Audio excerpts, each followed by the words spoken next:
Hey guys, welcome back to the channel. This is part 1 of our story. If you like this what if story and want to see part 2, let me know in the comments below. Before we start, don't forget to like, subscribe, and share this video with your friends. Also, check the description for more great content and my playlist. Now, let's start. Oh, this year's school festival was simply incredible. 𝐻𝐻𝐿 says over a cup of his finest tea. Wouldn't you agree? If I didn't have to comment on it, it would be nice. 𝐿 comments scarcely. Present 𝐼C chuckles from the seat next to him. They are all in the teacher's lounge. Every single teacher of the UA not staff members though, save for 𝐻𝐻𝐿 himself. It's not a formal meeting, though considering the fact that the principal has left his hidey hole, it might as well be one. It was incredibly different. All Might decides to say. He went through some life-changing revelations and can only hope that 𝐭𝐻𝐿 will not murder Izuku for risking his life so recklessly. Because, frankly speaking, he earned a serious scolding. What the hell happened on that field with Endeavor's son? I assume that you already have some things to announce due to that, and you're here to tell us about it. 𝐻𝐻𝐿 beams. Yes, that's correct. 𝐻𝐻𝐿 drinks some of his tea before returning to them. The first thing that we certainly have to address is the truly wonderful Hero Crush event organized by our general education course students. If I had any idea that they would go to such delicious lengths if allowed to take any tools they want into the field, I'd have allowed it years ago. 𝐿 and 𝐔𝐿 shiver in their seats at once. Their classes were humiliated and it still stings. Especially as neither of them considered the Gen Ed course to be anything but a foil to make their students shine a bit more. Considering the public reaction to Nokohora's manifest and their performance in the festival, I believe that it's time to go plus ultra. 𝐻𝐻𝐿 continues.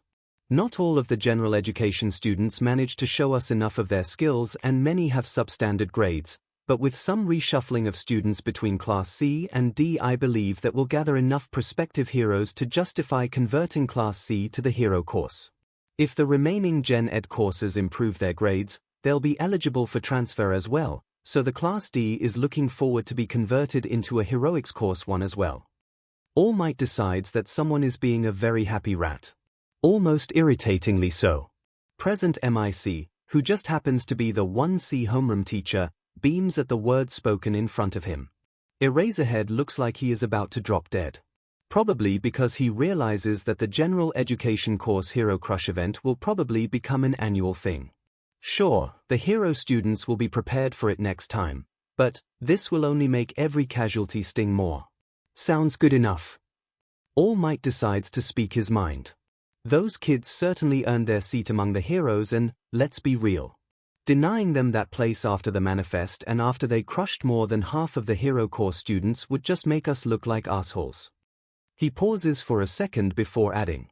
Besides, this would make the HPSE president happy, and that's a reason not to do this on its own. 𝐻𝐻𝐿 laughs.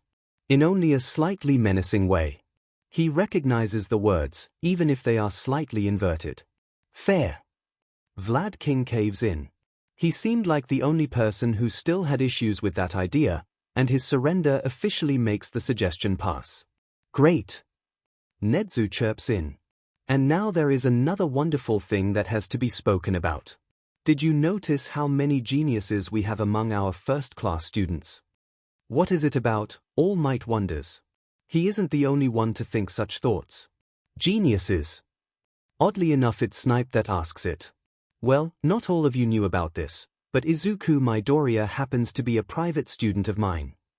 As far as All Might knew about it, the only people in on this secret were All Might himself, 𝐻𝐻𝐿, 𝐿 and present 𝐼C and 13. Though the last two found out accidentally during the USJ attack. So 𝐷𝐿, Ectoplasm, Midnight, Cementos and 𝐿oda are surprised by the announcement. Really? Ectoplasm is surprised by it. What brought that? Do you remember 𝐿's proposal for the rehabilitation course and the changes to the entrance exam and the treatment of the general education course? 𝐻𝐻𝐿 asks, which elicits a handful of nods. Well, while Aizawa was a source of the idea for the latter, both proposals were actually written down by Izuku Midoriya, who was also the source of the idea for the former. Well, that explains the interest. Midnight agrees. She doesn't visit the Midoriyas very often, and her knowledge about the family is mostly secondhand. So she missed some things. She knew about him writing down the proposals, just not about Midoriya being Nezu's student. Yes, and during the USJ attack he dissected Kurogiri's quirk in time to save 13's life. Nezu continues. He also kept the warper pinned down long enough for half of his class to get to safety. If that wasn't enough, he crafted a plan that resulted with every single villain in his zone being easily incapacitated, and then probably saved All Might's life. Nezu chuckles a bit. He was also the source of the idea for a Yoko Nokohora's manifest and, if my hunch is correct, the original proponent of the hero crush. He what? Eraserhead is clearly taken aback by something on this list. And All Might is almost certain that it was the last few words. I believe that he wanted to give the general education course a chance to become heroes. Nezu replies promptly. So while he didn't provide the Gen EDS with inside data about the hero course quirks, he almost certainly gave a Yoko the original idea to make themselves stand out with teamwork. Since he certainly was the person who asked me to lift the limitations on support equipment and inter-student combat during the obstacle course during one of our private lessons. He doesn't add the fact that a Yoko, considering the way her quirk worked, didn't exactly need an inside source to make plans.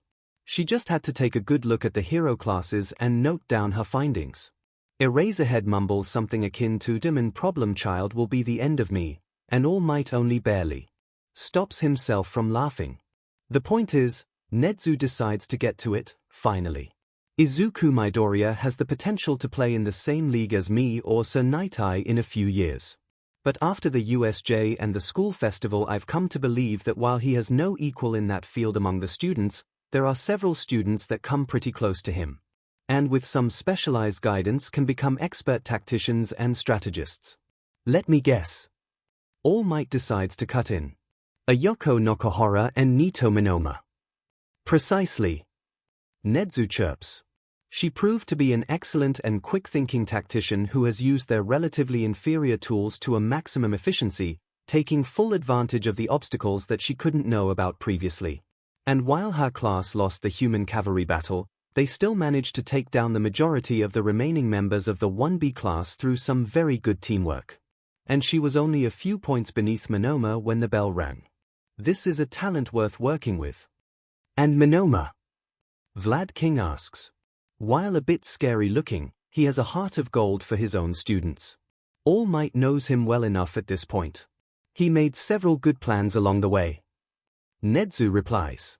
The first one was about throwing the obstacle course in order to make the 1A focus on itself during the second stage of the tournament, so that 1B could cooperate against it and dismantle the warring teams one by one. It didn't work due to a Yoko's little rampage, but it was a factor that Nito couldn't know about beforehand. What really brought my attention to him is the fact that he kept everyone fooled about his quirk copying limit until the very final round, while always arriving in the ring armed in a quirk that was his best available counter to his enemy. And while I can't be certain, the camera footage of him that I looked through makes me believe that he was one of the few people in the stadium that realized that Uraraka Ochako was preparing her meteor storm before it began to fall. This proves his situational awareness, deep understanding of quirks and ability to weave a good deception. Vlad King nods scarcely. His student was praised. This makes him happy. Although he isn't exactly showing it. It's just the type of a person he is. There is also one more candidate I have in mind. Nezu continues. Momo Yorozu of Class 1A. She didn't show us much during the school festival, probably due to Tenko Shimura's quirk being her natural counter, yes. However, she excelled during the USJ attack. Her quirk allows her to produce tools she needs for a plan instantly or semi-instantly, and she used that together with a quirk of her teammate to completely fool the villains. Oh! Power Loader's head is tilted a bit, a sign of his interest. It is the first time I hear about it. What happened? She produced 3 sets of fake HNDCFFS, and had a student with an impersonator quirk copy the appearance and voice of one of the defeated villains. Nezu replies with pride. Then they simply walked through the villain's reinforcements, pretending to be captives led to the main square to be used by the villain leaders as hostages. They couldn't run like that, which is the only reason why they didn't make it for the main battle, but it was an example of good thinking and correct application of available assets and her ability to produce things at will. I agree. Power Loader nods. He isn't the only one. As a result, I'm thinking about expanding my private lessons. Nedzu announces with the odd thing that passes for a smile in his world. Having a few of our future masterminds interact with each other on a weekly basis and grow up as heroes together might give us a lot of long-term benefits. All Might doesn't mention the part where Yoshihiro Moki's younger brother due for UA entrance exam, although he would rather join it as a part of the rehab course, in 2 years had a class 5 intelligence quirk to equal Nedzu. And the part where 2 years after him, Asa Midoriya would qualify for the entrance exam. Asa Midoriya that, while crippled by anxiety, had a brain to equal his older brother. An extremely powerful and versatile quirk that was a perfect fit for a tactician. Nedzu was in for some really happy years. And villains in Japan should really start looking for another job or emigrate. Izuku Midoriya's official fan club 𝐒𝐿eadsInger invites 𝐅𝐴𝐺𝐽. User GravitiGirl joins the chat. User Creative Spirit joins the chat. User Froggy joins the chat. User Vampire joins the chat. GravitiGirl. Creative Spirit, I second those question marks. Vampire, Zuku has a fan club, yay. Froggy, why am I here?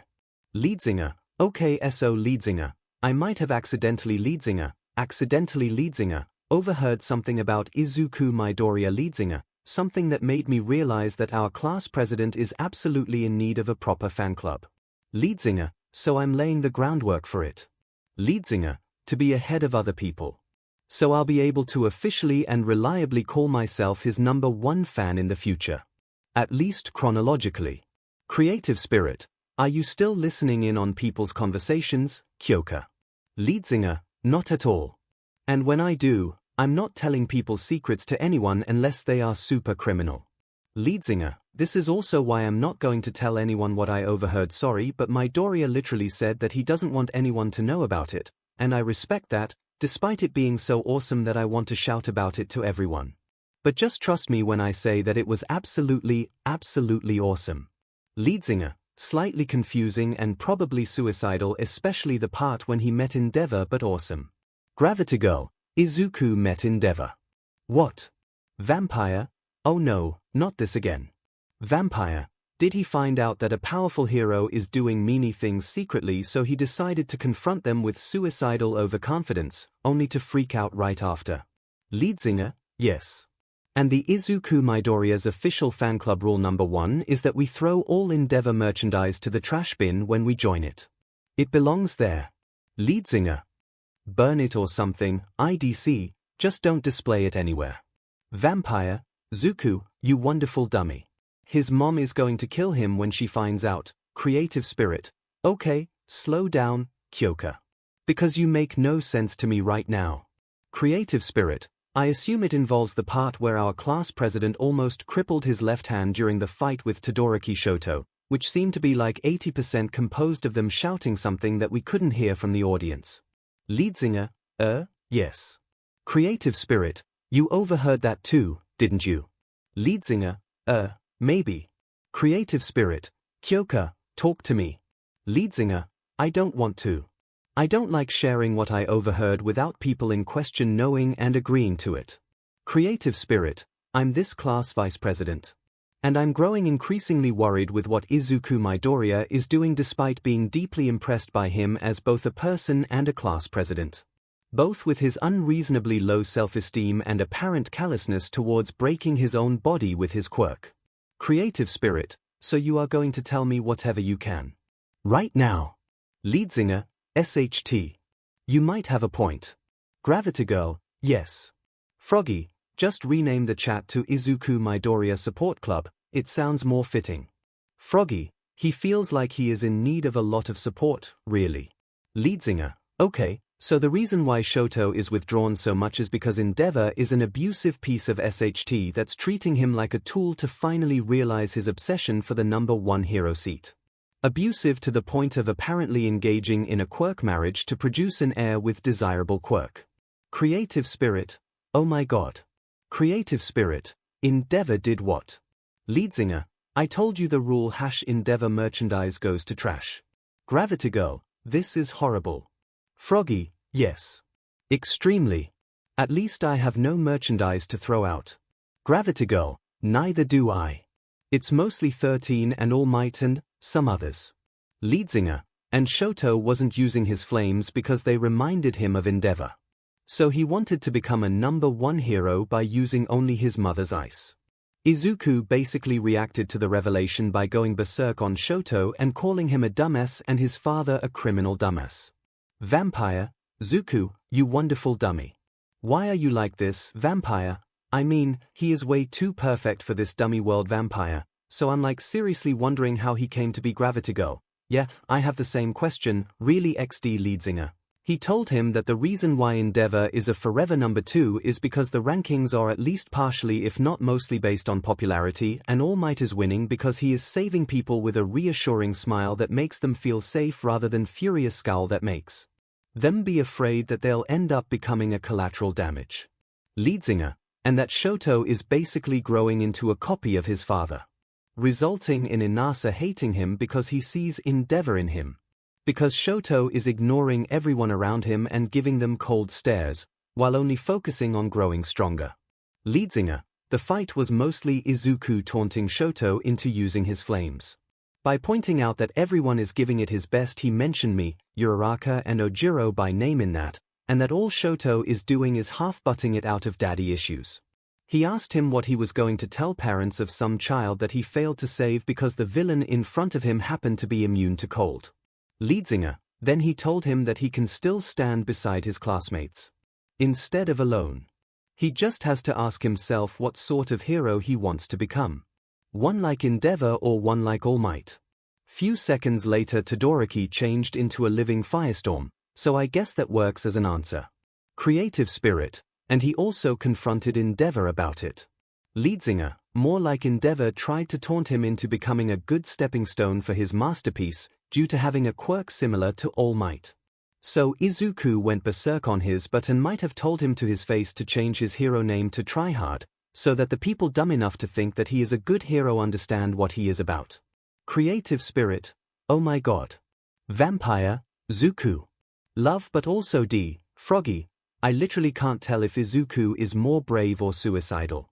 Creative spirit, and that's why I'm worried about him, Froggy. Vampire, I'm in the worried team as well.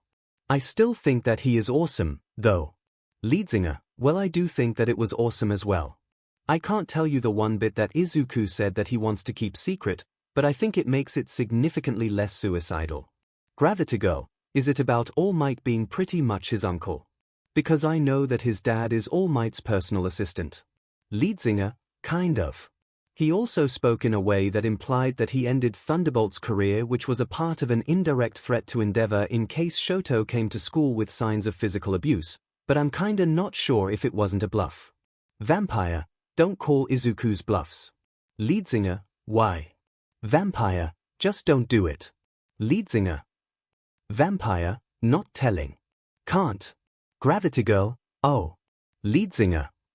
𝐔𝐬𝐵, if it's true then Vampire can't talk about this, but I wouldn't be surprised if Thunderbolt was connected to the heroes that were trying to kill her and mind hack.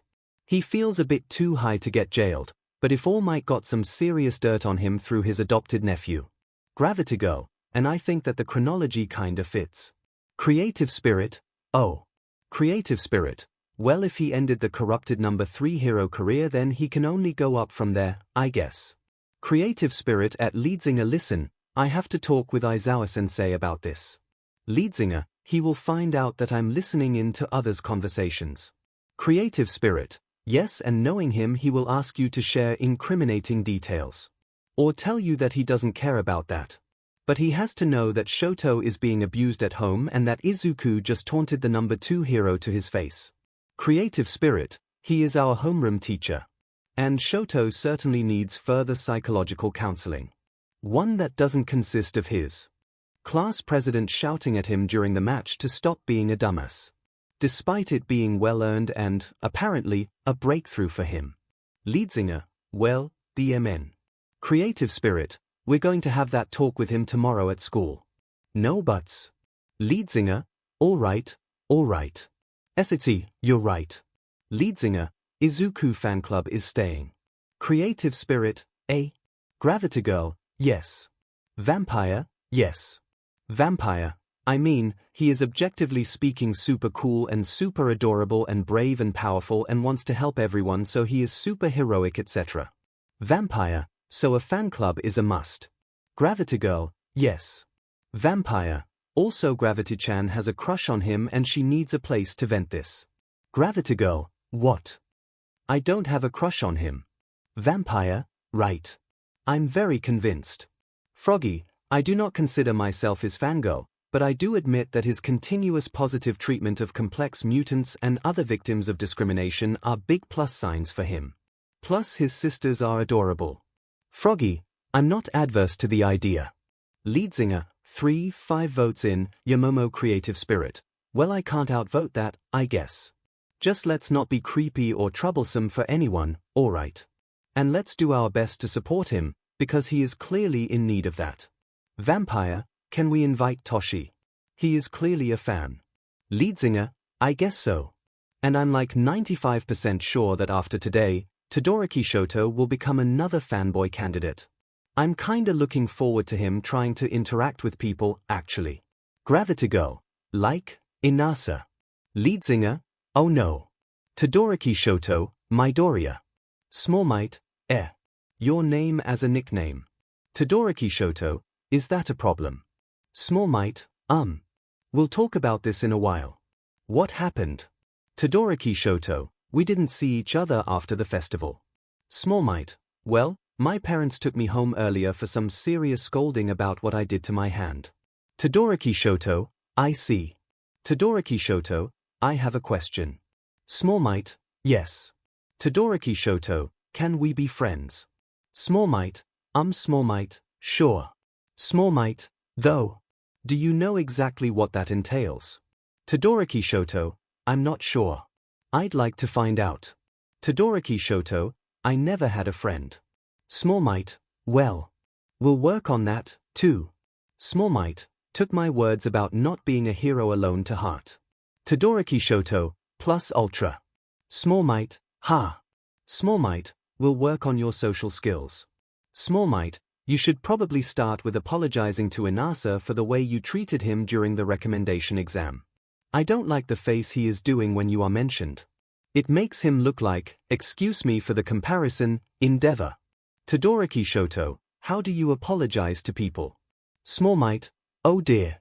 Froggy, I have a question. 𝐒𝐿, yes, Tsuyu.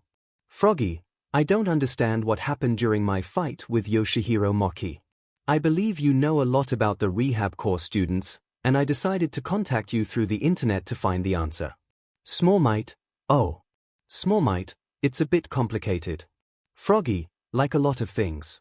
𝐒𝐿, no, it's just that I can't exactly tell you a lot about him without betraying things that he prefers to keep hidden.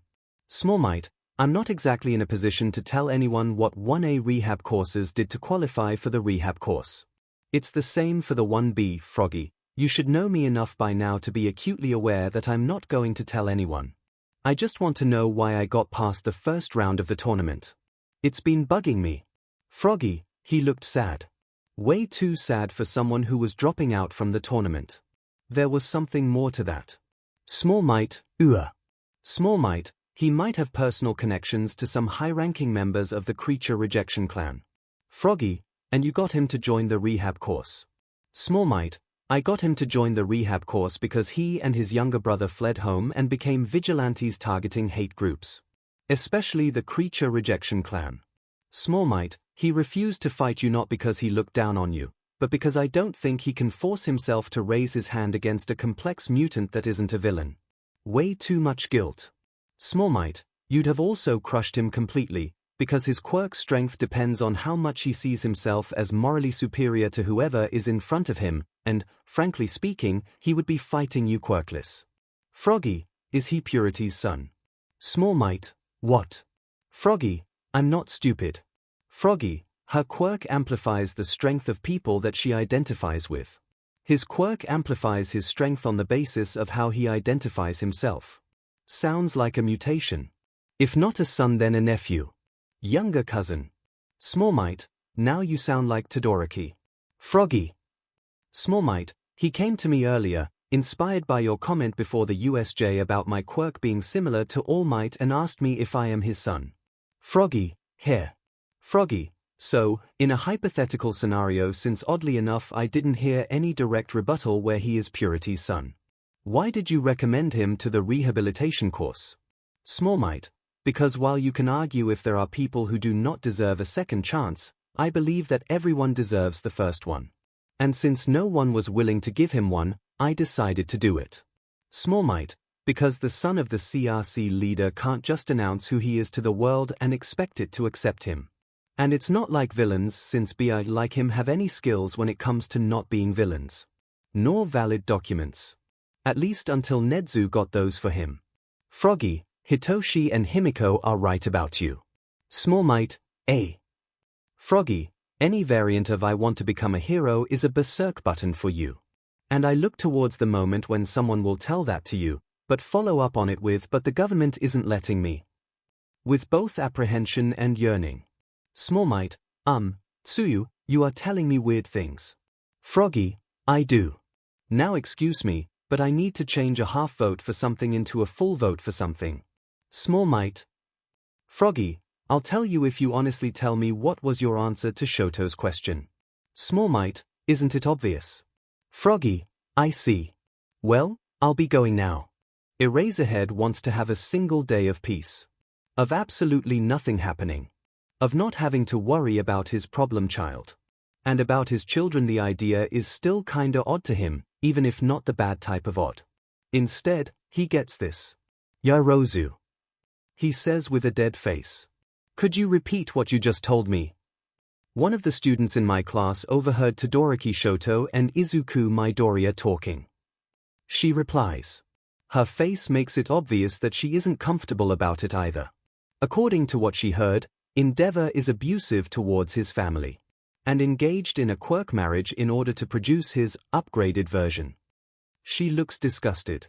Eraserhead wonders if there is the same look on his face, because that's certainly what he feels about it. And Midoriya ended up confronting Endeavor about this. Eraserhead stares at her for a few seconds, emotionally vacant. One day. There wasn't even supposed to be a serious class today, just the announcement about the internships. And that there are 3 free days for the students to cool down after the festival. They even pushed the choice of the hero name for after the break. And then, this. Tell me everything. Eraserhead decides that he is going to deal with it. Somehow. He is a teacher, after all. Right from the start. She actually brought a sealed transcript of everything that the person in question overheard. That she apparently didn't read due to some privacy issues. Someone's going plus ultra. Mr. Compress is watching the school festival in his little gang's unofficial hideout. He is officially a fan of Miss Uraraka and he finds her fierceness in combat, and the oh-so-familiar creative use of clothing, truly admirable. It is a shame that she didn't get further than that, but she still has so much room to grow, especially if Izuku helps her. Suddenly, his phone starts to ring. He recognizes the number, so he picks it up. Asa, my precious boy. He says. How can I help you? Uncle Sako, I have I need your help. Oh, he certainly does, especially with the anxiety that's a serious issue of Asa in Mr. Compress' opinion. It's kind of adorable, but also very, very bad for the kid. I'm here for you, Asa. Mr. Compress announces with a wide smile. He loves the kid. He has a soft spot for every person that's this gifted with thievery and sleight of cards. The fact that he is Inko's son is an icing on the cake. If only his dad wasn't the scariest person Mr. Compress ever knew, and his stepdad is only slightly less intimidating. What seems to be the problem? Did Eiko steal his organic carrots again? Mr. Compress isn't stealing them back, he isn't suicidal. Might have stolen Endeavor's credit card. Asa replies and Mr. Compress inhales deeply. Did he just? And wallet. And phone. And car keys. And house keys. And business cards. And a hero license. And, Asa, wait for me. Mr. Compress replies a bit more forcefully than he wanted, and he can hear Asa gulp in shock. I need some more context for this. IW was following Izuku around. Asa almost yells. He took the order to explain a bit too orderly. But he was talking with Endeavor, and Endeavor was being a meanie to him, so the rabbit was fierce. And brave. Like Miruko. So I took things from him, but, I don't know what to do now. He ends, clearly waiting for help. It is at this moment that Mr. Compress realizes that despite all his love for Izuku and Eri and Aiko too, just slightly less and preferably from a safe distance, Asa is and forever will be his most favorite member of the Midoriya family. After Inko. Okay, he might have actually reached her level now. Because knowing what sort of sneaky thief Asa is when he wants to, Mr. Compress knows that absolutely no one, including Izuku and Endeavor, noticed that something happened. Quirk-wise, Asa was probably Mr. Compress equal if not more, at this point. His quirk was truly a thing to behold. Asa. You appealing child. Mr. Compress says with all the love he can find in his heart. I'll have a friendly warp quirk user pick them up from you, just send me your GPS coordinates through an SMS, alright. And then phone me again and explain what exactly you heard Endeavor saying. His warper can only take non-living things, but he is practically made for moments like this. Oh, this will be a glorious day to Mr. Compress and the entirety of Japan. The agile kid with an atomic punch from the heroics course, Midoriya Izuku. Present MIC announces. Versus, the boy who has given Midnight the cold shoulder, Todoroki Shoto from the hero course. Are you going to use your fire? Izuku asks Shoto before the fight starts. Young Todoroki flinches a bit. No. He answers. He is clearly avoiding eye contact with Izuku. Unfortunate. Izuku replies after a second. For you. Because if you wanted to use your fire, I'd throw the match. But since you're still an absolute dumbass, I'm going to do it the hard way. Todoroki's eyes widen briefly. Then the match starts and he instantly attempts to freeze Izuku.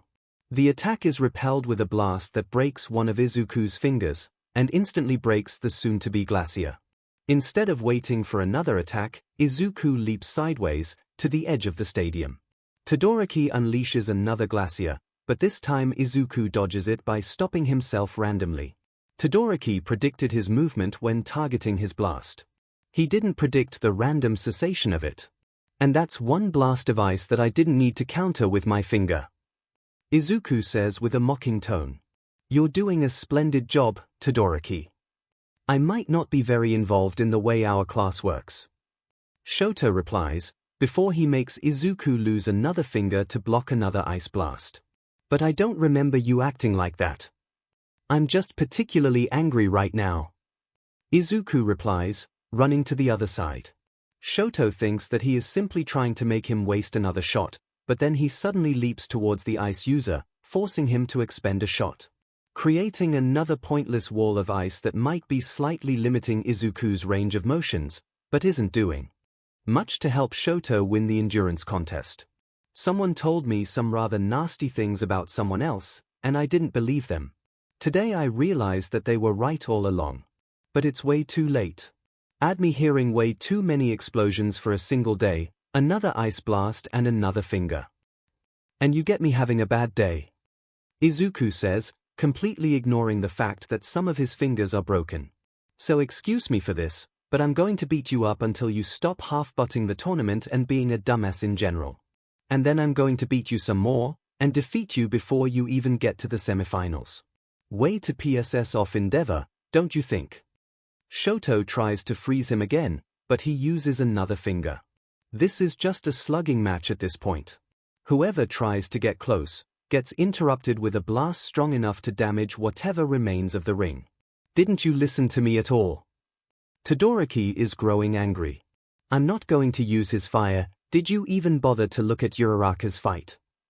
Izuku stares at him with a thoroughly intimidating furious glare on his face. She fought to the bitter end, despite being outmatched. Ojiro did the same. The tail kid, in case you didn't bother to remember his name. And what about Jiru? Another blast. Another finger. And all that you are doing is half-butting it. Izuku is clearly furious. Life handed you a wonderful quirk that every quirkless person in the world would have killed for, and you are crippling yourself by using only one half of it out of what? Daddy issues. Todoroki can feel the frost slowly overtaking him. He can't keep doing that for long. But, hopefully, neither can Midoriya. Use your father's credit card to fund research into quirk transfers and give your quirk to someone else because you don't deserve it. Neither your ice nor your flames. Did my father pay you to do this? Todoroki actually shouts back. To try to make me use his flame. His classmates on the tribune have no idea what the shouting is about, too much ambient noise to hear anything, but they realize that this isn't something normal. For the first time ever they see Todoroki being emotional, and it's clear that he is furious. You know who my father is and you still think that yours could pay me to do something. Izuku says with a nervous and pained chuckle. No, sorry, you're right. There is something that he could persuade me to do for him. Namely, prepare his own funeral. I'd do it even without getting paid. As a community service. Another blow, another finger. What are you going to do when you'll be a pro hero and you'll be the only thing standing between some children and a villain that just happens to be immune to cold? Izuku shouts at him again. What are you going to do, Todoroki? Are you going to explain to some grief-stricken parents that you didn't save their child because you had a grudge towards your dad? Is that how much your longing to become a hero is worth? You have no idea what he did to my family. Shoto shouts back and makes another blast. He doesn't care if Midnight hears what they are talking about. I'm not going to use his quirk. Another blast, and another counterblow. Midoriya is breathing heavily, bleeding all over. Todoroki is almost frozen. Midnight seems to be talking with 𝐒𝐿 about something with a worried face, probably thinking about ending the match. It's not his quirk, you dumbass. Izuku shouts at him. It's yours. Both sides of it. Todoroki freezes. Izuku doesn't take advantage of that.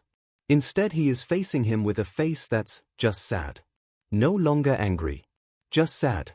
You heard what I told you about not trying to become a hero alone. Izuku says, his tone of voice almost solemn. About how everyone but you is giving their best and how you are a disgrace to them by half-butting it. It's not too late for you to stand with them. You just need to ask yourself a question. He pauses for a second before smiling faintly. If you truly want to be a hero, then do you want to be a hero like your father? Or like All Might? For a few seconds there is silence on the field. Then comes the fire. Endeavor's happiness at his son using his flame is short-lived. No one noticed that Midoriya kept breaking the fingers of his left hand, just twice or, in one case, thrice. Despite all the pain, he remembered Mr. Compress teaching him some simple tricks on how to focus the attention of people away from certain things. His right hand was untouched. The strength of 100% one for all channeled through it, together with Todoroki's large-scale explosion, shattered the wall that 𝐒𝐿 tried to erect between them. And then it triumphed against the explosion. There was also the part where he was using full cowl to keep his feet grounded against the impact. When the smoke cleared, Todoroki was out of bounds, his back resting on the ice. He conjured unconsciously to stop himself from being flung at the wall of the stadium. He was awake, and frankly enough, not much hurt. Midoriya was barely standing. But he was barely standing on the field. Midnight announced his victory. Then came the paramedics. You're not going to say out of my way? Endeavor asks. Because of course he is there. Waiting for him when he left the recovery girl office after a brief checkup. Shoto Todoroki stares at his father in silence. Your control of your flames is still lacking. Endeavor continues. You lost your fight because of that. Though I'm willing to overlook this because you finally used them. You've finally become the perfect upgrade for me. You've stopped with your whining.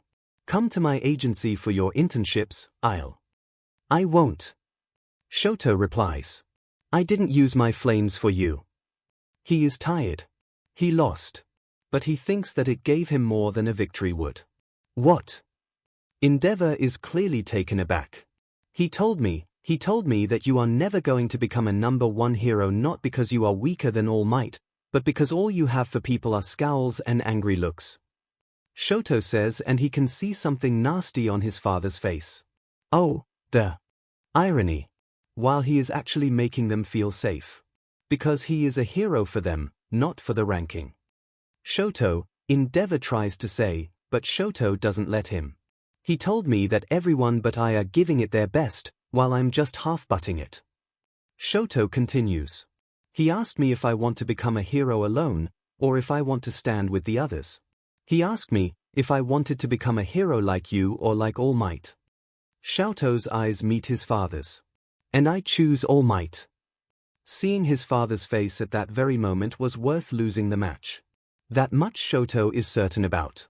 The fight between Ibara Shiozaki and Inasa Yorashi is surprisingly close to being an endless one. Ibara's vines keep her anchored to the floor, rendering the majority of the Inasa's winds utterly useless. Inasa, in the meantime, can simply float outside of her effective range. To the surprise of absolutely everyone, Ibara manages to grab Inasa by an ankle, taking advantage of him getting a bit too passionate with the fight and toss him out of bounds. Or, to be exact, rams him into the ground, as merely tossing him would just end with him returning to his floating routine. Inasa proves that he considers every defeat an occasion to learn more things, or perhaps he is just happy that he lasted for at least as long as Todoroki Shoto did, and he loudly congratulates Ibara on winning against him, prompting Midnight to let out a comment about how she loves passionate youth. Tenko Shimura is fast. Tenya recognizes it. He has no idea if it's born from training or if it's some odd part of his quirk. There are weird quirks out there, Tenya knows that much, and he knew that even before Midoriya treated his friends to a few of his rambling sessions about the super interesting quirks he just heard about. So it might be this. But, while he was extremely fast and Tenko touching you with 4 fingers triggered an automatic loss present, MIC explained it after Yorozu's defeat, there was a sort of support item in play here. Tenya was still faster. He engaged him with a recipro boost right off the bat, and managed to suppress him for long enough to drag him out of bounds. Tenko mumbled something about the DMN speed builds and left. Ayako Nokuhara was a brilliant girl with a quirk that allowed her to detect the quirks and their general power level at a distance. She had no idea why Izuku Midoriya was walking around with a Class 6 quirk absolutely identical to All Might's, or why did she saw several similar quirk signatures on the audience, and she wasn't going to ask, plus some things about them if she saw them up close.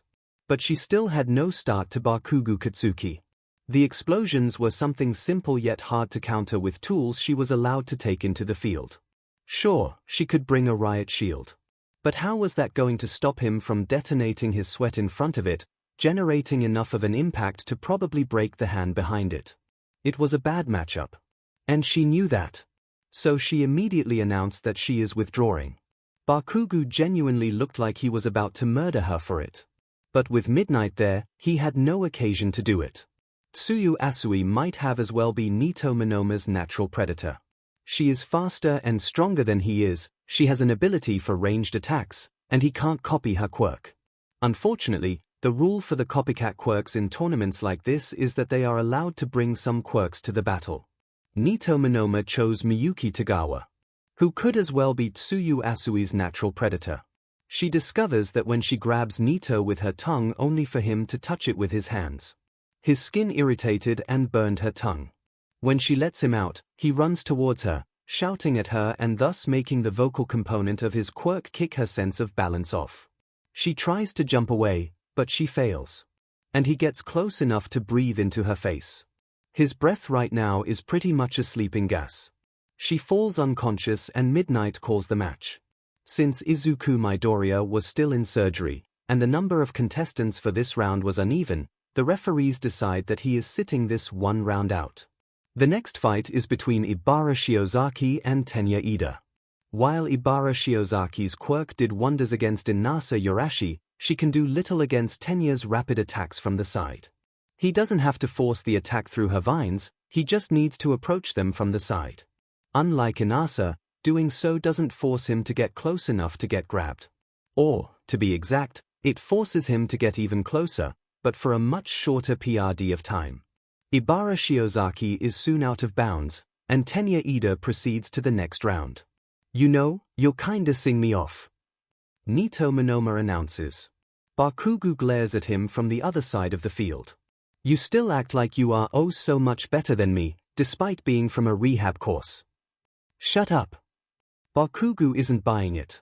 Oh, well. The boy with the explosive temper. Bakugo Katsuki from the rehabilitation course. Present MIC announces. Versus, the scheming tactician and Class 1BS last hope, 𝐼𝐻𝐼 of the hero course. So what did you do to get into the rehab course, Bakugo? 𝐼𝐻 decides to keep digging. Indulge my curiosity. I taught someone where their place is. Bakugo replies, with venom dripping off his tongue. Apparently someone else had a problem with that. Well, that should be enough. He certainly does sound like he doesn't regret whatever he did, and it was certainly something pretty bad, right? 𝐸2. 𝐼𝐻𝐼 doesn't understand how Maki cannot love using their quirk. The feeling of power that floods him is simply addictive. The look on Bakugo's face when 𝐸 isn't even wounded after taking his explosion to face okay, it hurts a lot, and he isn't doing that again, but he isn't in any notable way wounded, and he is still standing as if nothing happened is almost addictive as well. Maki didn't get to show his quirk. 𝐸 smiles. So I'm doing it for him. Power, speed and endurance amplification proportional to how much I think I'm morally superior to my opponent. He chuckles. And considering that I naturally think that I'm morally superior to you Class 1A rabble, even without you doing some mean things and not feeling even a bit regretful, it's kinda an overkill, you know. It's still a rather close fight. By the time it ends, 𝐻𝐼 is barely standing. But Bakugo, clearly beaten up and torn between being furious and emotionally vacant, is out of bounds. The 1vs1 fight between the three remaining contestants is called off, because the recovery girl announces that Izuku Midoriya cannot participate due to medical issues. According to the judges, he takes the official third place. The last fight of the tournament is between Tenya Ida and 𝐼𝐻𝐼. Tenya Ida looks through the list of Class 1B participants earlier and decides that the most logical quirk for 𝐻𝐼 to copy is Hononuki's softening, in order to limit Tenya's mobility. 𝐻𝐼 didn't pick the most logical one. Tenya realizes it when he gets close and tries to kick 𝐻𝐼, only for his leg to meet a solid steel. He doesn't end up breaking a leg, but he does sprains an ankle. He then discovers that 𝐻𝐼 did pick the most logical quirk. It's just that he could copy two quirks at once, but purposefully kept that part hidden until now. To use it at the right moment. With a sprained ankle, Tenya has no ability to escape the softening of the ground beneath him in time. And with his engine submerged, he can barely fight back. Especially not against 𝐻𝐼 with Tetsu's quirk. The fight is over, and so are Eraserhead's hopes for free coffee from Vlad King for a while. The worst part is that his class would have crushed the 1B remnants in almost every alternative configuration of fights. Instead, half of 1A heavy hitters pretty much knocked each other out. And Midoriya got to the podium de facto by technicality. Mostly by the virtue of how devastating his last attack was. Hell, Eraserhead is certain that if Izuku could fight, he would beat 𝐻𝐼 in the finals. Easily. What rotten luck. The award ceremony comes next, and the fact that 2 of 3 medalists were from his class just isn't enough to improve his mood. Endeavor notices that he was robbed by the time he still absolutely livid returns to his car. Once he finally gets back into contact with his agency, he starts being bombarded by news that only makes his mood worse. Someone with access to his credit card and phone ordered 10,000 All Mights posters to his agency's address, specifying that the DLVRY must be as fast as possible. The company in question did its best. It was the number 2 hero who hired them, after all, and they had some useful quirks, and during the last 1.5 hours has actually managed to deliver it. Someone has also ordered 50 tons of organic carrots to either his house or hero agency from several companies at once. This was accompanied with a message that could be summed up by, if you'll eat a lot of carrots, you'll grow big and strong like All Might. Said someone has also bought a billboard visible from his office and had it replaced with a large banner claiming that Endeavor can never be as cool with All Might. Worst of all, someone has actually replaced the billboard and nobody was sure who, since it happened in a matter of minutes and rolling the changes back might take a few days.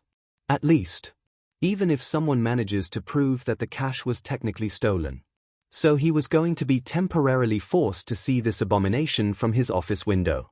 And if that wasn't enough, someone has used Endeavor's phone to contact an ongoing, and very popular, talk show about heroes. Endeavor sometimes phoned it for various reasons, and he was a relatively common sight. So they pitched him in without asking questions. The result was Mr. Compress pretending to be a drunk Endeavor phoning Burnin and mistaking the numbers from the UA, and going on a long rant on how despite all that he is doing, All Might still doesn't notice how much Endeavor is in love with him. Mr. Compress managed to temporarily persuade a big part of Japan that Endeavor's signature scowl is born of his SXL frustration towards All Might. And that Endeavor is a bottom, to add insult to injury. The dirty talk accompanying all of that was inspirational, according to people that heard it. Especially the particularly KNKY parts. While Mr. Compress eventually stepped forward a few days later and announced that it was all just a prank of his, there were still people who thought that he merely took the advantage of the situation to call it his own MSTR plan. Or that Endeavor paid him to take the blame. And that the number 2 hero's words from the talk show were genuine. Besides, Mr. Compress just admitted to stealing Endeavor's wallet and phone, and in a way that made the hero not even notice it until more than an hour has passed. That alone was a blow to reputation. Endeavor was fuming for days. Even after his things were returned to him.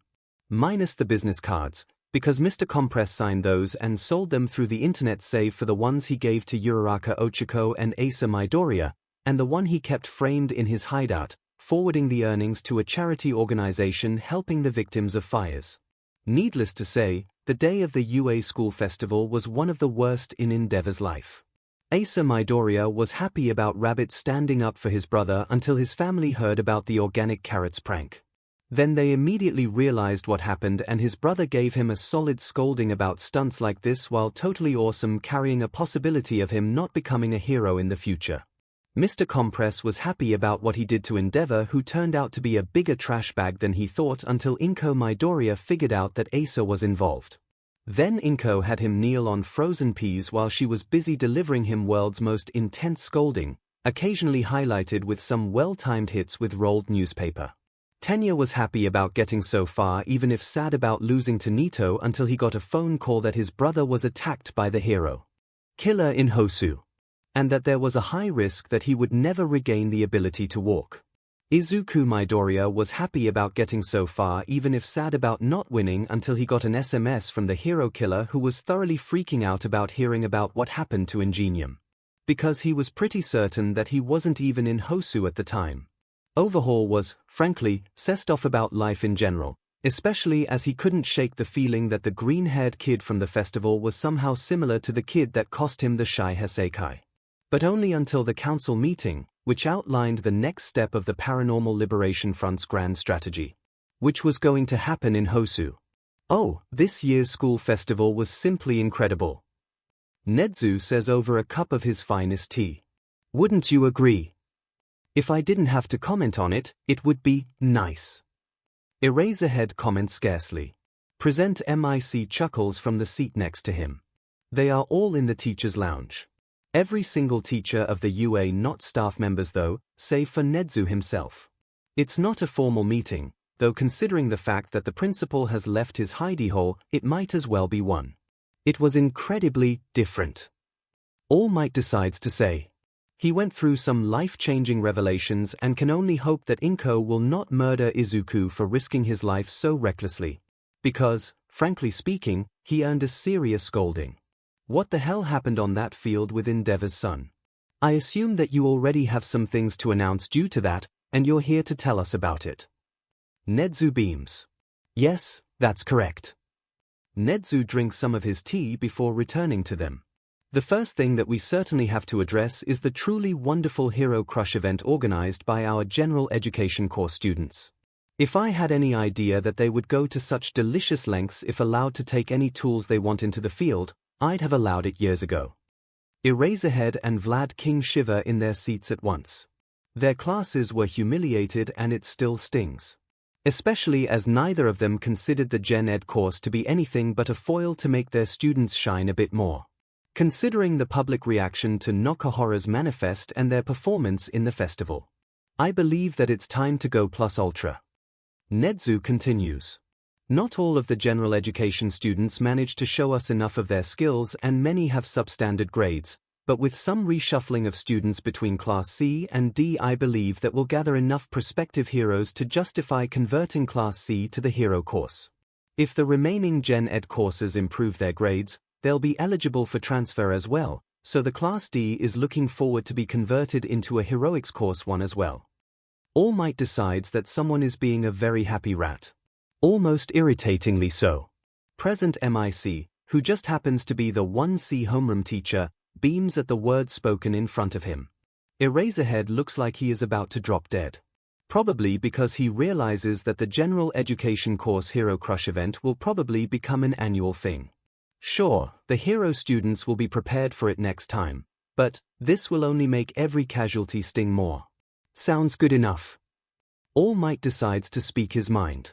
Those kids certainly earned their seat among the heroes, and, let's be real, denying them that place after the manifest and after they crushed more than half of the hero course students would just make us look like assholes. He pauses for a second before adding, besides, this would make the HPSE president happy, and that's a reason not to do this on its own. 𝐻𝐻𝐿 laughs. In only a slightly menacing way. He recognizes the words, even if they are slightly inverted. Fair.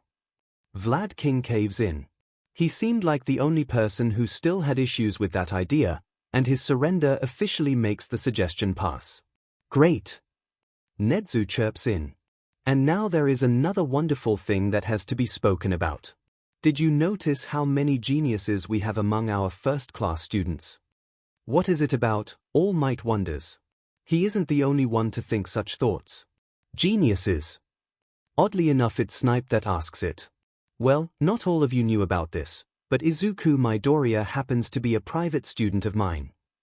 As far as 𝐼 knew about it, the only people in on this secret were 𝐼 himself, 𝐻𝐻𝐿, Eraserhead and present MIC and 13, though the last two found out accidentally during the USJ attack. So Vlad King, Ectoplasm, Midnight, Cementos and Powerloader are surprised by the announcement. Really? Ectoplasm is surprised by it. What brought that?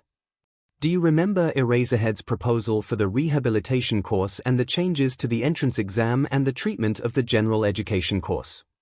𝐻𝐻𝐿 asks, which elicits a handful of nods. Well, while Aizawa was a source of the idea for the latter, both proposals were actually written down by Izuku Midoriya, who was also the source of the idea for the former. Well, that explains the interest. Midnight agrees. She doesn't visit the Midoriyas very often, and her knowledge about the family is mostly secondhand. So she missed some things. She knew about him writing down the proposals, just not about Midoriya being 𝐻𝐻𝐿's student. Yes, and during the USJ attack he dissected Kurogiri's quirk in time to save 13's life. 𝐻𝐻𝐿 continues. He also kept the warper pinned down long enough for half of his class to get to safety. If that wasn't enough, he crafted a plan that resulted with every single villain in his zone being easily incapacitated, and then probably saved 𝐼's life. 𝐻𝐻𝐿 chuckles a bit.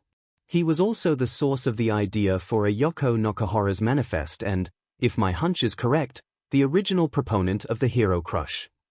He what? Eraserhead is clearly taken aback by something on this list. And 𝐼 is almost certain that it was the last few words. I believe that he wanted to give the general education course a chance to become heroes. 𝐻𝐻𝐿 replies promptly. So while he didn't provide the Gen EDS with inside data about the hero course quirks, he almost certainly gave Ayako the original idea to make themselves stand out with teamwork. Since he certainly was the person who asked me to lift the limitations on support equipment and inter-student combat during the obstacle course during one of our private lessons. He doesn't add the fact that Ayako, considering the way her quirk worked, didn't exactly need an inside source to make plans. She just had to take a good look at the hero classes and note down her findings. Eraserhead mumbles something akin to "Them and problem child will be the end of me," and 𝐼 only barely stops himself from laughing. The point is, 𝐻𝐻𝐿 decides to get to it, finally. 𝐒𝐭𝐚𝐲 Midoriya has the potential to play in the same league as me or Sir Nightai in a few years. But after the USJ and the school festival, I've come to believe that while he has no equal in that field among the students, there are several students that come pretty close to him, and with some specialized guidance can become expert tacticians and strategists. Let me guess. All Might decides to cut in. Ayako Nokohara and Nito Minoma. Precisely. Nedzu chirps. She proved to be an excellent and quick-thinking tactician who has used their relatively inferior tools to a maximum efficiency, taking full advantage of the obstacles that she couldn't know about previously. And while her class lost the human cavalry battle, they still managed to take down the majority of the remaining members of the 1B class through some very good teamwork. And she was only a few points beneath Minoma when the bell rang. This is a talent worth working with. And Minoma? Vlad King asks. While a bit scary looking, he has a heart of gold for his own students. All Might knows him well enough at this point. He made several good plans along the way. Nedzu replies. The first one was about throwing the obstacle course in order to make the 1A focus on itself during the second stage of the tournament, so that 1B could cooperate against it and dismantle the warring teams one by one. It didn't work due to Ayako's little rampage, but it was a factor that Nito couldn't know about beforehand. What really brought my attention to him is the fact that he kept everyone fooled about his quirk copying limit until the very final round, while always arriving in the ring armed in a quirk that was his best available counter to his enemy. And while I can't be certain, the camera footage of him that I looked through makes me believe that he was one of the few people in the stadium that realized that Uraraka Ochako was preparing her meteor storm before it began to fall. This proves his situational awareness, deep understanding of quirks and ability to weave a good deception. Vlad King nods scarcely. His student was praised. This makes him happy. Although he isn't exactly showing it. It's just the type of a person he is. There is also one more candidate I have in mind. Nedzu continues. Momo Yorozu of Class 1A. She didn't show us much during the school festival, probably due to Tenko Shimura's quirk being her natural counter, yes. However, she excelled during the USJ attack. Her quirk allows her to produce tools she needs for a plan instantly or semi-instantly, and she used that together with a quirk of her teammate to completely fool the villains. Oh! Power Loader's head is tilted a bit, a sign of his interest. It is the first time I hear about it. What happened? She produced 3 sets of fake HNDCFFS, and had a student with an impersonator quirk copy the appearance and voice of one of the defeated villains. Nedzu replies with pride. Then they simply walked through the villain's reinforcements, pretending to be captives led to the main square to be used by the villain leaders as hostages. They couldn't run like that, which is the only reason why they didn't make it for the main battle, but it was an example of good thinking and correct application of available assets and her ability to produce things at will. I agree. Power Loader nods. He isn't the only one. As a result, I'm thinking about expanding my private lessons. Nedzu announces with the odd thing that passes for a smile in his world. Having a few of our future masterminds interact with each other on a weekly basis and grow up as heroes together might give us a lot of long-term benefits. All Might doesn't mention the part where Yoshihiro Moki's younger brother due for UA entrance exam, although he would rather join it as a part of the rehab course. In 2 years had a Class 5 intelligence quirk to equal Nedzu. And the part where 2 years after him, 𝐒𝐭𝐚𝐲 Midoriya would qualify for the entrance exam. 𝐒𝐭𝐚𝐲 Midoriya that, while crippled by anxiety, had a brain to equal his older brother. An extremely powerful and versatile quirk that was a perfect fit for a tactician. Nedzu was in for some really happy years. And villains in Japan should really start looking for another job or emigrate. Izuku Midoriya's official fan club 𝐒𝐿eadsingr invites 𝐼𝐴𝐺. User GravitiGirl joins the chat. User Creative Spirit joins the chat. User Froggy joins the chat. User Vampire joins the chat. GravitiGirl. Creative Spirit, I second those question marks. Vampire, Zuku has a fan club, yay. Froggy, why am I here? 𝐿eadsingr, okay so 𝐿eadsingr, I might have accidentally 𝐿eadsingr, overheard something about Izuku Midoriya 𝐿eadsingr, something that made me realize that our class president is absolutely in need of a proper fan club. 𝐿eadsingr, so I'm laying the groundwork for it. 𝐒𝐿𝐴𝐷, to be ahead of other people. So I'll be able to officially and reliably call myself his #1 fan in the future. At least chronologically. Creative spirit, are you still listening in on people's conversations, 𝐭𝐽𝐽? 𝐒𝐿𝐴𝐷, not at all. And when I do, I'm not telling people's secrets to anyone unless they are super criminal. 𝐒𝐿𝐴𝐷, this is also why I'm not going to tell anyone what I overheard. Sorry, but Midoriya literally said that he doesn't want anyone to know about it, and I respect that, despite it being so awesome that I want to shout about it to everyone. But just trust me when I say that it was absolutely awesome. 𝐒𝐿𝐴𝐷, slightly confusing and probably suicidal, especially the part when he met Endeavor, but awesome. 𝐔𝐸𝐽𝐽, Izuku met Endeavor. What? Vampire? Oh no, not this again. Vampire. Did he find out that a powerful hero is doing meany things secretly, so he decided to confront them with suicidal overconfidence, only to freak out right after? 𝐒𝐿𝐴𝐷, yes. And the Izuku Midoriya's official fan club rule #1 is that we throw all Endeavor merchandise to the trash bin when we join it. It belongs there. 𝐒𝐿𝐴𝐷, burn it or something, IDC, just don't display it anywhere. Vampire, Zuko, you wonderful dummy. His mom is going to kill him when she finds out. Creative spirit, okay, slow down, 𝐭𝐽𝐽. Because you make no sense to me right now. Creative spirit, I assume it involves the part where our class president almost crippled his left hand during the fight with Todoroki Shoto, which seemed to be like 80% composed of them shouting something that we couldn't hear from the audience. 𝐒𝐿𝐴𝐷, yes. Creative spirit, you overheard that too, didn't you? 𝐒𝐿𝐴𝐷, maybe. Creative spirit, 𝐭𝐽𝐽, talk to me. 𝐒𝐿𝐴𝐷, I don't want to.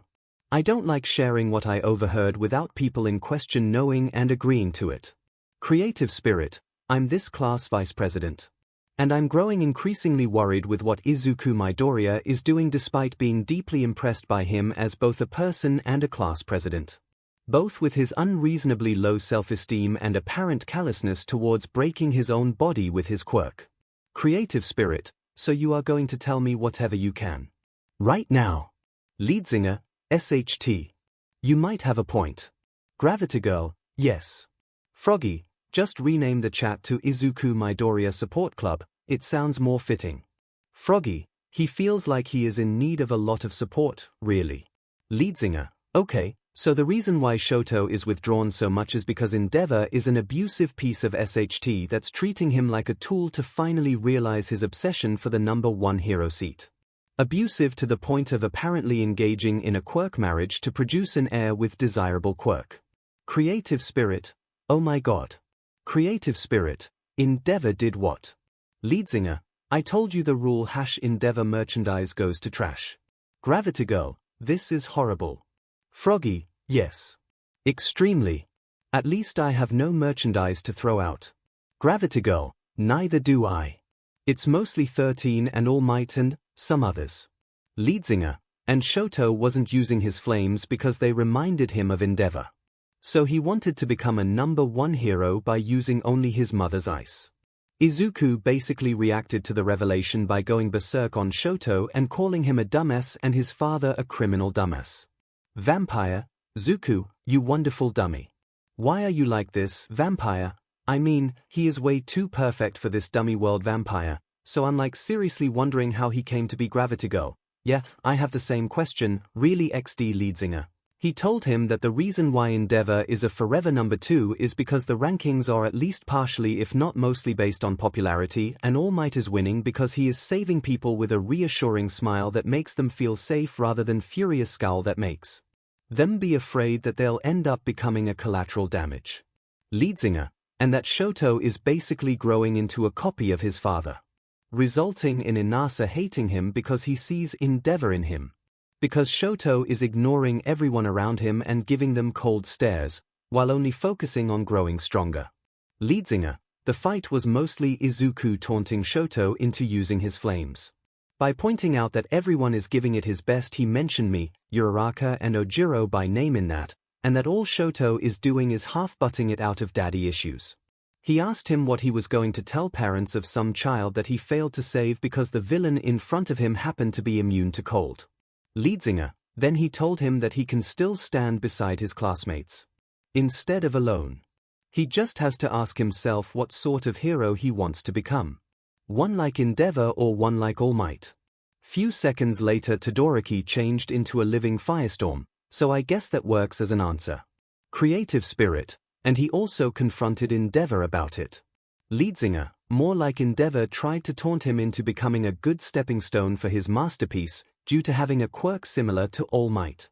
So Izuku went berserk on his but and might have told him to his face to change his hero name to Tryhard, so that the people dumb enough to think that he is a good hero understand what he is about. Creative spirit, oh my god. Vampire, Zuko. Love but also Froggy, I literally can't tell if Izuku is more brave or suicidal.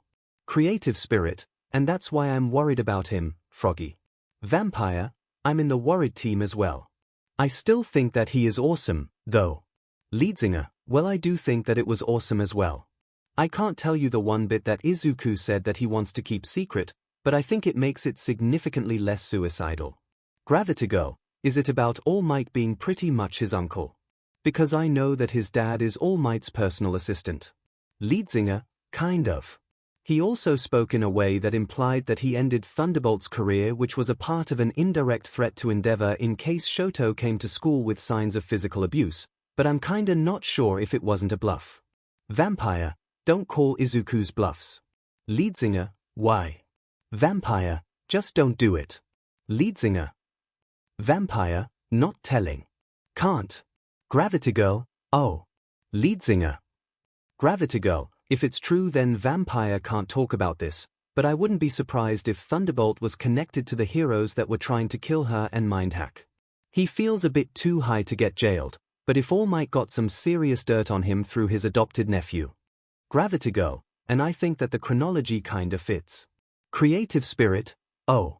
Creative spirit, well if he ended the corrupted number 3 hero career then he can only go up from there, I guess. Creative spirit at 𝐔𝐬𝐴, listen, I have to talk with Aizawa-sensei about this. 𝐔𝐬𝐴, he will find out that I'm listening in to others' conversations. Creative spirit, yes, and knowing him he will ask you to share incriminating details. Or tell you that he doesn't care about that. But he has to know that Shoto is being abused at home and that Izuku just taunted the number 2 hero to his face. Creative spirit, he is our homeroom teacher. And Shoto certainly needs further psychological counseling. One that doesn't consist of his class president shouting at him during the match to stop being a dumbass. Despite it being well-earned and, apparently, a breakthrough for him. 𝐔𝐬𝐴, well, DMN. Creative spirit, we're going to have that talk with him tomorrow at school. No buts. 𝐔𝐬𝐴, alright. 𝐿𝐴, you're right. 𝐔𝐬𝐴, Izuku fan club is staying. Creative spirit, whatifdekufanfic, yes. Vampire, yes.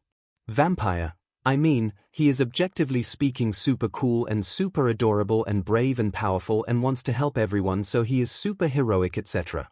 Vampire, so a fan club is a must. whatifdekufanfic, yes. Vampire, also Gravity-chan has a crush on him and she needs a place to vent this. whatifdekufanfic, what? I don't have a crush on him. Vampire, right. I'm very convinced. Froggy, I do not consider myself his fangirl, but I do admit that his continuous positive treatment of complex mutants and other victims of discrimination are big plus signs for him. Plus his sisters are adorable. Froggy, I'm not adverse to the idea. 𝐔𝐬𝐴, 3-5 votes in, Yamomo creative spirit. Well I can't outvote that, I guess. Just let's not be creepy or troublesome for anyone, alright. And let's do our best to support him, because he is clearly in need of that. Vampire, can we invite Toshi? He is clearly a fan. 𝐔𝐬𝐴, I guess so. And I'm like 95% sure that after today, Todoroki Shoto will become another fanboy candidate. I'm kinda looking forward to him trying to interact with people, actually. whatifdekufanfic, like, Inasa. 𝐔𝐬𝐴, oh no. Todoroki Shoto, Midoriya. Small Might, your name as a nickname. Todoroki Shoto, is that a problem? Small Might, We'll talk about this in a while. What happened?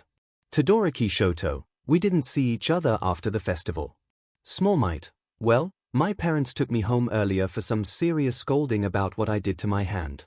𝐿𝐴, I see. 𝐿𝐴, I have a question. 𝐼𝐴, yes. 𝐿𝐴, can we be friends? 𝐼𝐴, 𝐼𝐴, sure. 𝐼𝐴, though. Do you know exactly what that entails? 𝐿𝐴, I'm not sure. I'd like to find out. 𝐿𝐴, I never had a friend. 𝐼𝐴, well, we'll work on that, too. 𝐼𝐴 took my words about not being a hero alone to heart. 𝐿𝐴, plus ultra. 𝐼𝐴, ha. 𝐼𝐴, we'll work on your social skills. 𝐼𝐴, you should probably start with apologizing to Inasa for the way you treated him during the recommendation exam. I don't like the face he is doing when you are mentioned. It makes him look like, excuse me for the comparison, endeavor. 𝐿𝐴, how do you apologize to people? 𝐼𝐴, oh dear. 𝐿𝐴, I have a question. 𝐼𝐴, yes, Tsuyu. 𝐿𝐴, I don't understand what happened during my fight with Yoshihiro Moki. I believe you know a lot about the rehab course students, and I decided to contact you through the internet to find the answer. 𝐼𝐴, oh. 𝐼𝐴, it's a bit complicated. 𝐿𝐴, like a lot of things. 𝐼𝐴, no, it's just that I can't exactly tell you a lot about him without betraying things that he prefers to keep hidden. 𝐼𝐴, I'm not exactly in a position to tell anyone what 1A rehab courses did to qualify for the rehab course. It's the same for the 1B, 𝐿𝐴. You should know me enough by now to be acutely aware that I'm not going to tell anyone. I just want to know why I got past the first round of the tournament. It's been bugging me. 𝐿𝐴, he looked sad. Way too sad for someone who was dropping out from the tournament. There was something more to that. 𝐼𝐴, 𝐿𝐴, he might have personal connections to some high-ranking members of the creature rejection clan. 𝐿𝐴, and you got him to join the rehab course. 𝐼𝐴, I got him to join the rehab course because he and his younger brother fled home and became vigilantes targeting hate groups. Especially the creature rejection clan. 𝐼𝐴, he refused to fight you not because he looked down on you, but because I don't think he can force himself to raise his hand against a complex mutant that isn't a villain. Way too much guilt. 𝐼𝐴, you'd have also crushed him completely, because his quirk strength depends on how much he sees himself as morally superior to whoever is in front of him, and, frankly speaking, he would be fighting you quirkless. 𝐿𝐴, is he Purity's son? 𝐼𝐴, what? 𝐿𝐴, I'm not stupid. 𝐿𝐴, her quirk amplifies the strength of people that she identifies with.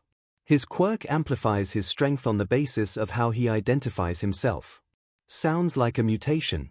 If not a son then a nephew. Younger cousin. 𝐼𝐴, now you sound like Todoroki. 𝐿𝐴, 𝐼𝐴, he came to me earlier, inspired by your comment before the USJ about my quirk being similar to All Might and asked me if I am his son. 𝐿𝐴, here. 𝐿𝐴, so, in a hypothetical scenario, since oddly enough I didn't hear any direct rebuttal where he is Purity's son, why did you recommend him to the rehabilitation course? 𝐼𝐴, because while you can argue if there are people who do not deserve a second chance, I believe that everyone deserves the first one. And since no one was willing to give him one, I decided to do it. 𝐼𝐴, because the son of the CRC leader can't just announce who he is to the world and expect it to accept him. And it's not like villains, since beings like him have any skills when it comes to not being villains. Nor valid documents. At least until Nezu got those for him. 𝐿𝐴, Hitoshi and Himiko are right about you. 𝐼𝐴, 𝐿𝐴, any variant of I want to become a hero is a berserk button for you. And I look towards the moment when someone will tell that to you, but follow up on it with but the government isn't letting me. With both apprehension and yearning. 𝐼𝐴, Tsuyu, you are telling me weird things. 𝐿𝐴, I do. Now excuse me, but I need to change a half vote for something into a full vote for something. 𝐼𝐴, 𝐿𝐴, I'll tell you if you honestly tell me what was your answer to Shoto's question.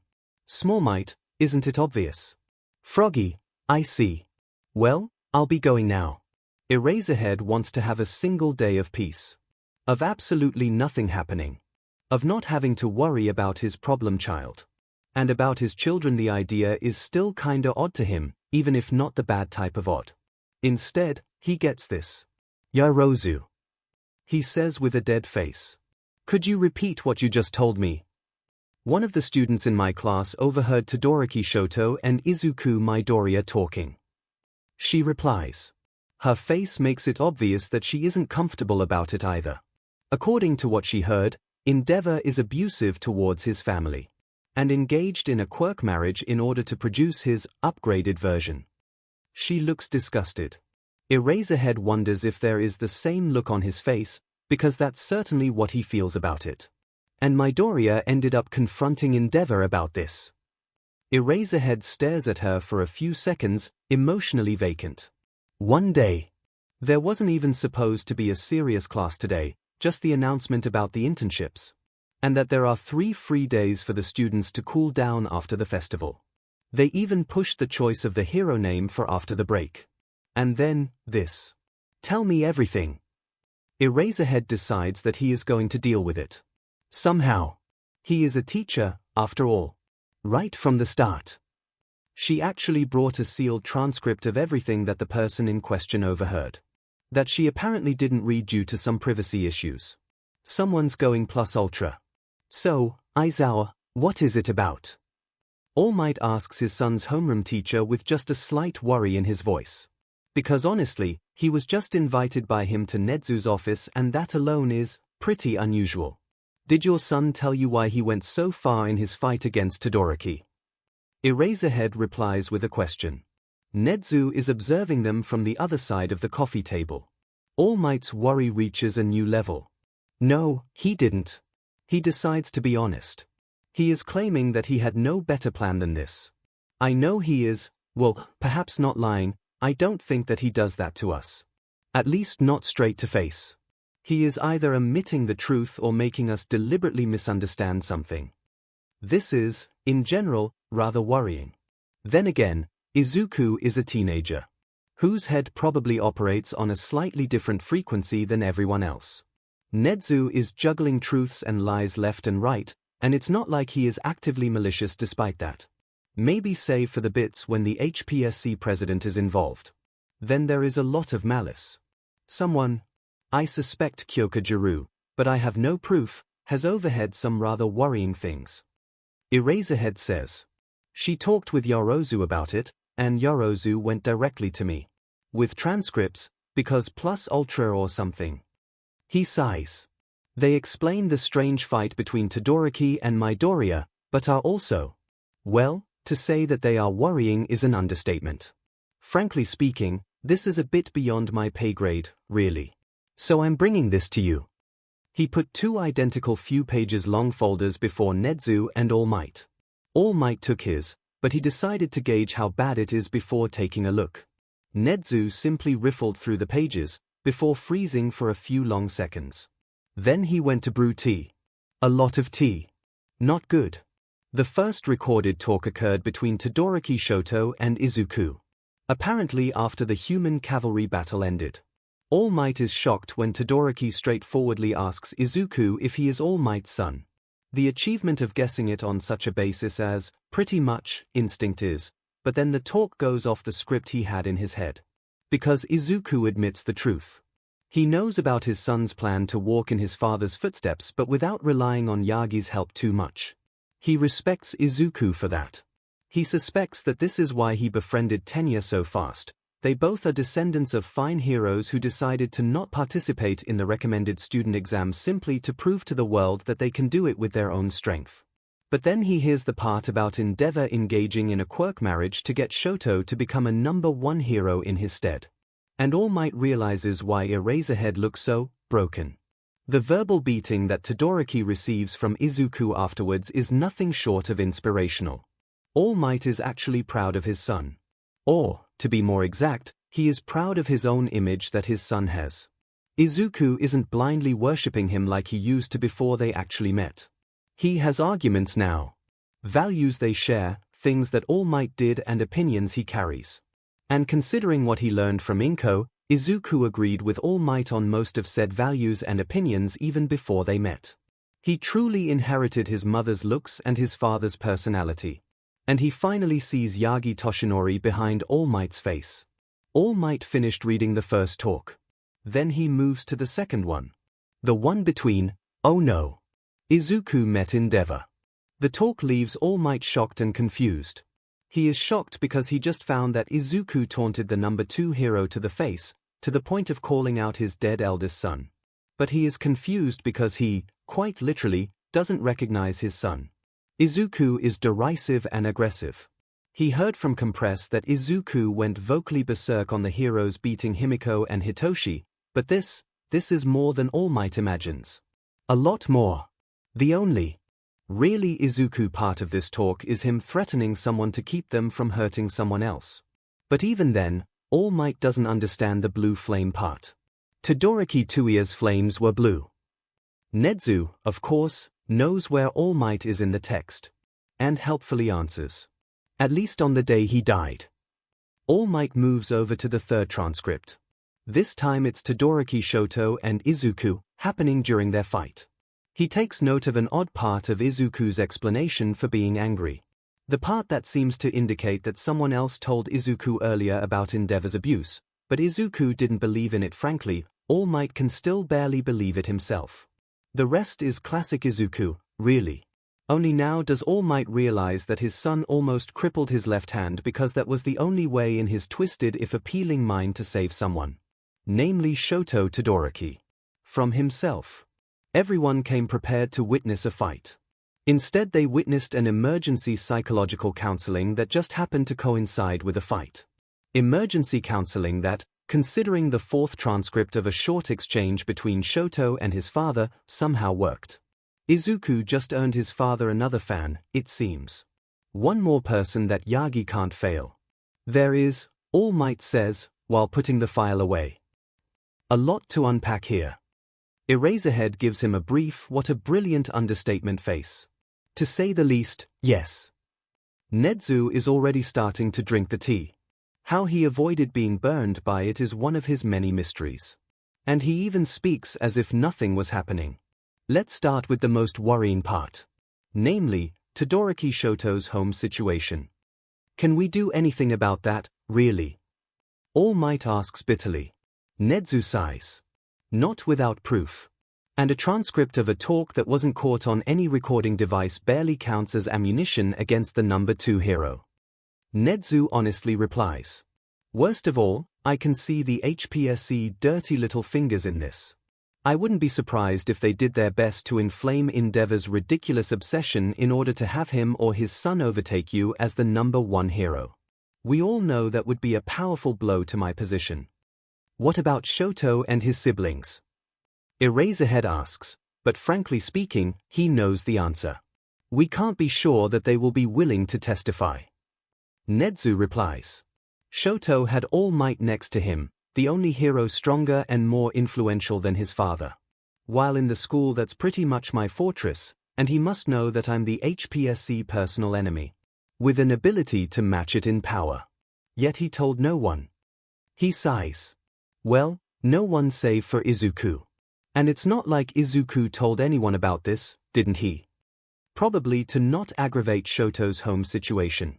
Yagi knows that his son is smart enough to arrive at the same conclusion as Nezu just did. So what can we do? Aizawa asks. Nezu thinks about it for a few seconds.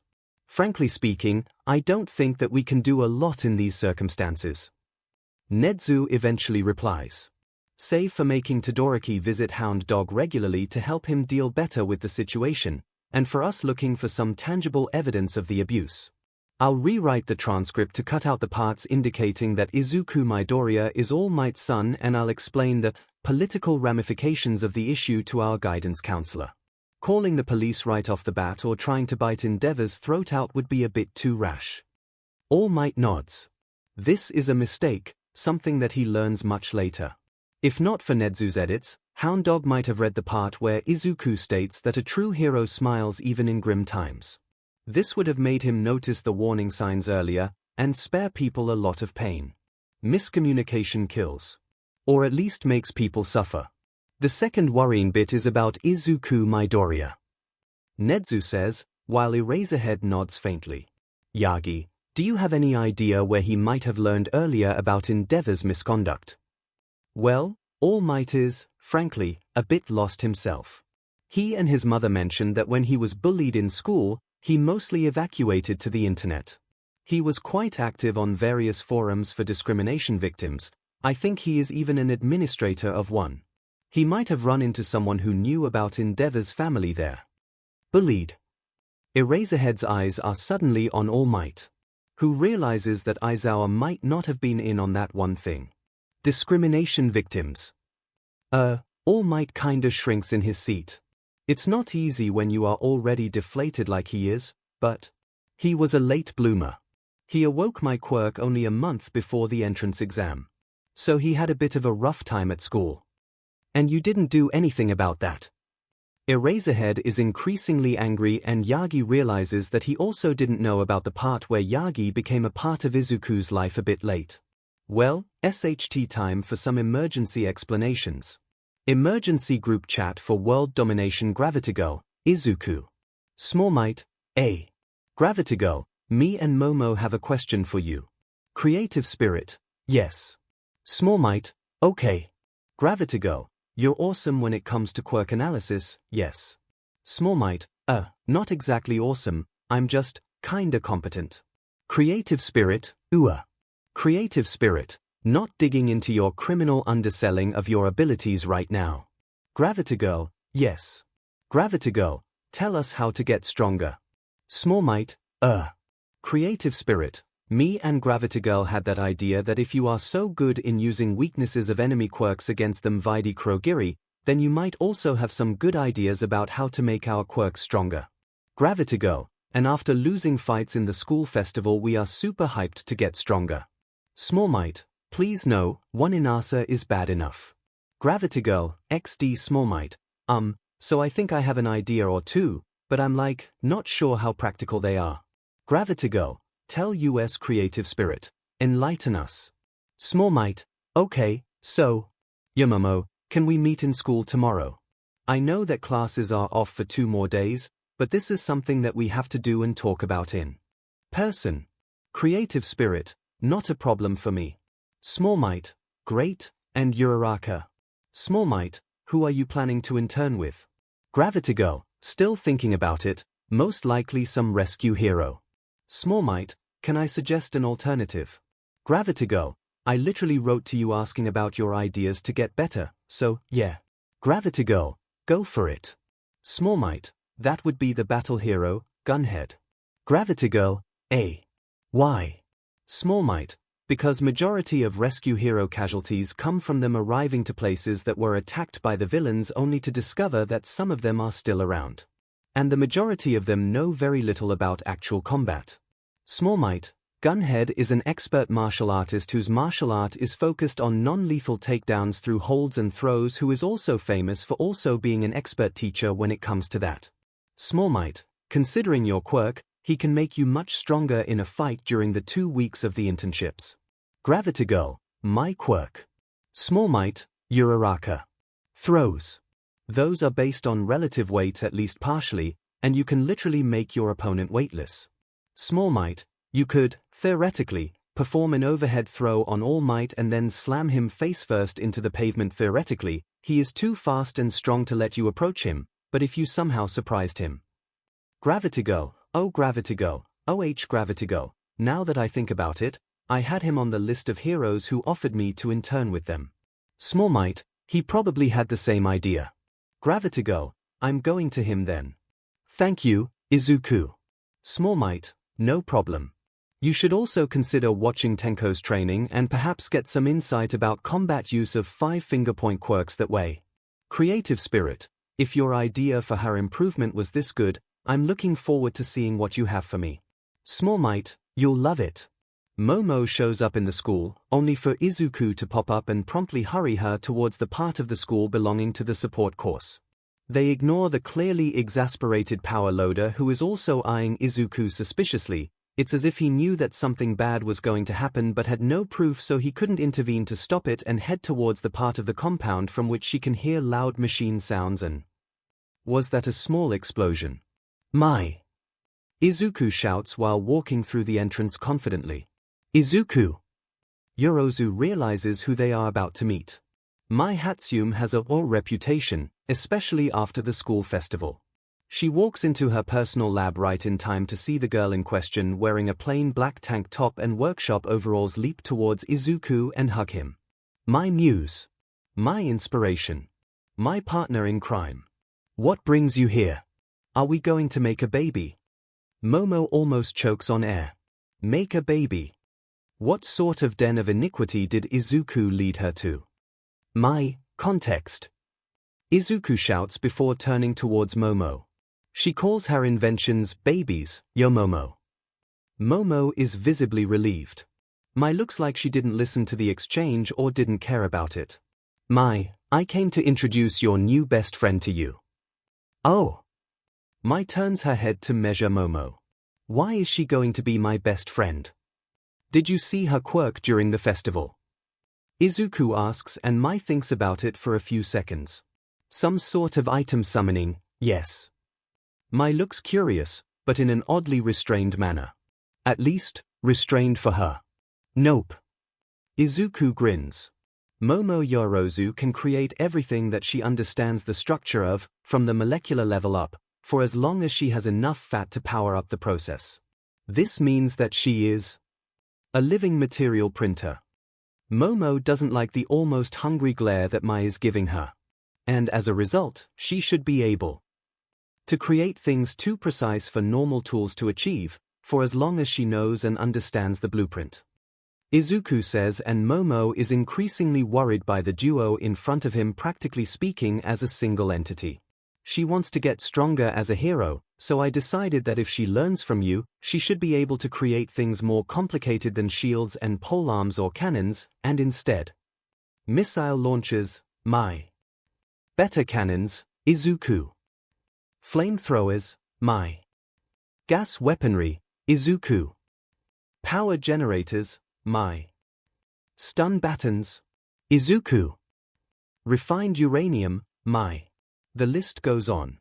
Momo Yorozu is terrified, but also intrigued. UA staff chatroom power loader, we are all going to die and it's Eraserhead's fault. Eraserhead, what? Eraserhead, wait. Eraserhead, what did Midoriya do this time? All Might, why do you automatically assume that it's his fault? Eraserhead, because whatever it is, he is certainly involved in it. Power loader, well, Eraserhead is correct. All Might. What did he do? Power loader, he introduced Hatsune, the mad scientist and engineer, to end all mad scientists and engineers. Imagine David Shield but completely unhinged and ignoring Osha as a rule, with a lab that explodes like twice a week. To Momo Yorozu, the living material printer that can create pretty much everything for as long as she understands the blueprint properly. Eraserhead, oh All Might, surely it can't be that bad. Midnight, yep, I mean, what can they do? They are just students, right? Midnight, and Momo is a refined lady from the elite, she is not going to do anything really weird, right? Power loader, they are working together for 4 hours and I already had to add synthesizing refined uranium to the list of things that are forbidden to UA students. Because Hatsune wanted to create a miniaturized nuclear reactor. I was too afraid to ask what it was supposed to power. Principal. Power loader, and when I came upon them and asked what they were doing, I got the answer, we're making a cute baby. From Yorozu and Hatsune. In unison. While Izuku Midoriya was chuckling maniacally in the background. Midnight, oh no. Eraserhead, we're all going to die. Power loader at Principal Triple My Hazard Pay, dammit or I'm leaving the faculty right now. Eraserhead, objectively speaking, everyone who is teaching Midoriya and his class should receive a hazard pay. Eraserhead, I demand mine to be doubled due to being their homeroom teacher. Izuku Midoriya's official support, fan club whatifdekufanfic, and Momo should be back with whatever result of Izuku's idea was soon. whatifdekufanfic, or, like, 6 hours ago. I'm actually kinda worried. Mindhack, Izuku's idea was probably just so good. Creative spirit, yes. Lead singer, Momo. Creative spirit, I have seen the truth of the universe. Creative spirit, I have been enlightened. Creative spirit, and I have made a baby. 𝐒𝐿𝐷𝐶𝐻, what? Creative spirit, in the meantime, invite. User mad scientist joins the chat. Mind hack, oh no. 𝐒𝐷𝐶𝐻, OSHT gravitigo, oh mad scientist, Momo. Creative spirit, MEI. Mad scientist, is this the place where we show our deepest respect to Izuku Midoriya, my muse and inspiration? Creative spirit, yes. Mad scientist, yes. Gravitigo, wait, muse and inspiration. Gravitigo, how did the two of you know each other before the UA? I know you did from what I saw during the human cavalry battle, but… Mad scientist, oh, we have a mutual friend on the island that got us to meet. We've been throwing ideas back and forth together for a few months now. Mad scientist, Izuku has such a appealing mind. Mad scientist, we're making so many babies. Froggy, Creative spirit, my, context. Small might, well, your apologies to Inasa seem to be well received. This is progress. Thermostat, yes. Thermostat, what now? Small might, right now we have to figure out how to make you meaningfully interact with other people. Because I don't think you have a lot of things to talk with people about aside from training and school. Yes. Small might, is there anything else that you can imagine having a talk with someone about? Thermostat, well, I can their eyes about heroes. Small might, their eyes. Can you show me an example? Small might, Kaminari. Zap zap, what is it dude? Small might, I have a business proposal for you. Zap zap. Small might, I need to make a YouTube channel, and I come to believe that you might be the best choice for that. Zap zap, hair. Zap zap, I mean, my brother has one and it's kinda popular, so I know the theory and I kinda wanted to become a YouTuber at some point. Heroics better, though mixing the two is always an idea. Zap zap, but what sort of channel and what brought this? Small might, discovery that the heroics course has two absolutely incredible conspiracy theorists and we absolutely need the world to see them ramble about the heroes and villains. Small might, Amaya Uyamori of Class 1B apparently tried to persuade Monoma and the rest of his classmates that All Might is just Endeavor and Thunderbolt wearing a metaphorical trench coat because they couldn't agree on who was going to be the #1 hero, so they decided to become one together. Small might, he even brought detailed calculations of their weight and speed on the basis of their quirks to justify it. It's like a blackboard of numbers and charts. They all add up. Zap zap, Small might, and Todoroki Shoto. No, I'm just going to show you the screenshots because even trying to sum it up in my mind makes me laugh my butt of the seat. Zap zap, Shoto. Zap zap, oh my god. Zap zap, what is this? Zap zap, the world must know. Small might, I know, right? Small might, I'm trying to rehabilitate Shoto back into society and I think that this might be the key to give him something to socialize about. Zap zap, I mine, dude. Zap zap, this is an absolute goldmine. Zap zap, you bought me like a pack of jellos. Zap zap, I'm getting technical preparations done and with my brother's help, you get them to agree to all of that. Small might, get Jiru to work on the soundtrack XD. Zap zap, yes. Small might, don't do it. Turboman. Small might, don't intern in Hosu. Turboman, why? Manual is a perfectly logical choice for an internship. Small might, don't insult my intelligence, Tenya. Small might, you got second place in the school festival. Ingenium is your older brother. Small might, you got thousands of offers, most of them from heroes on a much higher place in the ranking or more oriented towards your quirk. Small might, you're planning to go on a solo revenge crusade against the hero killer, aren't you? Turboman, no, I'm not. That would be illegal and most likely suicidal considering my level of skills. Truly, it's only logical to leave him to the pros. Small might, then pick another offer for internships. Small might, another offer not from Hosu. Turboman, I want to go with Manual. Small might, really forcing my hand, aren't you? Small might, hero killer didn't attack your brother. Turboman, what? Small might, I can't tell you anything, but you know about my connections with All Might and Nezu. Small might, someone is trying to frame the hero killer into an attempted murder of an outstanding hero to make his messages against hero corruption lose their edge.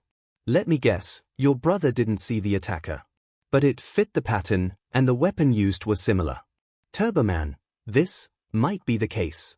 Turboman, but the authorities stated that it was the hero killer that maimed my brother. And I trust them. Turboman, I'm going to Hosu. Small Might, very well. Then I'm going to use the final argument. Small Might, Tenya. If I promise to fix your brother's spine, will you drop Hosu? Turboman, what? Turboman, his spine is damaged beyond recovery. Small Might, my sister has a powerful recovery quirk. Probably the most powerful in the world, which is why she is kept hidden from the people, and why she was kidnapped in the first place. Small Might, she can heal your brother. And I'll smuggle her into your brother's hospital to heal him, if you go to the internship of my choosing and stay there obediently until the end. Rather than going to Hosu. Small Might, call it an instinct or a hunch, but Hosu stinks. I don't want any of my classmates to be anywhere close to it. Turboman, if you are lying, I'm going to change your life into a nightmare. Small Might, spooky, Tenya. But I'm not lying. Turboman, hypothetically, what would be your choice of an internship? So, did you and Bakugo know each other earlier? Uraraka decided to ask. During the lunch break. She realized that it might not have been her best idea when she saw the look he gave her. Startled, didn't even begin to describe it.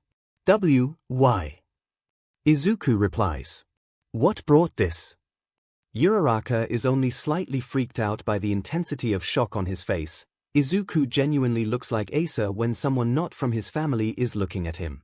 I mean, he keeps calling you Deku. She decides to go through with it and finally be done with. It sounds pretty cute. She didn't know that he could freak out more than this, but somehow, he did. This is very worrying. Like, more than he was in general. See cute. He manages to utter, and Uraraka is kinda lost. Sure, it does sound like worthless a bit, but it's not this, right? Yeah, it sounds a bit like Dekiru. She replies. It gives me that you can do it vibes. She broke him. She realizes it instantly. It's as if he doesn't know how to react to what she just said, so he just went vacant. After like 10 seconds of increasingly awkward silence, he finally manages to make a reaction. Oh! It's all she gets out of him before he returns to eating his lunch. This was odd exchange. 1A chat room zap zap at class president. Is it time?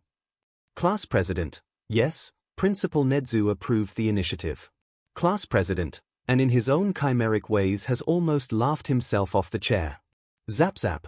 I am not surprised, dude. XD sugar rush. What? Class president, I've been trying to make Shoto socialize. Class president, Nat 20, really? Black darkness, I detect a fellow nerd. Class president, depends. Favorite faction in WH40K? Black darkness, Space Marines. Class president, really? Class president, Raven Guard. Black darkness, yes. Although I also like BLD Ravens. Class president, favorite D&D class. Black darkness, Warlock, obviously. But only from 11th edition onwards. Class president, yeah, my bad. Class president, I approve of you as a fellow nerd. Black darkness, good. Zap zap. Class president, sorry Kaminari. Class president, alright, time to storm the castle. Class president, at everyone. Class president, Kaminari fire it. UP zap zap. YESDUDE 𝐒𝐿eadsInger, what is this ping? Gravitigo, why is this ping? Sugarush, when is this ping? Creative Spirit, what? The stream starts. Following a brief intro that introduces this as a first installment of a heroic conspiracy series of a UA guesswork channel, members of the 1A class are introduced to Kaminari Denki and Amaya Uyemura. And his blackboard. Gravitigo. Did I just spend 10 minutes listening to 1B kid trying to persuade Denki that All Might is Thunderbolt and Endeavor wearing a trench coat? Creative Spirit. The math adds up superficially, but it doesn't include certain factors like the lack of ability to move freely by people wearing such an outfit. 𝐒𝐿eadsInger, and he brought an entire blackboard of calculations to support this. Why is he not putting the same effort in class? Creative Spirit, maybe he does. Black darkness. I find this mad banquet of darkness oddly entertaining. Class president, wait for it. Zap zap. Yes, the segment ends. Kaminari invites another guest.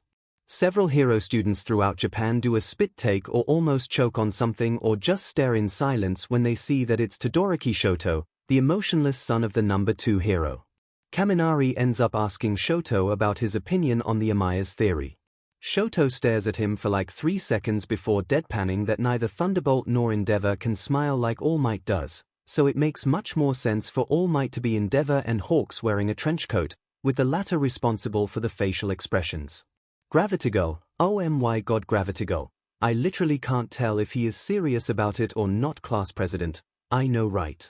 Creative spirit, Endeavor is going to kill someone. Class president, hopefully himself. Now wait for the second part. XD the class 1A gets to see the second segment proper. They witness Shoto spending 7 minutes narrating his theory with a lot of photographs as evidence that Inasa Yorashi is All Might's secret love child.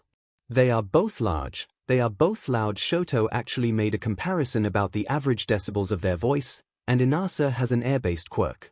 Which makes sense for it being a mutation of All Might's, since All Might uses a lot of air pressure attacks. And his strongest attacks can apparently change the weather by blowing away the clouds.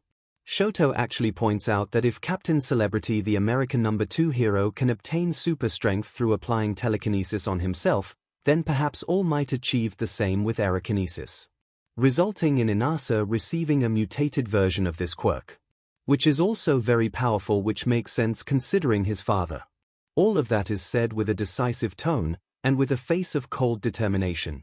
That seems at least slightly deranged in intensity when Kaminari goes too far with pointing out flaws in logic that are quickly counterargumented by Shoto.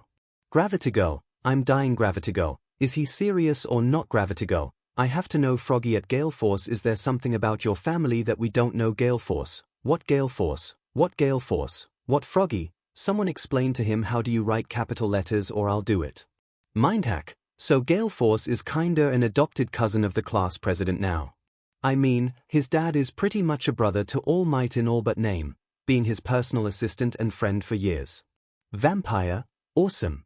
Riot, yes, that would be super manly. Acid Party, sorry, I just watched this and I'm rolling on the floor, I'll be back in a few minutes.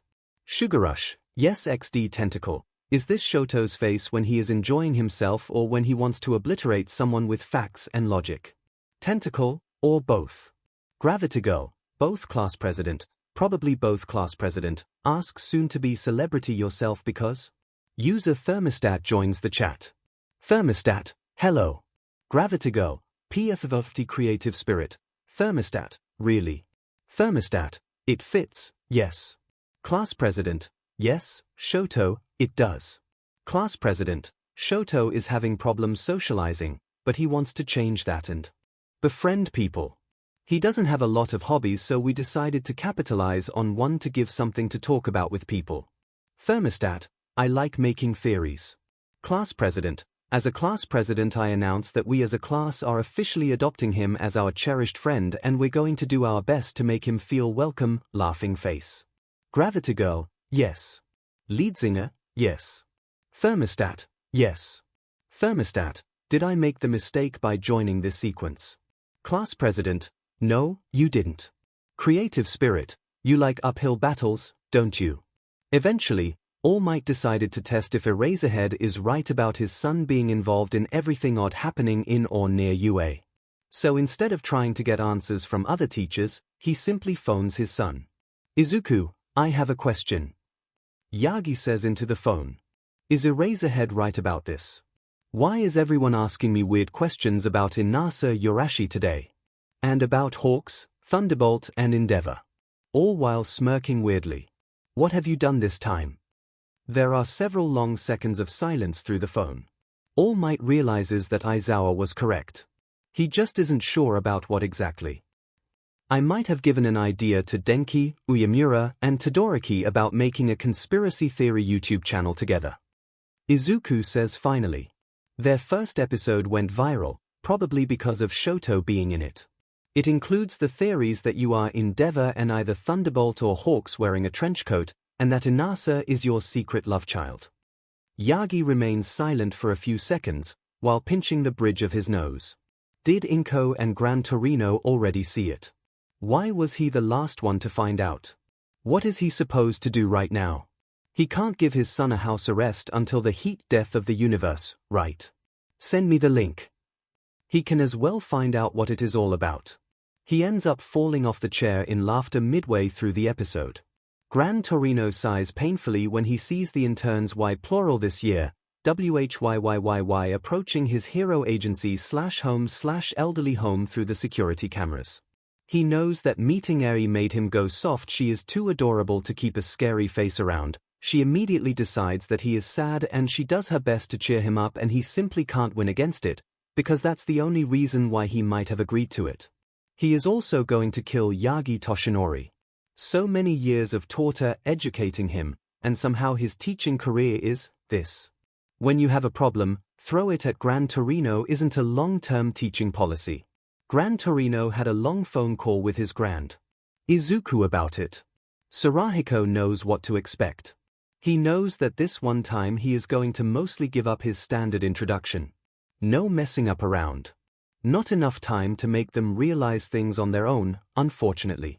That doesn't look like a hero agency. The voice is calm and emotionless.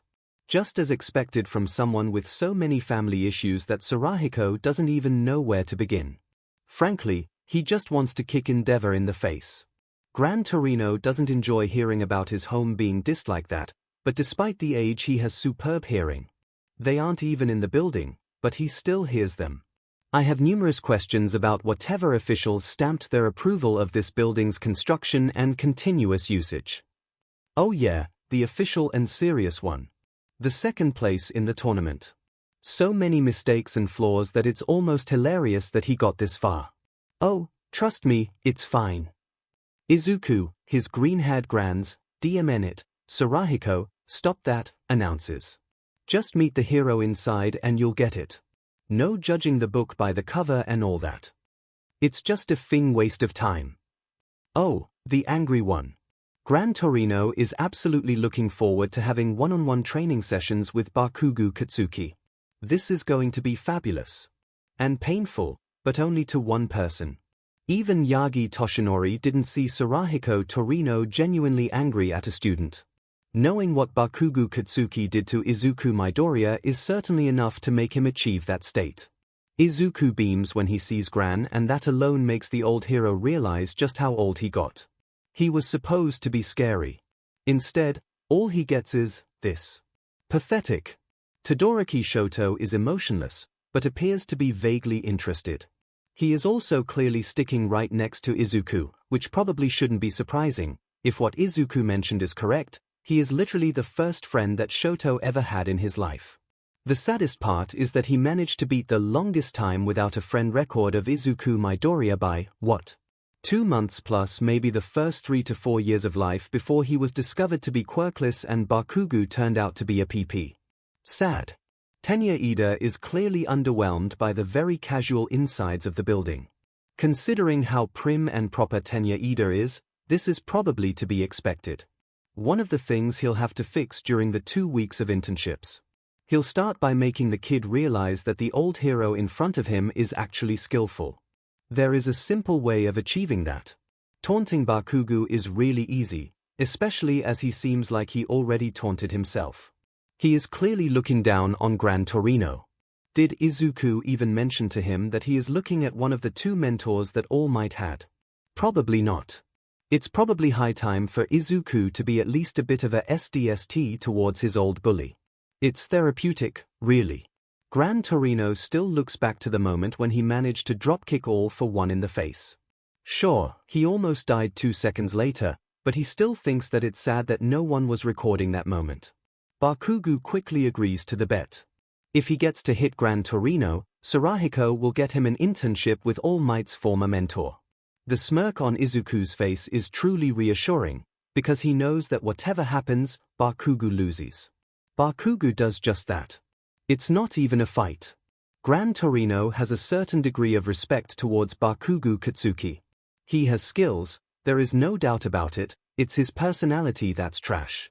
He is strong and has a reaction time that Gran didn't get to witness in a kid his age ever since he met Nana's grandson for the first time. But, frankly speaking, this is at least an order of magnitude below what 𝐺𝐻𝐸 has in store.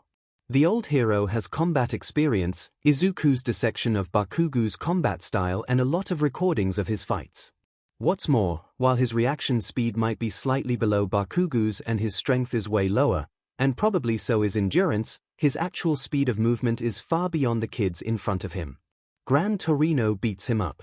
Slowly. Steadily. With a speed so fast that he is acutely aware that Tenya's estimations of him are skyrocketing, the kid practically stares in shock, his eyes failing to follow 𝐺𝐻𝐸's movements. Bakugo is on all fours in front of 𝐺𝐻𝐸, who is clearly feeling pretty cathartic at the moment. That settles it up, I believe. 𝐺𝐻𝐸 asks and gets a lot of begrudging respect back. Don't feel bad about it. You get your side of the deal fulfilled too. Because, you see, I was the All Might's mentor. He gets a shocked stare. Oh yes. I was his homeroom teacher in the UA as well. During our spars I beat him up so much that he ended up vomiting a few times. He knows that I have results, but that I'm also way more harsh than Eraserhead could ever be. He looks away from Bakugo at only slightly intimidated Tenya and still largely unreadable Shoto. Plus, of course, his beaming adopted grandson he has mostly given up on pretending otherwise at this point. Besides, this makes Eri his adopted granddaughter, and that puts everything in the world in the right place. All Might send you to me, because that's his way of dealing with problem children. He continues. I have 2 weeks to beat you all into shape while also giving you some practical experience. This internship will be hell. By the time it's over, you, like All Might, will react with terrified shivering at the mention of my name. But I can promise you one thing in exchange. Results. He is going to start with Todoroki Shoto.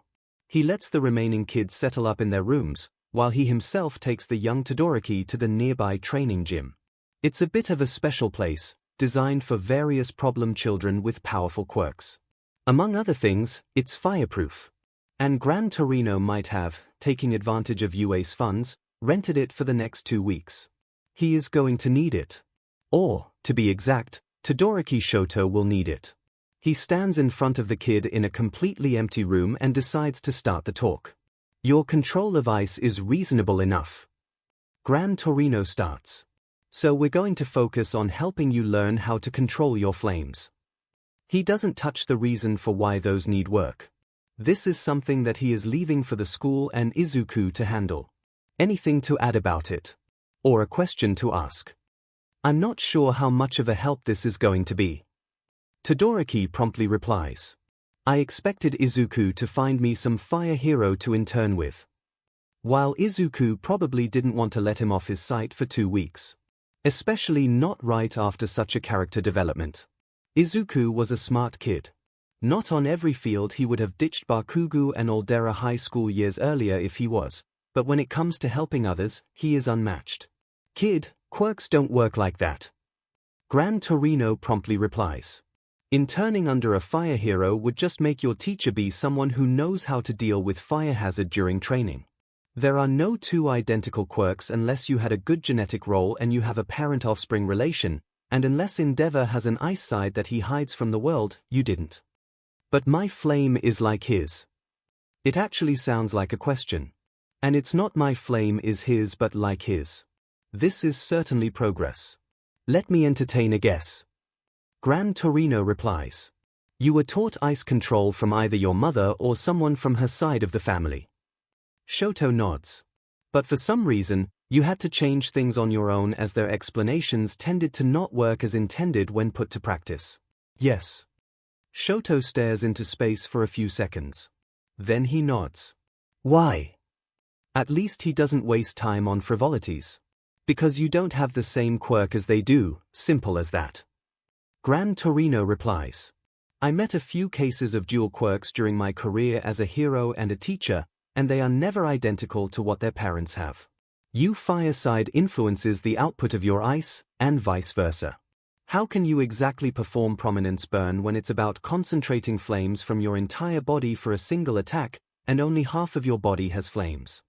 Todoroki Shoto thinks it over quite fast, and arrives at the right conclusion, without 𝐺𝐻𝐸 having to beat it into him.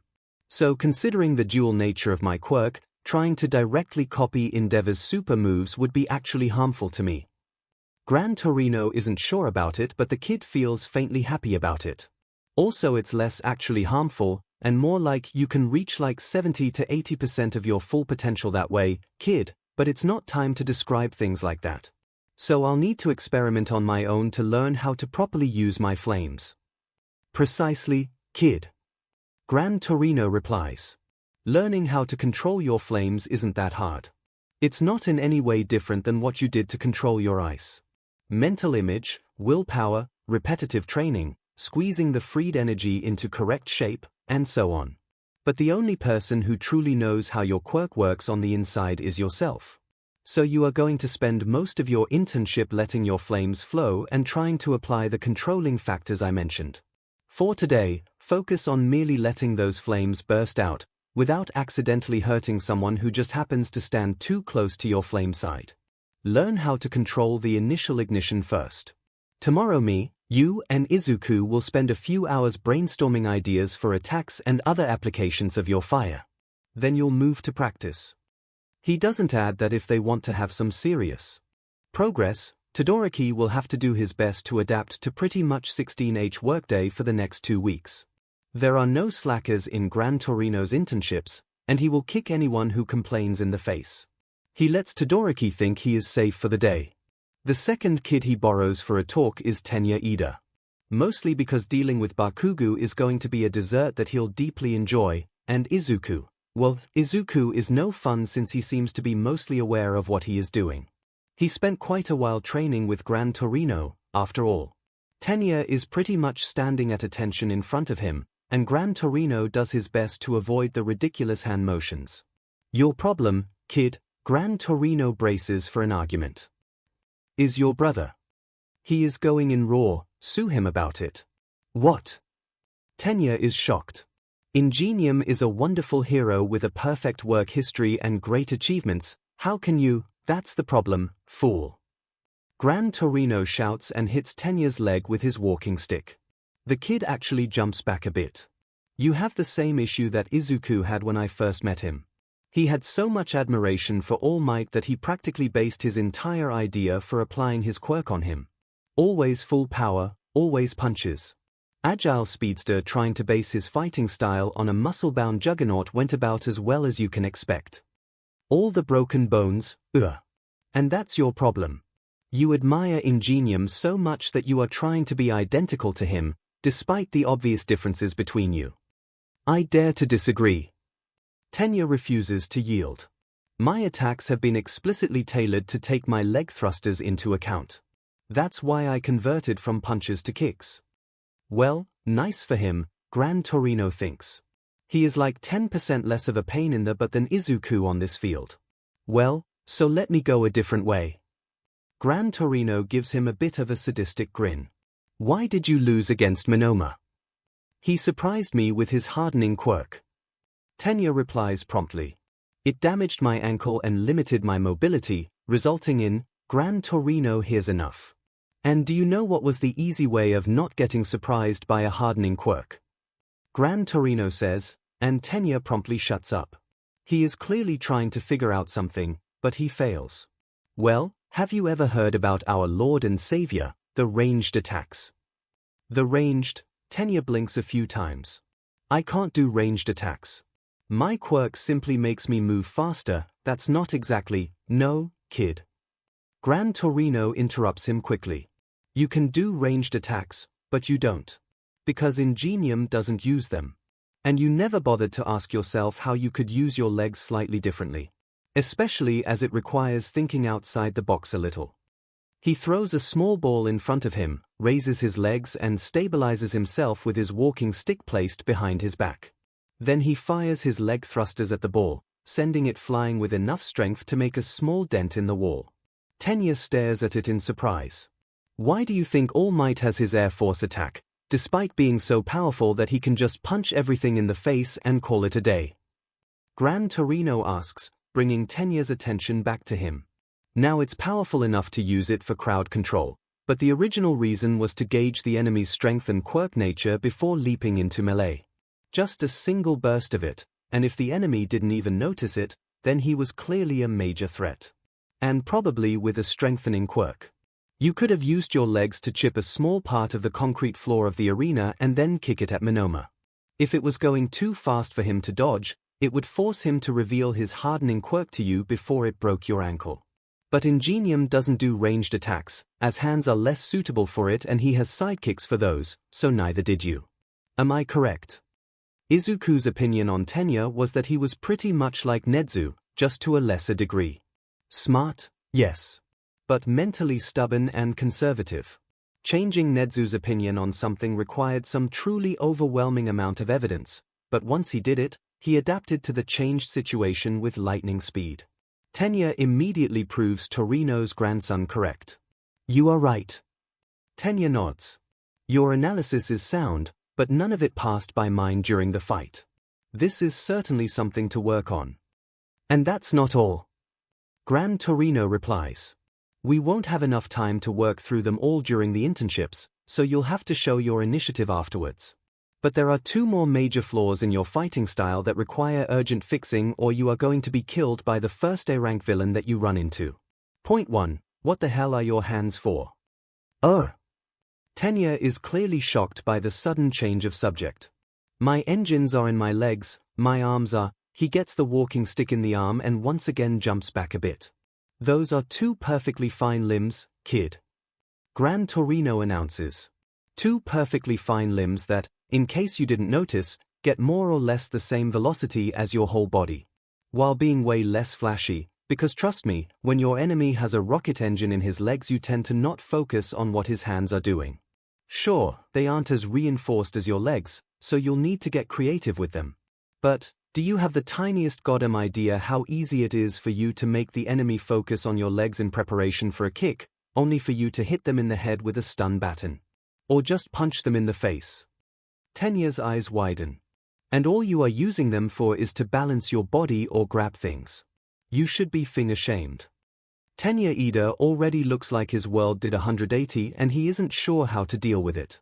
But Gran Torino is not done with delivering the news, so he follows up with the 3rd flaw. The 3rd flaw is that you have the flexibility of an overdried wood log. Gran Torino announces. Your attacks have trajectories that a 5-year-old kid could predict. Any Death Touch quirk user like Overhaul will take you down instantly by simply predicting your move and touching you while you attack them. Hell, any fighter that can tank an attack of yours will probably take you down in a counter easily. Hero Killer beat me up by tanking my attacks and figuring out my attack pattern until he managed to effortlessly grab me by the leg mid-flight and restrain me. How much easier do you think it is to take down a speedster whose only attack trajectory is a straight line? You fought the Hero Killer. Tenya is clearly shocked. Run into him accidentally. Gran Torino deflects the question. The one thing he took from that is to never make fun of Yagi Toshinori in front of Akaguro Chisome. The duel was short and frankly rather humiliating to the old hero. Inko Midoriya and Mr. Compress were vaguely amused by that.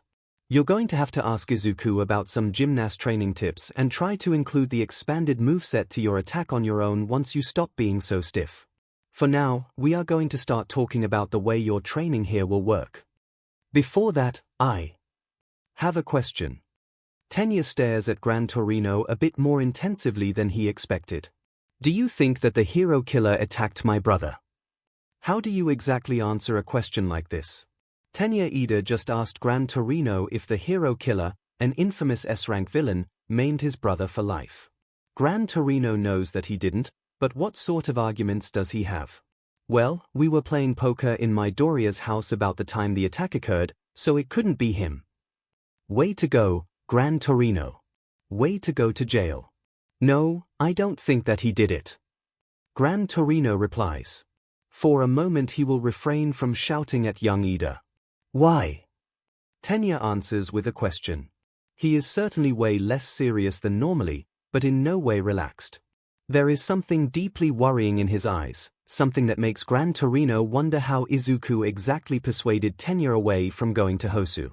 Team Ida 10 is a hero agency run by a single family. I know that he looks down on groups like this for changing the heroics into a hereditary occupation, And 𝐺𝐻𝐻𝐿 interrupts him by raising his hand. Yes, he does. 𝐺𝐻𝐻𝐿 replies. But 𝐼𝐺𝐸um regains points elsewhere. Because while Stain looks down on heroics being treated as a job, he absolutely hates the very concept of someone willing to become a hero being denied a chance for that due to being born with a wrong quirk. The only thing that matters for him is one wanting to risk his life to save others and actually being ready to do it when the right time comes. And you know your brother's approach to quirkism. Tenya does, of course. Close to half of the 70 sidekicks of Team 𝐈𝐴10 are heroes with villainous quirks or complex mutants. There are even recurrent gossips that one or two are quirkless who figured out how to pretend to have a quirk well enough. 𝐼𝐺𝐸um actually made the headlines a few years ago, when some journalists discovered that a recently hired 𝐈𝐴10 sidekick was a complex mutant that 𝐼𝐺𝐸um talked off the rooftop a few years earlier and promised them that he would help them become a hero. Frankly speaking, I would be less surprised by Stain rescuing your brother than I was by the announcement that he attacked him. 𝐺𝐻𝐻𝐿 concludes. The only scenario in which I can imagine Stain wounding 𝐼𝐺𝐸um was if your brother somehow cornered him and forced his hand. But while I respect your brother for his hard work and anti-discriminatory policies, he simply isn't someone who could do that to Stain. The hero killer could probably keep standing after All Might's punch, 𝐼𝐺𝐸um simply doesn't compare. He could. 𝐺𝐻𝐻𝐿 heard the tale. Every non-strength augmenter that could still stand after getting a 100% Detroit smash to the chest was a monster that 𝐺𝐻𝐻𝐿 wanted to have nothing to do with. Unfortunately, it was after Torino was humiliated, so he didn't see any warning signs when he accepted the duel request. And Stain didn't just stand after it, he high-fived Mr. Compress and announced that they won the bet with All Might and will get free beer for the next week. Although he was shaky for a while. And it was rather obvious that the second or third punch would take him down. 𝐿 almost killed them all over the dumb SHT they were doing behind her house while she wasn't there to stop them. 𝐺𝐻𝐻𝐿 wishes he was there to witness the scolding. Then again, acting all dumb with your brothers-in-law was kinda a tradition for married men, now wasn't it? Seeing Toshinori finally enjoying life was... well, let's be real. Yagi Toshinori earned it. I see. Tenya looks away, clearly conflicted about something. 𝐺𝐻𝐻𝐿 wonders. Dealing with Izuku is the least problematic part of the day. By now Izuku knows where and how he wants things to proceed when it comes to his quirk. He could go elsewhere for his internships to gather some proper connections, but he is trying to keep an eye on Ida and Shoto, and that made him go to 𝐺𝐻𝐻𝐿 as well. Besides, Izuku internalized 𝐺𝐻𝐻𝐿's belief that there is not a single thing in the universe that makes training your fundamentals a bad idea. Then Izuku runs him through the revelation that the one-for-all final form will have him awaken the quirks of its former users most likely, and that he already used somehow, probably accidentally, �EN's smokescreen. And that if Aiko's words are to be trusted, he has ghosts of former users living in his quirk. Including Nana. 𝐺𝐻𝐻𝐿 joins Eraserhead and All Might in their common belief that Izuku Midoriya is a problem child. Dealing with Bakugo is going to be a problem. But a good one. 𝐺𝐻𝐻𝐿 has actually requested for him to be sent to his agency for the internships. The rehab courses don't have a choice when it comes to them, at least not yet. The problem with Bakugo is that 𝐺𝐻𝐻𝐿 doesn't have much to change in his combat tactics. Oh, there are problems to correct. For example, Sarahiko Torino has absolutely no idea why the kid has thoroughly ignored the existence of his legs when it comes to propulsion. Legs as a rule are more resistant than arms, so he could easily make powerful straight-line moves from his legs, while using his arms for more precise maneuvers. His sweat is nitroglycerin. All of it. How hard is it to get some support item that redirects his sweat from his legs to his soles for large-scale detonations? The real problem is going to be correcting his personality. Because, frankly speaking, 𝐺𝐻𝐻𝐿 sees practically nothing redeemable in it. And while he knows that Hound Dog is working by the clock to change, he also realizes that it won't work with Bakugo. Because Bakugo is so absolutely full of SHT that it can't be changed. His warped mindset is going to absolutely refuse all those minor changes that constitute a successful therapy. So 𝐺𝐻𝐻𝐿 is going to do his own thing. He just needs a proper pretext. A good moment to make what's coming not feel out of place, to not make it look like anything other than a genuine outburst. 1A Classroom Chat Zap Zap. How are you doing in your internships, folks? 𝐒𝐿𝐷𝐿, I'm dying, death arms is making me run around way too much 𝐒𝐿𝐷𝐿, but I helped deal with a hostage situation so I guess I'm doing alright. 𝐵𝐵𝐵, sounds super cool. 𝐒𝐿𝐷𝐿, it was mostly just me locating and counting the hostages though 𝐵𝐵𝐵, still super cool. Creative spirit, 𝐻𝐻𝐵 was a mistake. Grapevine, and so was Mount Lady. 𝐵𝐵𝐵, do I want to ask? Creative spirit, 𝐻𝐻𝐵 is pretty much treating me and the 1B class president as modeling assistants. Creative spirit, Zero heroics, well, almost. Grapevine, and Mount Lady is treating me as someone to clean her agency up because she is a lazy bum and wants to save money on professional cleaners. Grapevine, I can't believe I thought that she was Secretary Grapevine. She is the opposite of Secretary Grapevine, and, even worse, I'm not learning anything over here aside from common household skills.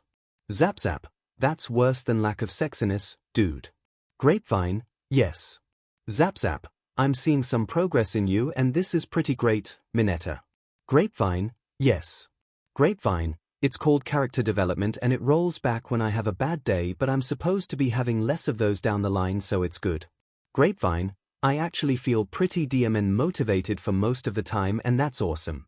Grapevine, unlike my internship Grapevine, CRP, more work. GTG 𝐵𝐵𝐵, keep fighting dude 𝐵𝐵𝐵, anyone else here? 𝐒𝐷𝐷𝐿, aren't you, like, busy yourself? 𝐵𝐵𝐵, nah, it's alright 𝐵𝐵𝐵, high voltage is pretty chill dude, I did my daily quote of patrols and training so I'm free to be on the internet 𝐵𝐵𝐵. Does anyone know how Shoto and Izuku are doing in their internships?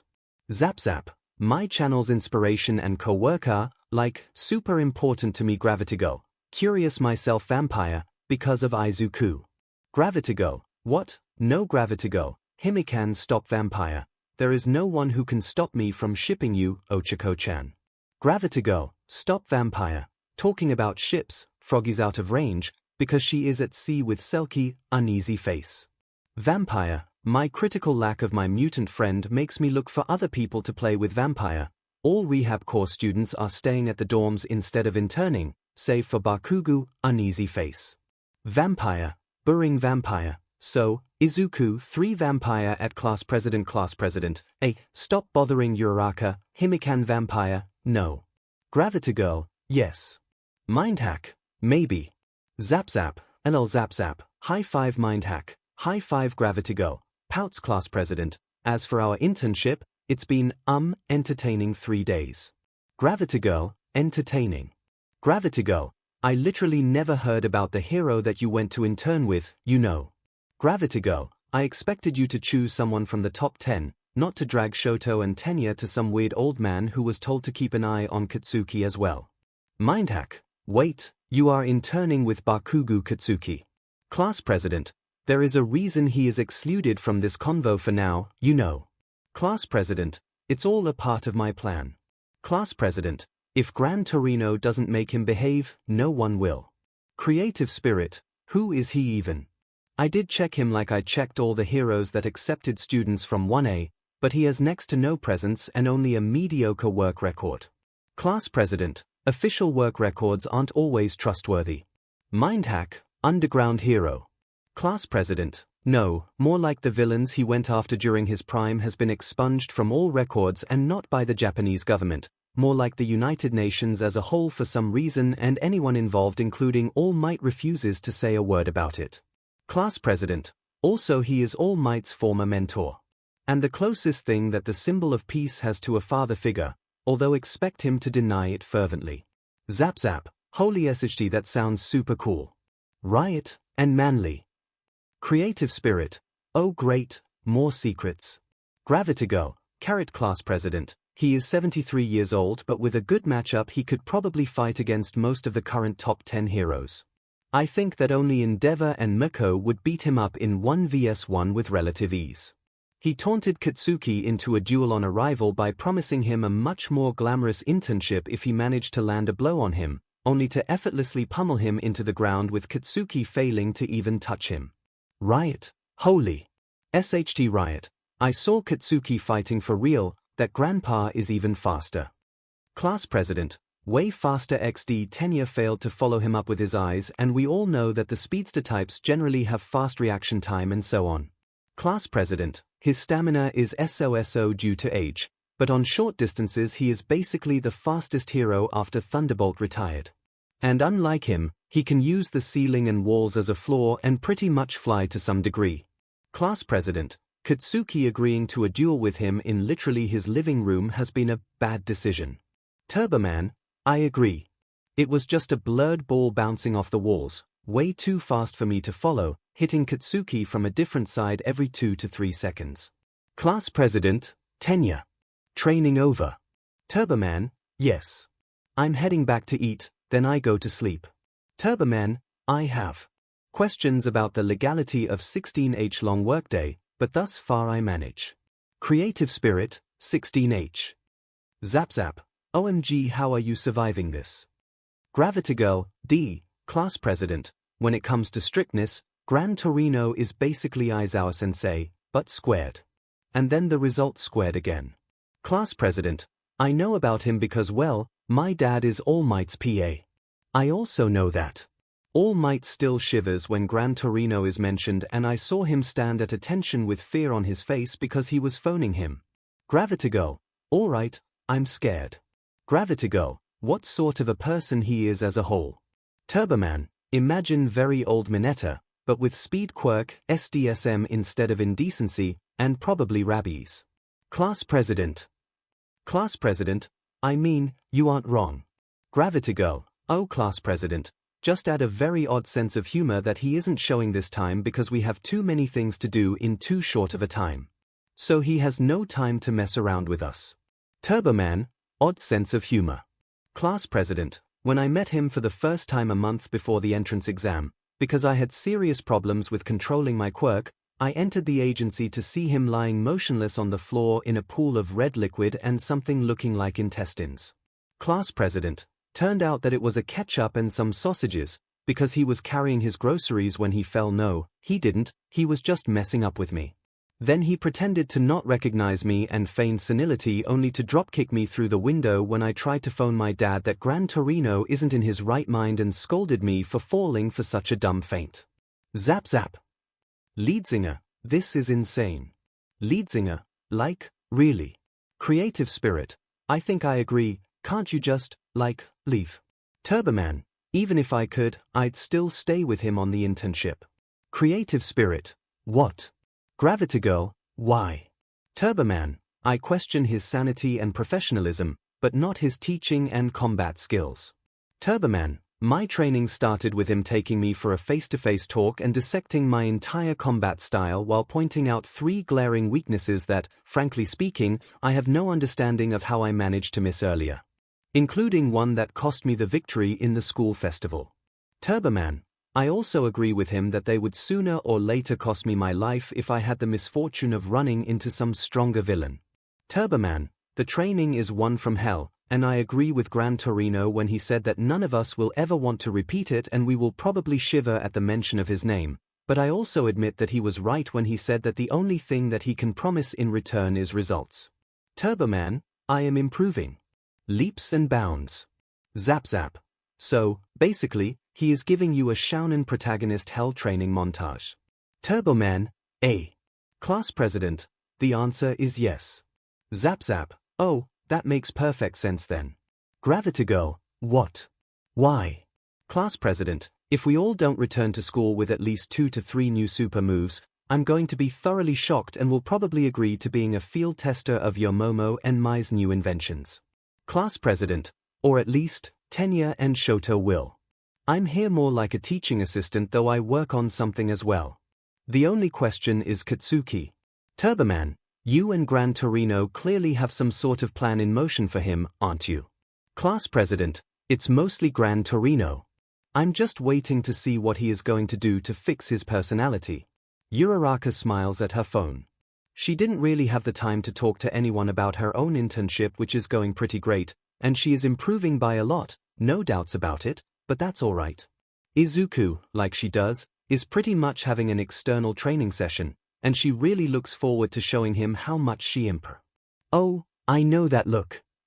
She hears Gunhead's voice. She is just having a short break in his agency, so he is still around, and this makes her return back to consciousness. With just a bit of startleness to boot. Someone's in love. He is sitting cross-legged in front of her, his head resting on his hands. She has no idea how to react to a muscular man with a gun quirk occasionally speaking like a young girl. It's odd. It makes her laugh a bit, and he is no creep, he is an exemplary hero, just. And then, there is the subject. I'm not in love with him. She quickly replies and shudders internally because why is everyone claiming otherwise? Him, here. Gunhead sounds vaguely amused. So, he is just a friend to you, right? She nods furiously. Okay, so do you have another male friend your age? She does. Tenya. Inasa too, kinda. Hitoshi, probably. So are you in for a little thought exercise? She probably isn't. But it's also probably not a question. So, pick one of your other friends. He says, and she chooses Tenya. Now imagine that you are getting married. What? She stares at the hero in front of her in shock. Wait, what? It's just a thought exercise, Uraraka. Gunhead announces with a brief laugh audible through his helmet. Come on, indulge me. Just imagine the scene for a few seconds and take note of your emotions. It's mostly just thinking that it's super weird. Tenya is a nice guy, but... Alright, now replace him with the boy that you supposedly aren't in love with. She. And Izuku. Getting married. She hides her face in her hands because the blushing is just way too strong, and she can't even look at anyone in this state, and... Uraraka, you are floating. Gunhead announces, sounding vaguely amused. She realizes that she is right, and she quickly returns to the floor. Now, please tell me why are you reacting so differently to those two boys, if they are both just friends to you? She mulls it over for like 10 seconds before she approaches the only logical conclusion. Oh my gosh.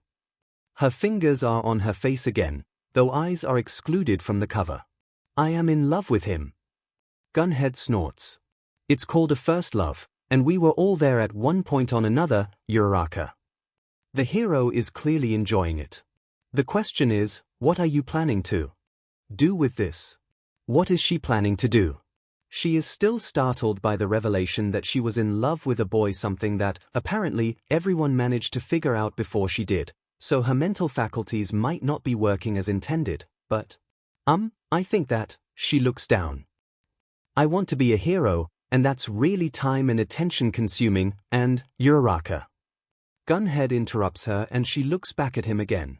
Being a hero is time and attention consuming as well, especially if you're aiming at the top.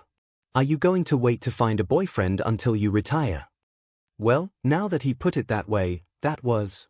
Do you think that he is someone who would be angry at you for dedicating most of your time to training and learning things in the name of becoming a splendid hero? Or would he understand and support it? Uraraka remembers all the cases of Izuku going berserk at someone for trying to stop someone else from becoming a hero. How far he went to help Himiko and Hitoshi become heroes. How hard he is trying to help everyone else in the class. He would understand, I think. She replies, just slightly unsure about it. Izuku is probably the only person in the world where such an option is certainly on the table, just, he is kinda worrying at times, and that adds a degree of doubt when it comes to predicting him. Then why do you think that having someone to lean on during hard times and someone to help you when you're in trouble would be a detriment to your quest to become a hero? Gunhead asks, and Uraraka isn't sure what to answer. You'd have to do the same, of course. But that's how relationships work. Two-way streets. She knows that much, and she certainly knows that Izuku needs someone to lean on a bit, just. Do you think that I should confess? She decided to ask. It's quite odd to ask a pro-hero that she is interning with such a question, but that's something for you to decide. He replies with a shrug. Still 1.5 weeks until you see each other. And you certainly know a person or two that you might ask for their input. You can probably figure out what I think about it, though. He stands up. I have some experience when it comes to relationship counseling like that, I guess. Really? She has no idea why, it's a bit. How? 6 younger sisters, Uraraka. Gunhead replies, and while he is wearing a mask, she is almost certain that his eyes are a bit dead at the moment. 6 younger sisters that I had to take care of after our parents died. And now I'm married and I have 3 daughters and no sons, because of course I do. Oh.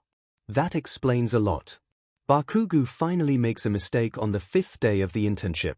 He is training a new super move that 𝐵𝐺𝐴 manipulated him into making. It's called AP Shot, and it's a part of their Lord and Savior, the ranged attacks, because Miruko is literally the only high-ranked melee fighting hero without at least one, and 𝐵𝐺𝐴 still has no idea how that happened. He makes the mistake of cursing Deku under his nose for putting him up to this. So 𝐵𝐺𝐴 promptly breaks said nose and sends Bakugo backwards with the impact. What the F? Bakugo is holding his nose with one hand, giving 𝐵𝐺𝐴 a death glare. After seeing All for One's death glare, the old hero barely notices that one. What do you think you're doing, you senile old fart? I don't care what filthy words you are using to describe me or your other classmates. 𝐵𝐺𝐴 announces. But if I hear you badmouthing Izuku Midoriya again, I'm going to break a bone. And if you keep doing it, it's going to get worse. F you. Bakugo is just as abrasive right now as he probably can. And on the verge, because 𝐵𝐺𝐴 was using every trick in his repertoire to keep him on edge for days. Subtle jabs, the right stares, slight alteration to his bed that make him sleep bad, and more. And If Deku. 𝐵𝐺𝐴 didn't use his full speed during their introductory brawl. This time he does. 3 seconds later Bakugo's right hand was broken below the elbow. He has enough pain tolerance to not just scream, but he is holding his arm and looking at 𝐵𝐺𝐴 with a combination of shock, anger, and horror. Gentle criminal. 𝐵𝐺𝐴 says, once again standing in front of Bakugo. Split. Stain. Purity. Disassembler. Inferno. Strategist. Necromancer. Lady Nagant. Knuckle Duster. Deathmonger. Crawler and Pop Step. Do you know what is the one thing they all have in common? Bakugo doesn't answer. At some point in their lives, all of those people wanted to become heroes. Some managed to get into the hero school. Some were pro-heroes for years. But today, the best of them are wanted vigilantes, while the worst are mass-murdering maniacs that average villains do not want to associate with. He smirks at Bakugo, but only a blind man would take that for a sign of him being happy.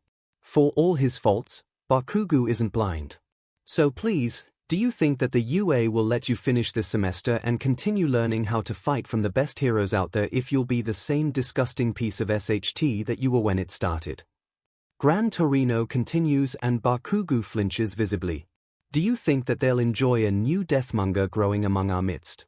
Do you think that I enjoy teaching you a technique that you'll probably use to brutalize some actual heroes and who knows how many civilians? As if I would ever become some loser villain. Bakugo barks back. I'm going to become loser villain. 𝐵𝐺𝐴 interrupts him, and despite his fury, Bakugo feels cornered enough to not continue his rant. Is that how you see this? The only reason why you want to become a hero instead of a villain is because the latter are weak. Because they are losing. 𝐵𝐺𝐴 laughs. Because if that's how you see this, then you are dumber than I thought. Heroes always win. Bakugo shouts back. They, dumb. RETD. Idiot. Deku. 𝐵𝐺𝐴 says in a mocking tone. That's what you are, babu. I'm old enough to remember the times before All Might. The times when villains had heroes in the corner.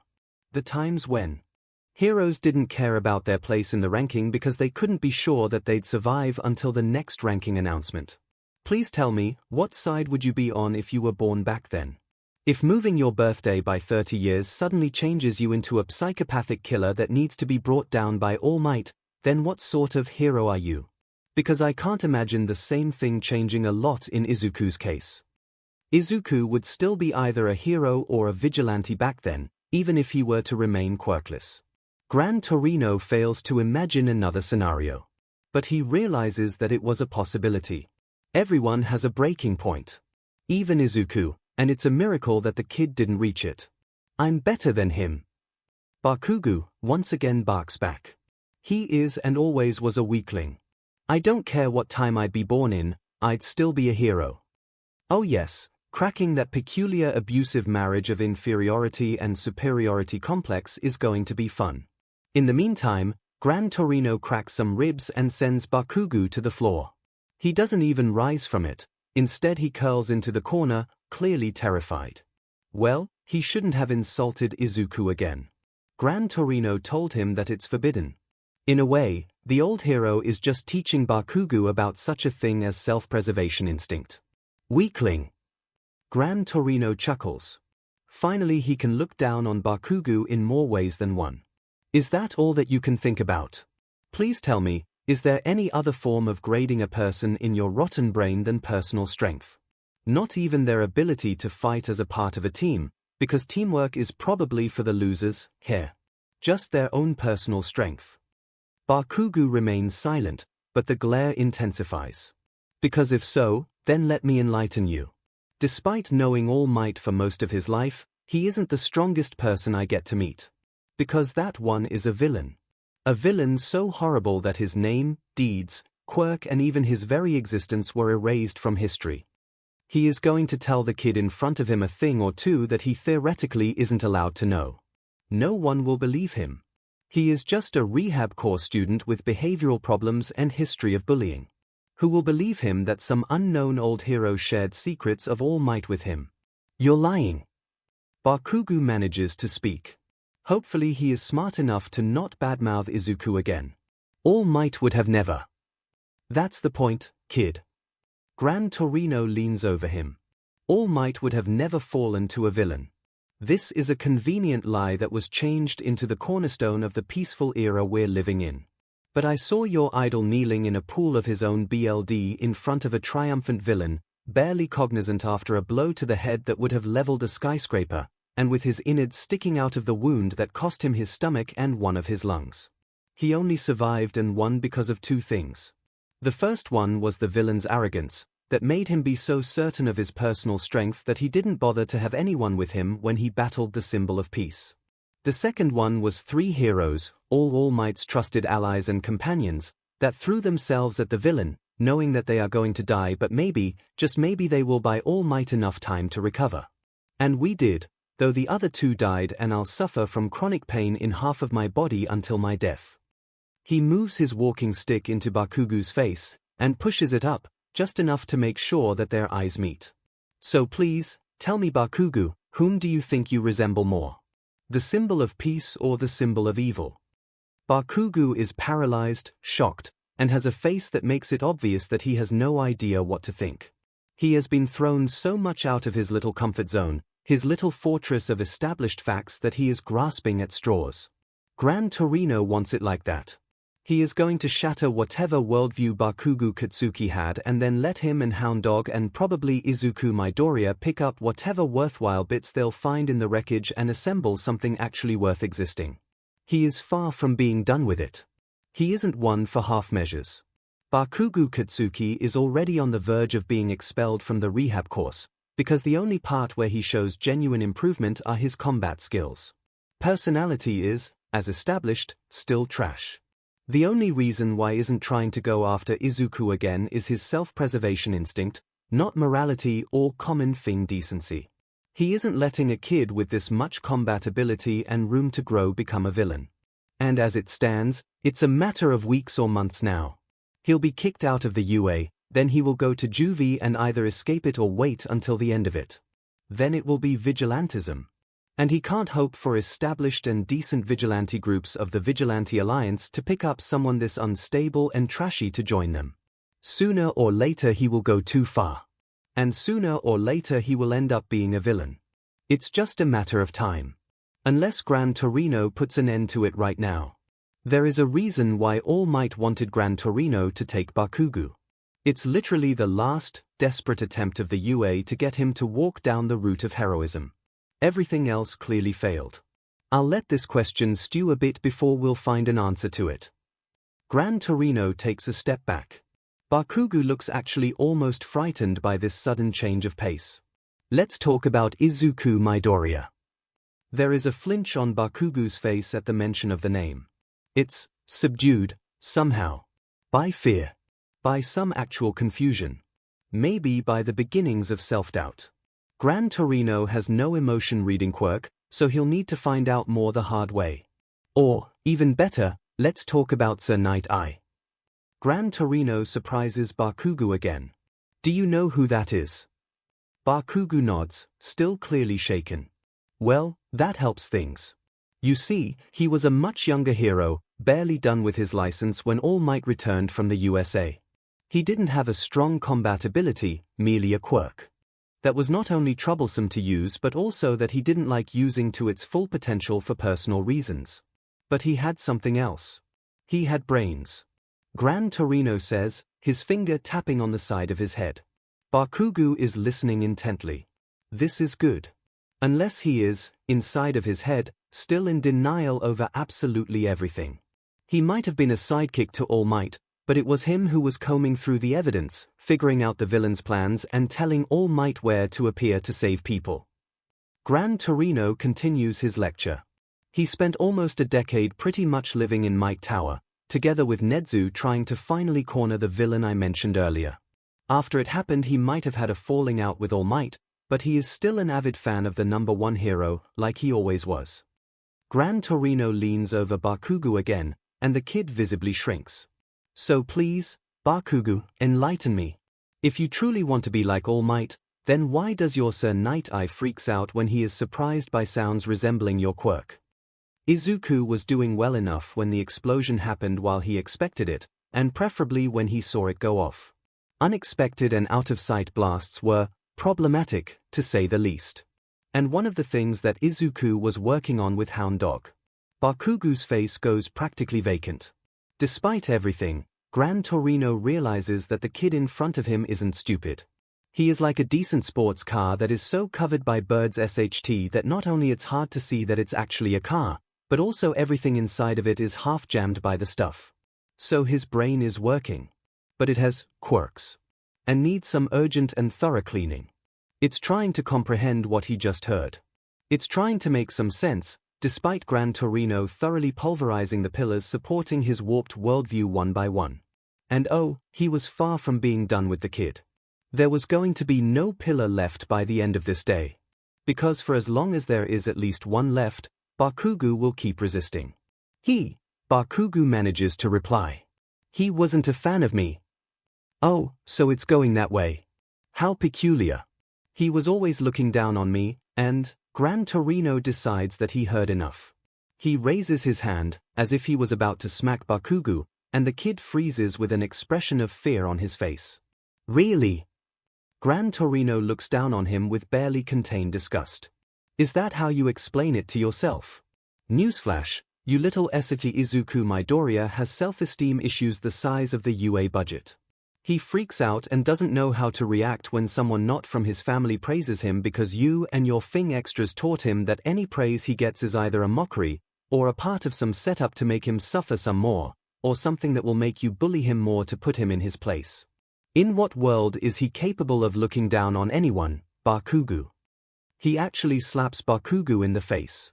Not even because it's part of the plan, but because he Fing wants to. And then he yells at him, from up close.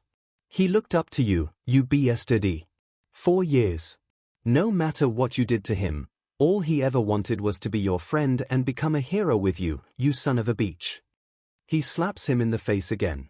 Frankly speaking, he isn't sure if Bakugo even noticed it. But it sure as hell felt cathartic to 𝐺𝐻𝐿.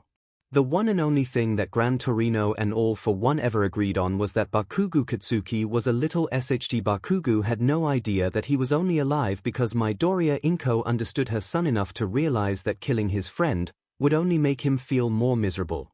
And so, she kept telling All for One to shove his opinion about Bakugo where the sun didn't shine. 𝐺𝐻𝐿 feels sad about it, honestly. Bakugo is disgusting. The fact that the adults around him failed him is no excuse, merely an extenuating circumstance. What sort of warped-up personality produces a person who blabbers about becoming the best hero while using his quirk to burn his former friend for quirklessness? Bakugo was probably bullying someone after school while Izuku, the quirkless, friendless, powerless boy, was in his house, on the computer, trying to persuade victims like him that the world wasn't hopeless, and that things could be better. There is no better contrast between them than the fact that 2 weeks before the sludge villain incident, before Bakugo told Izuku to take a swan dive off the roof, Izuku had his happiest day in his life. Because someone he knew from the internet, some villainous quirk user, sent him a letter thanking him for talking him out of suicide, because his life got better. Izuku actually framed the letter and cried in happiness for most of the day, because the author of the letter said that Izuku was his hero. And guess what? Bakugo Katsuki. Gran Torino decides to go for the coup de main. At this point it feels like he is kicking a corpse, and that's something that he leaves for sick FS like All for One. Despite everything you ever did to him, he still fought tooth and nail to include you in the rehab course. Just to give you one last shot at becoming a hero. He did what? Bakugo's mind seems to be barely capable of processing what he just heard. There were supposed to be only 3 people per class. Gran Torino informs him. You and Miyuki Tagawa were included at the last minute, because Izuku heard about Nezu and All Might ending the Aldera High School right around the entrance exam. Bakugo's eyes widened a bit, probably at the realization that All Might, his idol, the man he wanted to be like, was responsible for all of that. The one you weren't allowed to attend, because they already knew what sort of a piece of SHT you were. So you went to Shiketsu, and pretty much got in, but then the Aldera scandal broke out and you were blacklisted from it. And from pretty much every hero school in the world. So Izuku has literally begged Nezu and All Might to add 1 more person per class, including you. And guess what? I have absolutely no idea why, because all I'm seeing in you is a bully who thinks that his strength makes him the center of the world and reacts with aggression when someone doesn't act like he wants them to. He takes out his phone and sends a message. Bakugo watches him in shocked silence from his place on the floor. The 1B warp quirk user will open up a warp gate connecting this room to the UA in a few minutes. Gran Torino announces. Crawl into it, and have recovery girl patch you up. Go and think about what I had said. You have 3 days. If there is any part of you that actually wants to help others, that can actually feel remorse and guilt about what you did, come back and continue your training. And actually work with Hound Dog instead of being in but avoiding all serious questions. If not, then start packing your things. You'll be officially expelled at the end of the internships. He walks out of the room, not bothering to look at Bakugo again. He knows that he isn't going to see him again. To Gran Torino's surprise, Bakugo Katsuki proves him wrong and returns to his hero agency through a warp gate 3 days later. He is quiet. He avoids eye contact with everyone. He doesn't speak in an even remotely as abrasive way as he used to. But he seems to be working twice as hard. He is also deeply terrified of Gran Torino. But that's understandable. In fact, that was sort of the point. Sarahiko Torino can tolerate a single failure in his life, namely, his grandson, but he'll rather die than have another private student that isn't terrified of him. Then he overhears a brief exchange during dinner. He is on one end of the room, and somehow the kids present think that this will make him not hear them. All he needs to do is to pretend that he is busy with his taiyaki. You never looked down on me, didn't you? It's Bakugo. This is the most subdued Bakugo Katsuki that Gran Torino ever saw or heard about, and that alone is shocking. He is eating, not even looking in Izuku's direction. Izuku is briefly surprised by this. Startled, even. Oddly enough, he is the one who seems to be the most at loss with how Bakugo is acting now. Despite being the one who at least partially schemed the whole thing. No. Izuku replies eventually. I looked up to you. You were confident, strong, brave, everything that I wasn't. He stays silent for a second or two before adding. I stopped on the day of the sludge villain incident. When I threw that backpack and let you breathe for a moment, even despite you telling me to kill myself earlier, and you still berated me for it. Looks like I'm truly the world's best. Bakugo says, looking down to the meal in front of him. Infing things up beyond recovery. If Gran Torino was walking when he heard it, he would probably trip over something and squash his nose in. This was literally the last thing he expected to hear from Bakugo. Like, ever. Even despite his attempt at shock treatment, He expected it to fail or, in the best-case scenario, succeed way less. Why did you even bother recommending me to the rehab course? Bakugo asks, and, frankly speaking, 𝐼𝐴𝐼𝐼 is curious about it as well. I think that I just wanted to know if Kaken is still there. Izuku replies after a few seconds. 𝐼𝐴𝐼𝐼 remembers that this is the childhood nickname that Bakugo got from Izuku. Or if Bakugo Katsuki really killed him. That sounds like something relatively plausible, maybe a bit odd considering how intensively Izuku was asking Nezu for it, but then again, if he saw it as himself trying to save Kaken from Katsuki, it was the kid that broke his hand almost beyond recovery to give his classmate a psychological counseling session, after all. I might know SHT about you.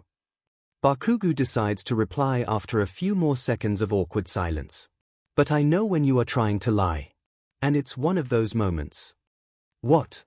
The silence continues while both the kids are eating. Tenya and Shoto are elsewhere. 𝐼𝐴𝐼 almost leaves when he hears the words coming. Are you going to apologize? It's Izuku. The food is almost done, but the talk, somehow, isn't. No. Bakugo replies, and 𝐼𝐴𝐼 is once again taken by surprise. Izuku seems to be taken as well. Because you would either not accept it, or accept it, which is something that I wouldn't accept. Izuku blinks a few times, finally looking at Bakugo, though the explosive kid seems to be still looking at his food. I'm going to fulfill my part of that promise and become a hero. And then I'm going to apologize to you with my hero license in my hands. 𝐼𝐴𝐼 should be positively surprised and shocked. Because somehow, Izuku noticed something actually redeemable under layers of SHT that managed to fool even a veteran such as him. But he isn't. He is instead negatively surprised and shocked, because there is a look on Izuku's face that he never saw, nor even imagined it to exist. And certainly didn't expect it to surface at the moment like this. It's a look of crushing guilt and sudden, overbearing horror. Something that he cannot understand the source of. Especially in a moment like this. A moment that should be the crowning moment of life thus far, an achievement long overdue. It vanishes before Bakugo manages to notice it. And then comes the awkward silence that lasts until the meal ends. What the F did 𝐼𝐴𝐼 just witnessed? Izuku Midoriya support, fan club 𝐿. 𝐿, I have a problem. Vampire, did you finally realize that you are in love with Izuku Midoriya at least partially due to my constant shipping attempts, only to hit the wall of OMG, am I supposed to confess to him or not with your face? 𝐿, actually yes. Vampire, OMG really? 𝐿, yes dammit 𝐿, Himikan stop reading me like that, you just broke every plan I had for that talk in my head. Vampire, sorry 𝐿 mind hack, mind hack, yes mind hack. You're okay, Izuku needs a decent girl in his life, you have my blessing, go for him. 𝐿. Mind hack, I mean, having some nasty woman take advantage of him and then me committing a murder on her would have made me becoming a hero. A tad bit harder, you know. 𝐿. Creative spirit, let's just pretend that mind hack didn't write that last message, alright. Vampire, I absolutely agree with Toshi, although I have just one question to 𝐒𝐿. Vampire, if you marry Zuku, can I be his official emestis? 𝐿. What 𝐿? Marry 𝐿, emestis 𝐿. What vampire? She is so cute when startled even through the internet. Love, love, love. Creative spirit. Himiko, please. Vampire, sorry vampire, I mean, Zuku is perfect vampire, and I'm totally confessing to him sooner or later if he says no to Uraraka. Vampire, but I'm not going to mess 𝐒𝐿's love life if he says yes, we're all friends right? Vampire, besides I want to be an underground hero and marrying soon-to-be #1 hero. We all know that this will be the result of Izuku becoming a hero would make staying underground a tad hard to achieve, you know. Creative spirit, fair. Creative spirit, it's like All Might trying to hide a family from all the fans out for trivia about him. Creative spirit, is that even possible? 𝐿. 𝐿. Aside from that, we have 2 votes for confession and 0 votes against it. Mad scientist, confess. Mad scientist, I already confessed to him today and it's alright. Creative spirit, what 𝐿. Yes, what? 𝐿, D. Creative spirit. Wait a second, creative spirit. What did you actually confess to? Mad scientist. He asked me through the internet if I'm storing high-yield explosives in my lab right next to the exposed wirings and some high-temperature things, and I confessed that I do. He sounded angry about it, though. Said something about serious talk when he gets back from his internship. Mad scientist. Weird. Creative spirit. Yeah, I knew it was something like creative spirit. Wait, you store what where? Mad scientist. I mean, it's all right for as long as they don't explode, right? Creative spirit. Oh my god, I'm on my way to the support course lab. We're having a talk about basic OSHA compliance. Right now. Creative spirit. I support the confession, by the way, because Izuku should be made aware that someone looks at him like that for confidence building, and because when he says yes, then he will have someone to rely on emotionally. Creative spirit. Now I go whatifdekufanfic. Go 𝐔𝐬𝐚𝐿. Yeah, I'm voting yes for similar reasons. And don't waste too much time or I might do it first. Whatifdekufanfic. What? New 𝐔𝐬𝐚𝐿. That basically means that everyone save for mostly absent Froggy thinks that you should do it, at whatifdekufanfic, because there is a green bean out there in need of some love and probably emotional support. Vampire. I phoned Froggy. The quality was trash and there is no internet over there, but she basically said to go for it. 𝐔𝐬𝐚𝐿. Well, you heard her. 𝐔𝐬𝐚𝐿. Do it. Vampire. Do it, 𝐒𝐭𝐚𝐲. Mindhack. Do it. whatifdekufanfic. Can I get a second opinion on it from someone else? Vampire. No, the destruction of the 𝐒𝐻𝐻 has taught Overhaul a lot of things. Clawing your way out of the ruin of your dream that you were buried alive under does that to people. One of them is that the age of Yakuza is truly over, and that the real problem is the disease of quirks that has to be purged out of the world. The second was that he can't rely on thugs to get the job done. It's what destroyed the 𝐒𝐻𝐻. Save for Chrono and Mimic, everything he really had were just thugs. That were promptly done in when Mr. Compress, Ms. Compress, the hero killer, gentle criminal and, oddly enough, long-dead mischief began to tear through the 𝐒𝐻𝐻. So when Overhaul began to prepare for round 2, he found some choice allies. And cannon fodder of a much better quality. The storehouse is large. It once belonged to some major shipping company that has only recently cleared it out. It's about to be sold for someone else. Then again, the Paranormal Liberation Front only needs it for this one night. To amass their task force for another operation. Overhaul looks through the assembled army and can't help but feel proud. The 2 years since he lost the 𝐒𝐻𝐻 changed a lot. He gathered the firepower that he didn't have back then. He learned more about his own quirk than he thought was possible. Now he is standing in that storeroom and sees 20 Numas, each of them a gene-engineered abomination capable of tearing through heroes like butter, although he still hates them as diseased wretches that shouldn't exist. He sees 50 elite soldiers of the Quirkless Liberation Front, almost all of them a rare example of truly healthy individuals in this day and age, each of them trained and equipped like soldiers of the special forces of the developed nations from the pre-Quirk times. They even have some vehicles. Chief of all, he sees Eclipse. The leader of the Quirkless Liberation Front. The naming overlap is sing them both off, really, then again she has de facto joined the PLF, it's just that the world is yet to know. Wearing her full-body bodysuit and a gas mask. There is also Kurogiri, the faithful warp quirk user that will be instrumental to their success tonight. And, of course, Chrono, Overhaul's assistant and second-in-command. He lost his right hand during the 𝐒𝐻𝐻 downfall to the hero killer. Of course, he actually managed to use his quirk on him, but it didn't help any of them when mischief bulldozed through him and nearby Yakuza thugs and saved Stain, but he got a prosthetic replacement. Overhaul looks at the clock. 1 hour until the first stage of the Battle of Hosu starts. Eclipse will start her little motivational speech in half an hour. Heads up, kids. Gran Torino announces over the meal. They are all well, save for Izuku Midoriya, who just loves spending time with his grandpa, deeply terrified to a varied degree. Because their teacher just announced that they are done with the training for the day ahead of schedule, and that's terrifying. What might he be planning this time? It's time for some actual work experience. In short, we're going out to do some villain cleanup. Shoto remains unreadable, but feels vaguely pleased. Bakugo for a few seconds looks genuinely pumped up, only for his mood to swing down probably after he realizes that they're going with 𝐵𝐵. Tenya feels simultaneously satisfied and horrified by whatever 𝐵𝐵's definition of a field training is. We're going to Tokyo in 30 minutes. 𝐵𝐵 adds.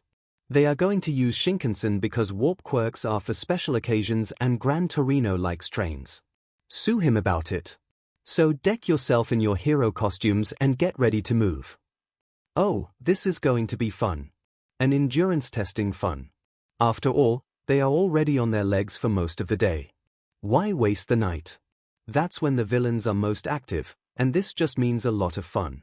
Sure, they might go over the 16H workday established for the internships, but it will just make it more fun. Only when they arrive at the train station does Izuku Midoriya realize that they are going to be passing by Hosu. He doesn't want his friends to be anywhere near the city. Then again, it's not like something might potentially happen during the brief time window when they'll be passing by the city in a bullet train. Something that would make them in any way, shape or form involved in anything shady. Right. Izuku is more worried about Endeavor trying to use the attack on Ingenium to recoup some of the lost popularity. Because this means that Uncle Stain and Endeavor are now in the same city, and the latter is hunting the former. And while Izuku hates Endeavor, he realizes that this fight will be rather short. And Izuku would lose an uncle.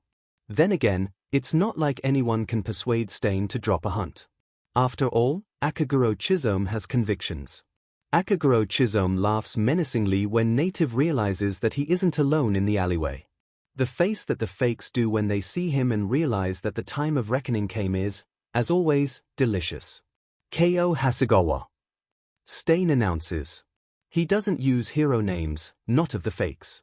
They need to prove that they are worthy of them. You have been judged. And found wanting.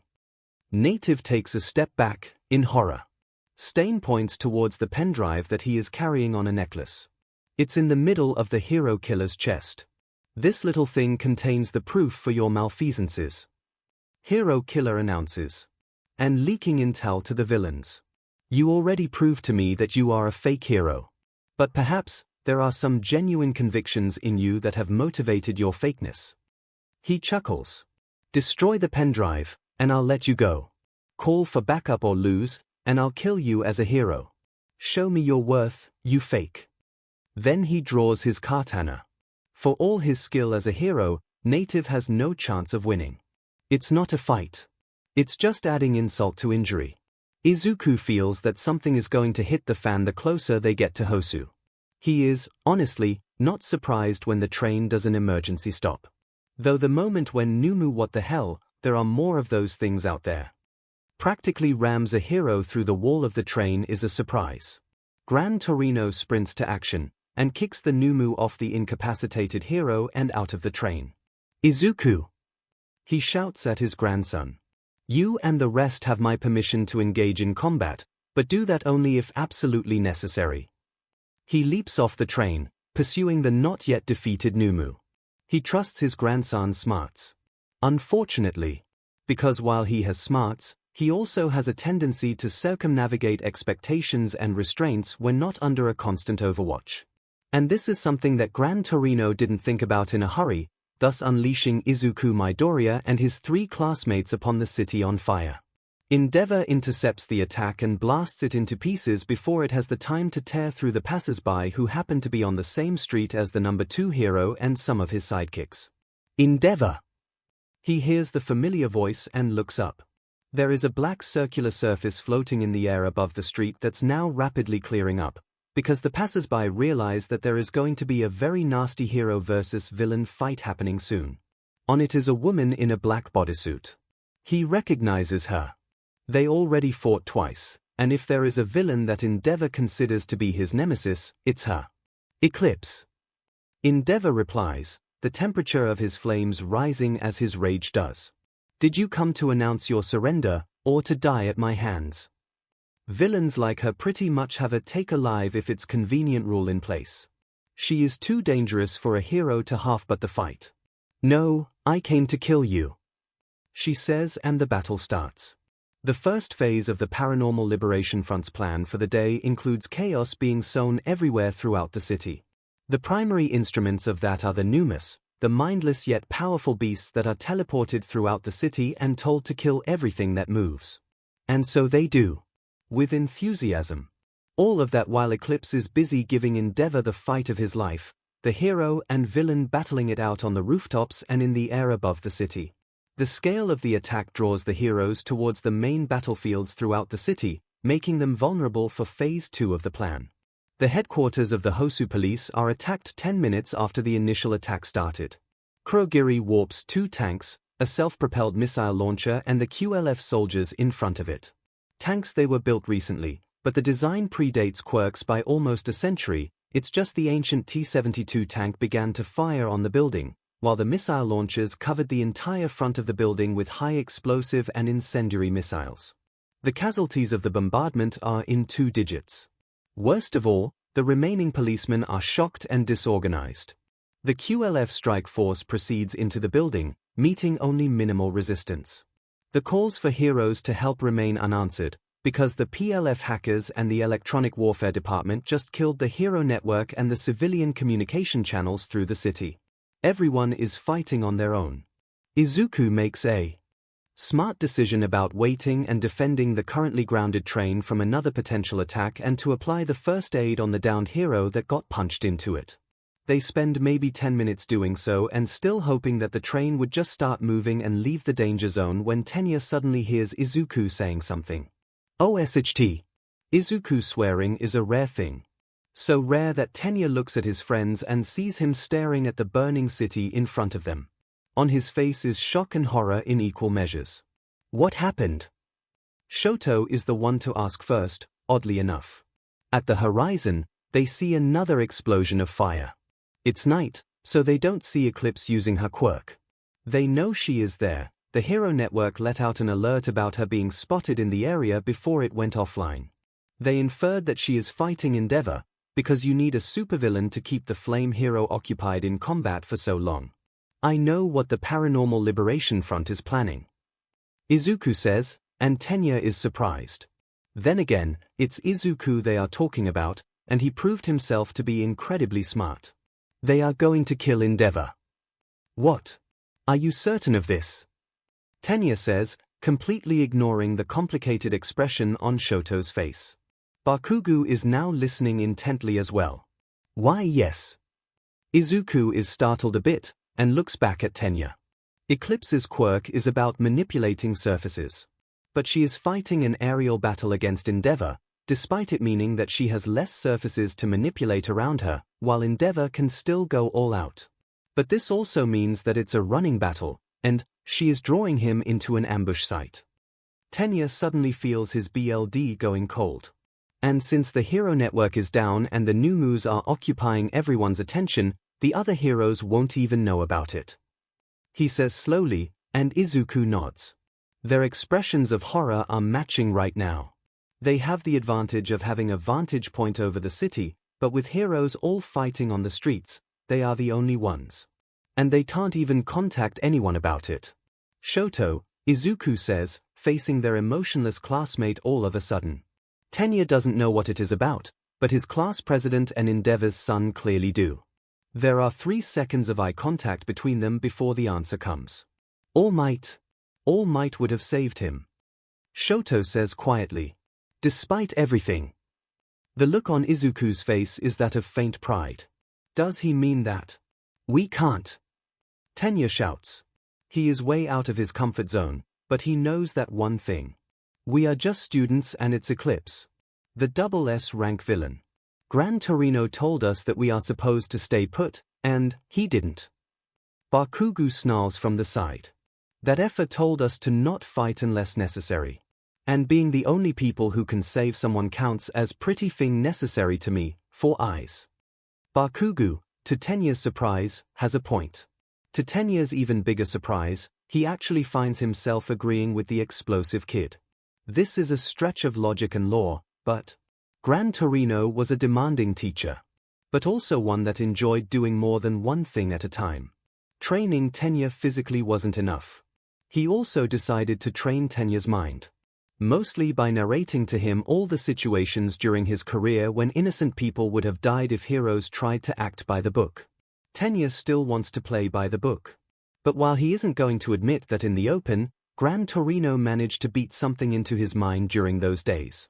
Namely the understanding that sometimes, just sometimes, in some extremely rare circumstances, one has to act differently than the book states. Tenya Ida simply didn't expect the first of such situations to come so quickly. "Very well," he says, and Izuku beams at him. "Just try to make us not fight a supervillain while doing so." He can only hope. But he knows that the chances for it are minimal. Izuku pulls out his phone and starts doing something on it. "Get ready to run faster than you ever did," Izuku adds, and Tenya is left to wonder what his green-haired friend is plotting to do. Whatever it is, it'll probably be awe-inspiring, and maybe just a little bit scary. Bakugo growls. His face is one that's in equal measures excited and bloodthirsty. Stain is about to leave the alleyway. Native is still cursing him from the back, not like he cares when he gets a message on his phone. It's on the villain network. The secretive communication channel of the villains. One that, apparently, wasn't jammed when whatever SHT that was going on in the city started. Or at least wasn't jammed entirely. It seems to work regionally, at least, though not globally. He recognizes the username. Small Might, Uncle, are you in Hosu? Purge the fakes, yes. Do you know what's happening? Small Might, PLF is attacking the city. Not the point RN. Small Might, how fast can you exit the PLF jamming range? What is his nephew planning this time? Stain is trying to be the scary uncle. But frankly speaking, Izuku is growing into the second All Might. And being an uncle, even if an adopted one of such true hero material, is simply a pleasure to Akaguro Chisome. He finds being scary to him hard. Purge the fakes, depends on said range. But I can move pretty fast.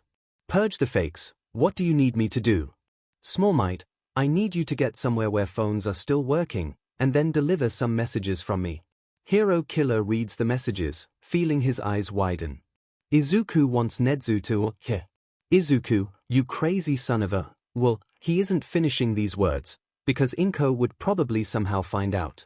Despite it being said in his mind. That woman was scary, but in a good way. Strike Team Hierophant succeeds in its mission after 27 minutes of combat against the remaining defenders of the local police headquarters.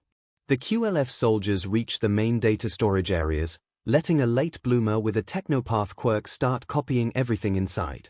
And more. Because the QLF got deep enough into the local police headquarters to actually connect to the deepest layers of the police and hero networks. It required them to partially restore the hero comms for 3 precious minutes, but it was worth it. Within those 3 minutes, their technopath boosted with Overhaul's special trigger has managed to penetrate the electronic defenses and copy the majority of the police data. The names of informants within the villain world and their reports. The status of the ongoing investigations. Safe houses and the location of people under witness protection programs. Not to mention the personal data of policemen and heroes throughout the country. Strike Team Hierophant shuts the hero comms in Hosu again and begins its retreat from the building. The local policemen are too busy being dead or dying to try to stop them. Heroes are still fighting elsewhere, unaware of the police coming under attack. Endeavor realizes that he was led into a trap when Eclipse lands in the middle of some abandoned park in one of the worst districts of Hosu.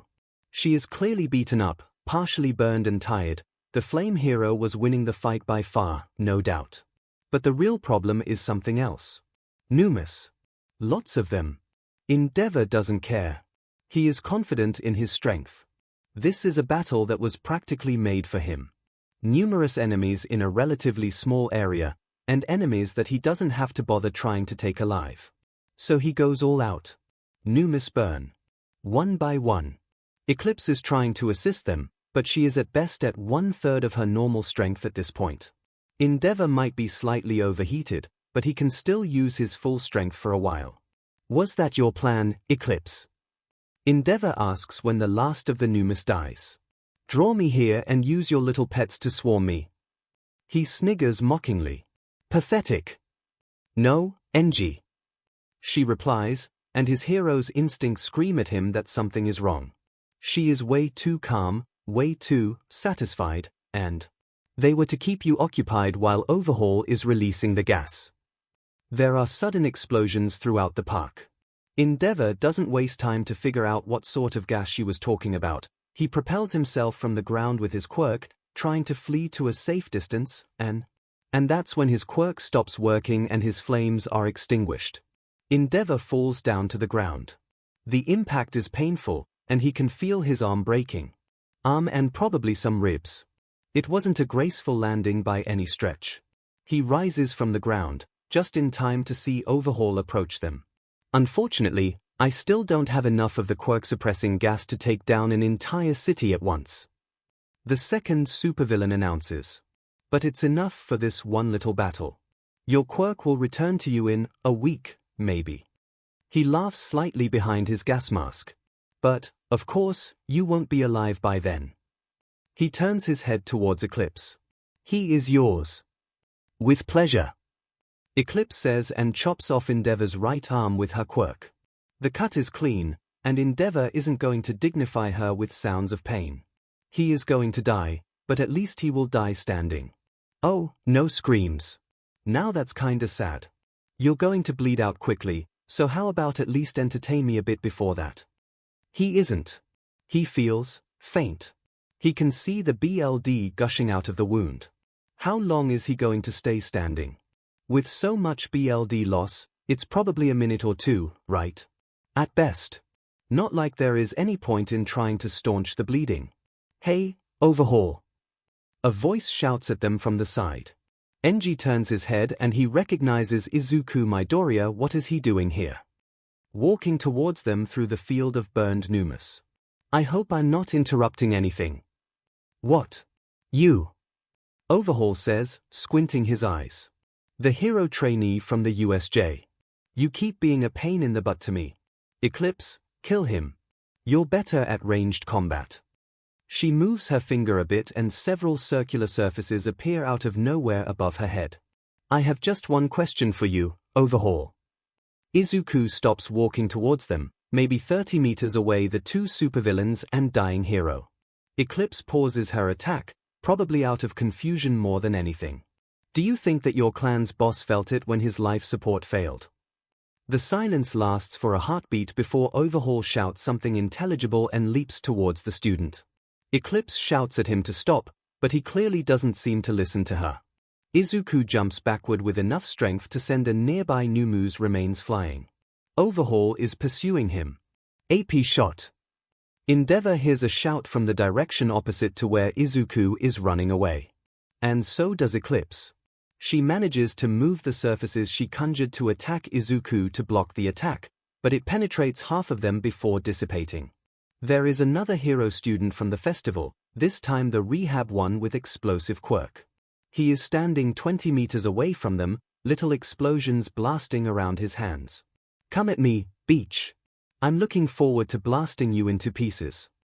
Is suicidal overconfidence a common trend of all heroes nowadays? 𝐒𝐿IPSE, despite the wounds and burns, chuckles. Fine, I'll entertain you, kid. All the way down to hell. She throws her surfaces at him, but he uses his explosions to dodge them sideways. She is clearly sluggish, with exhaustion and wounds slowly weakening her. But she feels confident when facing a first-year hero trainee. It's at this point that Endeavor can feel coldness in his wound. Not the normal type of cold. The bleeding is stopped by an ice cap. Seconds later, Shoto, it's his son, what is he doing here? Walks past Endeavor. 𝐒𝐿IPSE manages to propel herself sideways fast enough to avoid the massive ice glacier. This is going to be a 2-on-1 battle. Shoto announces. 𝐒𝐿IPSE glares at him with hatred. She recognizes Endeavor's son. And is probably looking forward to killing him in front of the flame hero. Overhaul is so overtaken by rage that he is barely coherent. It's that kid. That damnable kid that cost him everything. The kid that took Eri away from him and that then somehow got several supervillains to raid the Shy Heiseikai base. The same kid that killed the old boss and had Overhaul spend 2 days buried under the rubble. He throws caution and sanity to the wind. There is only murder. And the kid is doing his best to avoid that outcome. He is fast. That much Overhaul has to admit. He is fast, but not fast enough. Overhaul is steadily gaining on him. He doesn't bother using ranged attacks. He has to stop to do that, and that would be just a waste of Fing T. Overhaul fails to notice the attack in time. He would totally do it in his normal mind, but with rage overtaking him so much, it's simply not an option. A heavy chunk of something hits him in the side, with enough strength to push him sideways and slam him into the wall of a building. Actually, through the wall. The building feels on the verge of collapse. Whoever built it should be ashamed of themselves. Overhaul resets the damages and steps out through the hole in the wall. He sees another Fing Kid hero, this time in a silver armor. 2 seconds later the kid kicks another shard of concrete wall at him, but this time Overhaul evades it. He leaps towards the nuisance he'll deal with the green-haired shitstain a second later, only to get hit by something from the side. Again. It's that Izuku BSTRD. It was a rock throw. Those kids are throwing and kicking rocks at him, but with enough strength due to their quirks to deal some actual damage. He might get knocked out cold if one of them manages to hit him in the head. Overhaul realizes that it's going to be a pain in the butt when he tries to hit the silver armor kid by reassembling the floor under him, only for the kid to power up some idiotic rocket engines in his legs and evade it sideways. Izuku of course uses this moment to almost hit him in the head with a brick. They know his quirk, and they are going to keep their distance, while showering him with projectiles. All while being fast enough to dodge the attacks. And with enough teamwork to keep tag-teaming him. Overhaul realizes that he might have just fallen into a trap himself. Endeavor's sun unleashes 6 more ice glacier that she promptly shatters with her quirk before she manages to grab the explosive kid during a failed close combat attempt. She holds him in front of her, with one of her small surfaces floating menacingly right next to his neck. "All right, kid." She laughs at the faces of Endeavor and his son. The former is terrified, the latter emotionless yet fierce, a really amusing combination. "If you don't, I'm going to blow both of you away with my strongest attack in 10 seconds. Young Todoroki announces with a facial expression of a corpse, and Eclipse finds herself blink a few times under her mask. What the hell is that kid trying to pull? Show it to me, then. She laughs again. "I'm going to call your bluff, kid. There is no way that you, a son of number 2 hero, would use lethal force on a hostage. Especially your classmate." So, she waits for him to prepare the attack, because why not? "Flash freeze heat wave," he says. And the world around Eclipse explodes. The explosive kid slips from her grip when something practically pulverizes her gas mask. It was exposed, but the kid had to be done in by that, yes. He was in front of her. She is deafened and partially blinded by the explosion. Her skin hurts, her bones hurt, everything hurts. She is confused and probably concussed by the impact. But still intelligent and experienced enough to realize that it wasn't a fire nor ice attack. It was the same thing he used during the school festival. An explosion created by rapid change of air temperature. And the kid that she was holding as a hostage had an explosive quirk. This meant a high degree of resistance too. She was about to use her surfaces to slice everything around her to bits when an explosion-powered uppercut punch into her jaw sent her unconscious. "It's time!" Izuku shouts, while Tenya and Overhaul are still shocked by the explosion that they just heard going off in the distance. "We're pulling back." Tenya puts his entire strength into his engines. Overhaul keeps throwing curses after them and is right on their tail. If Izuku failed to coordinate everything correctly, or if Eclipse was still in working conditions, they were all going to die. "I understand that, Aizawa-sensei," Mieko Ito announces. "But I received Principal Nedzu's order to open the warp gate to that particular set of coordinates, and at that particular time." Eraserhead is confused. Nedzu's message was rather scarce. He was to appear at the dorms of the rehab course students, which wasn't hard, because he just happened to be visiting his children when that happened, and then assist in something. Nedzu didn't specify what, and when he saw Mieko assembling a long-distance warp gate, it was a time-consuming thing to her. He tried to point out that it's technically illegal. Only to hear this. The recovery girl was also there. In the living room. Together with the remaining rehab students minus Bakugo and a lot of tools. After receiving similarly scarce message to come. Or, To be exact, she got the message, while the kids assembled because something interesting was happening. And, done. Mieto shouts, and a large part of one of the living room's walls suddenly opens up to somewhere else. It opens up to a battlefield. Eraserhead would have used his quirk on Mieko if he didn't recognize some of the people in front of him. Endeavor stumbles through the warp gate, the stump of his arm held by an ice cap, and his missing arm held in his other hand.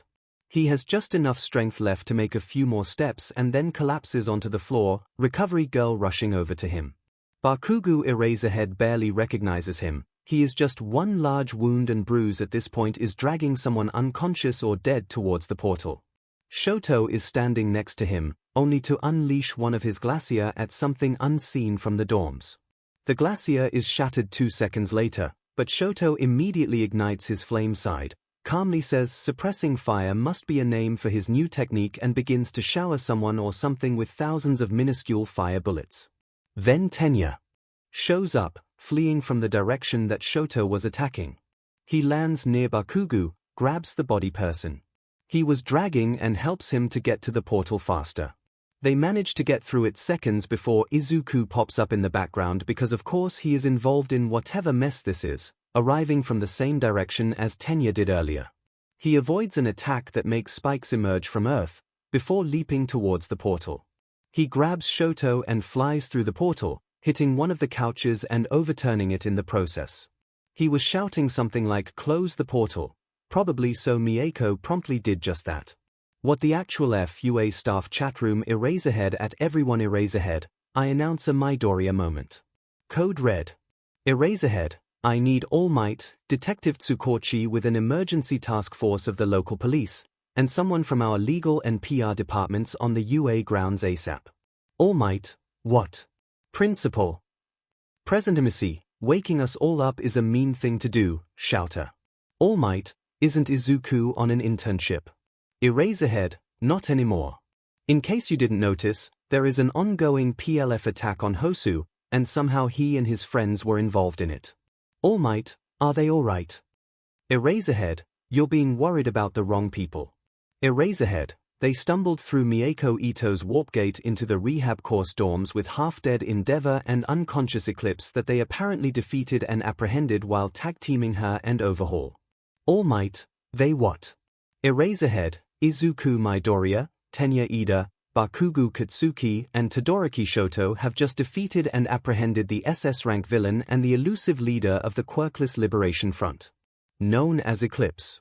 Eraserhead, while saving Endeavor from an ambush that was bad enough to have him walk through the warp gate with his severed arm in his other hand, and promptly pass out from BLD loss and shock.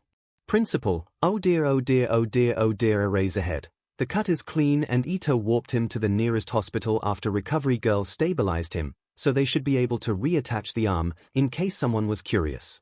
Eraserhead, Eclipse is in Recovery Girl's office, sedated, restrained and guarded by me plus still unconscious, and frankly half dead, but I'd really feel better with All Might around in case she woke up. All Might, on MY way All Might, Izuku's mother is going to kill him. Eraserhead, there is a queue for that and she isn't first in line. Eraserhead at Principal you knew.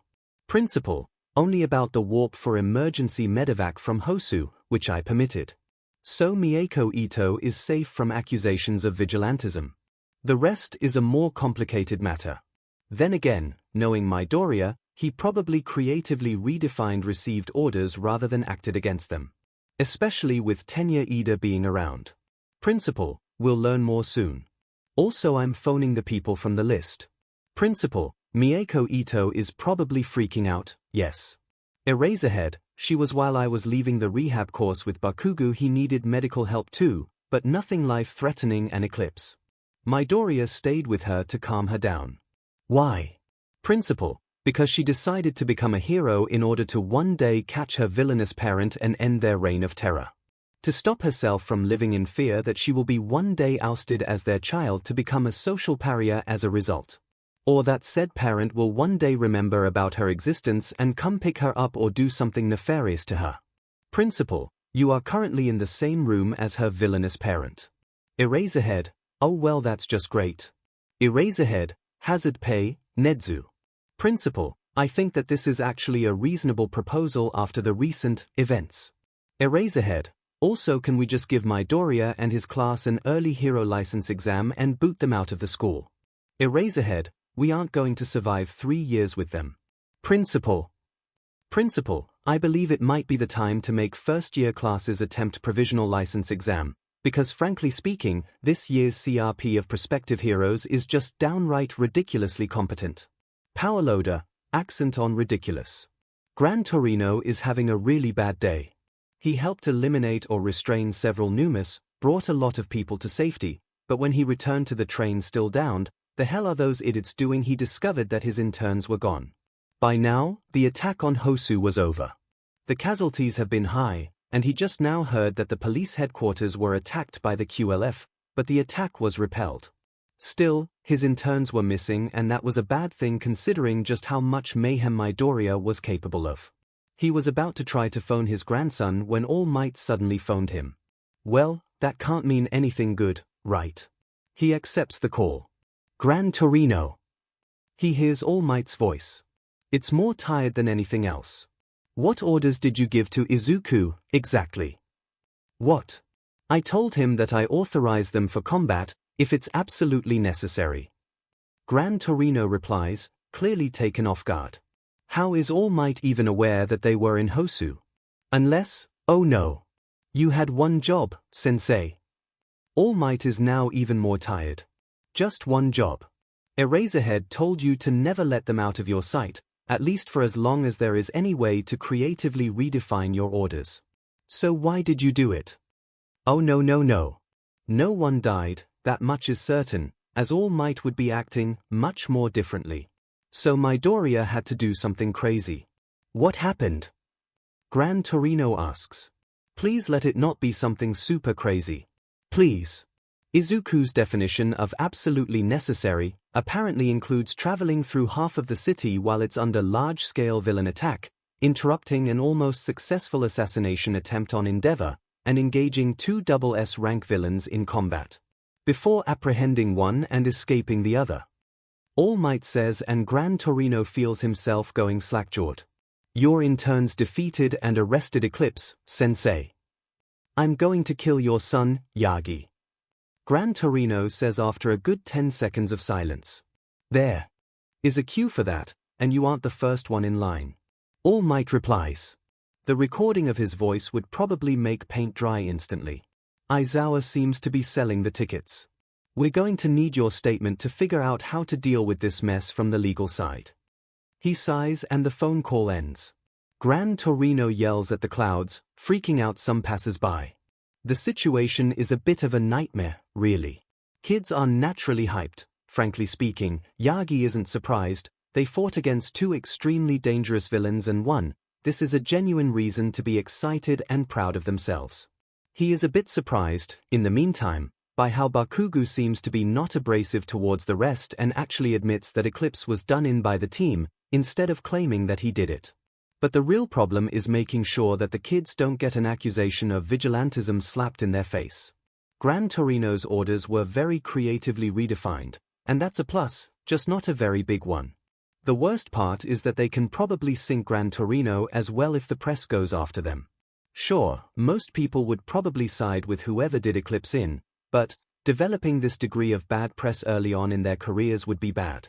Almost as much as developing this much of a good press. Way to turn into glory hounds. He is looking for an alternative. Though it might be a bit problematic, as it will force him to have a meeting with Endeavor. The man that he now personally hates. And who just went out of surgery. Frankly speaking, despite being the #1 hero, he doesn't expect Endeavor to be interested in meeting him. Not in the light of his most recent humiliation. Having to be rescued by a few hero students is humiliating to a #2 hero, even if he was on the verge of defeating Eclipse earlier. But, somehow, Endeavor is alright with the meeting. He is lying on the bed, resting. His arm is already back in its place, with some powerful healing quirks including the recovery girl used to speed up the process. He was probably forbidden from overusing it for a while and required some rehabilitation to return it to its full ability. Plus, for now, he is resting. Still under observation and clearly exhausted. The fact that he is able to have a talk is a testament to his strength of will and body. Endeavor, All Might says, and his signature smile vanishes from his face. There is no one but Endeavor in the room, and the #1 hero isn't in a mood to smile for that man. All Might. Endeavor replies. The tone of the voice actually gives All Might a pause. It sounds defeated, for the lack of a better word. Not what he expected to ever hear from Enji Todoroki. What do you want from me? We're trying to puzzle out a response to the events in Hosu. All Might replies. He isn't even touching the part where the police were only now realizing what happened to its information network. This was going to be a nightmare. Everywhere throughout Japan, the protected witnesses were evacuated in a hurry and informants told to run. Whatever was going to happen next, the police were blinded. For months if not years. We're trying to, what do the kids want? Endeavor asks, his eyes still on the ceiling. All Might is briefly taken aback by this. I believe they want at least some recognition for this. All Might replies. They did achieve something great, even if you weakened Eclipse so much earlier. However, you are afraid of the legal side of their deed. Endeavor replies in a voice that's almost emotionless. He acts like Shoto, All Might realizes. And that's odd. And of the potential revenge spree of the QLF towards them and their families. That was something that had to be taken into account too, yes. All Might didn't want to think about it, but pro-heroes had their families generally better protected. Not by much, but that'd be correct. All Might replies. Frankly, he is confused by this talk. Too confused to actually be angry at Endeavor, because the man looks like someone who broke. And that's what makes absolutely no sense. When they arrived, I believed that the quirk-suppressing attack influenced my opponents as well. Endeavor announces, no, recites, and All Might's eyes widen. Seeing hero trainees with active quirks arrive, I ordered them to engage the supervillains, thinking that they are almost harmless.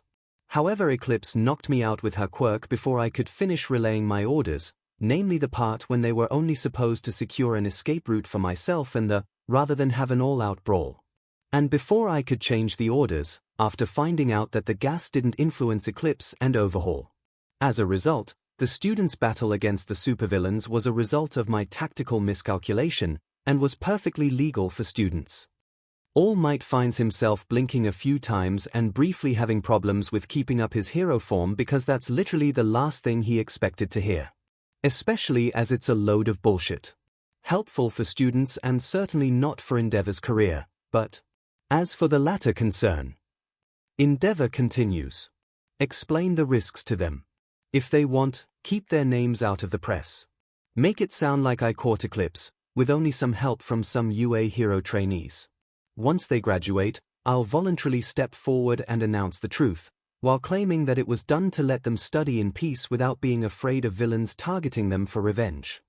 There is a long silence after this. All Might can hear the clock ticking in the background. Some quiet beeps from the machinery making sure that Endeavor is feeling alright. What happened to you? He decides to ask finally. The sports festival did. Endeavor replies, his eyes on the ceiling. On one day the image I took 20 years to build was ruined together with my hopes of ever catching up to you, and my son told me that he wants to be a hero like you, not me. Took me days to process it, but I finally realized that the latter hurt me more than the former. He remains silent for a few long seconds before continuing. I should have kept pursuing you myself instead of pulling my family into this. So, you know. All Might asks, still surprised by the development. That you know about my family and my lifetime obsession. Endeavor asks. I figured out that Shoto told Izuku, and considering how you are clearly furious at me for something, it's not easy to add 2 to 2. He pauses for a second. Or is it about Izuku Midoriya being your son? I pursued you for my whole life, I can recognize an identical quirk. He even acts like you, just smarter and scarier. His mother must be one hell of a woman. All Might is torn between the desires to yell a denial, point out that genes do not define everything, and admit that Endeavor is spot on. And that's just the second half of his words, because the first one makes All Might consider way more things. and be even more conflicted. I've spent my entire life pursuing a goal that I could never achieve. 𝐿𝐴𝐵 says quietly, still facing the ceiling. I destroyed my own family. And now it turns out that if my son achieves my goal, it will be because he decided to follow your footsteps. Not mine. Meaning that I can no longer become the #1 hero, even by proxy. Meaning that my whole life and career was a failure. 2 more seconds of silence, before 𝐿𝐴𝐵 continues. And now Shoto saved my life together with his friends. Despite me being a #2 hero. From villains that he shouldn't have to face while being so young. While all I could do was watch. So I'm not just a failure as a father as already established, but also as a hero. All Might is about to say something, but then 𝐿𝐴𝐵 decides to add something. I think that I'm going to retire. What? 𝐿𝐴𝐵 retiring is a prospect about as likely as Izuku turning to villainy. All Might's mind just refuses to process. Do you think that I can keep doing this after what it made me do to my family? 𝐿𝐴𝐵 asks, and All Might finds it hard to answer that question. I wasn't like you. I didn't do heroics for heroics. They were a tool to achieve my goal. And now I have no goal, and I don't think that I deserve the tools. So what else do I have left? All Might is a veteran hero. He has an instinct that sometimes made him act against what Sir Nightai, Nezu, and Gran Torino considered logical. More often than not, he was proven right. And right now, his instinct tells him to do something stupid. He walks up to 𝐿𝐴𝐵's bed. He is a giant towering over him, and for the first time during this talk, the flame hero looks at him. Their eyes meet. And then All Might deflates. What? 𝐿𝐴𝐵 stares at him with an expression of shock and horror on his face.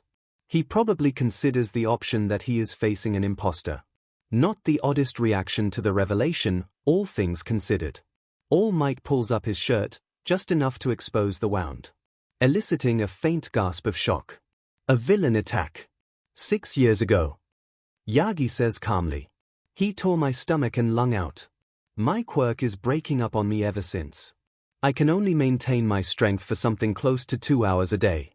In a year top I'll be de facto quirkless. My time as a hero is coming to an end.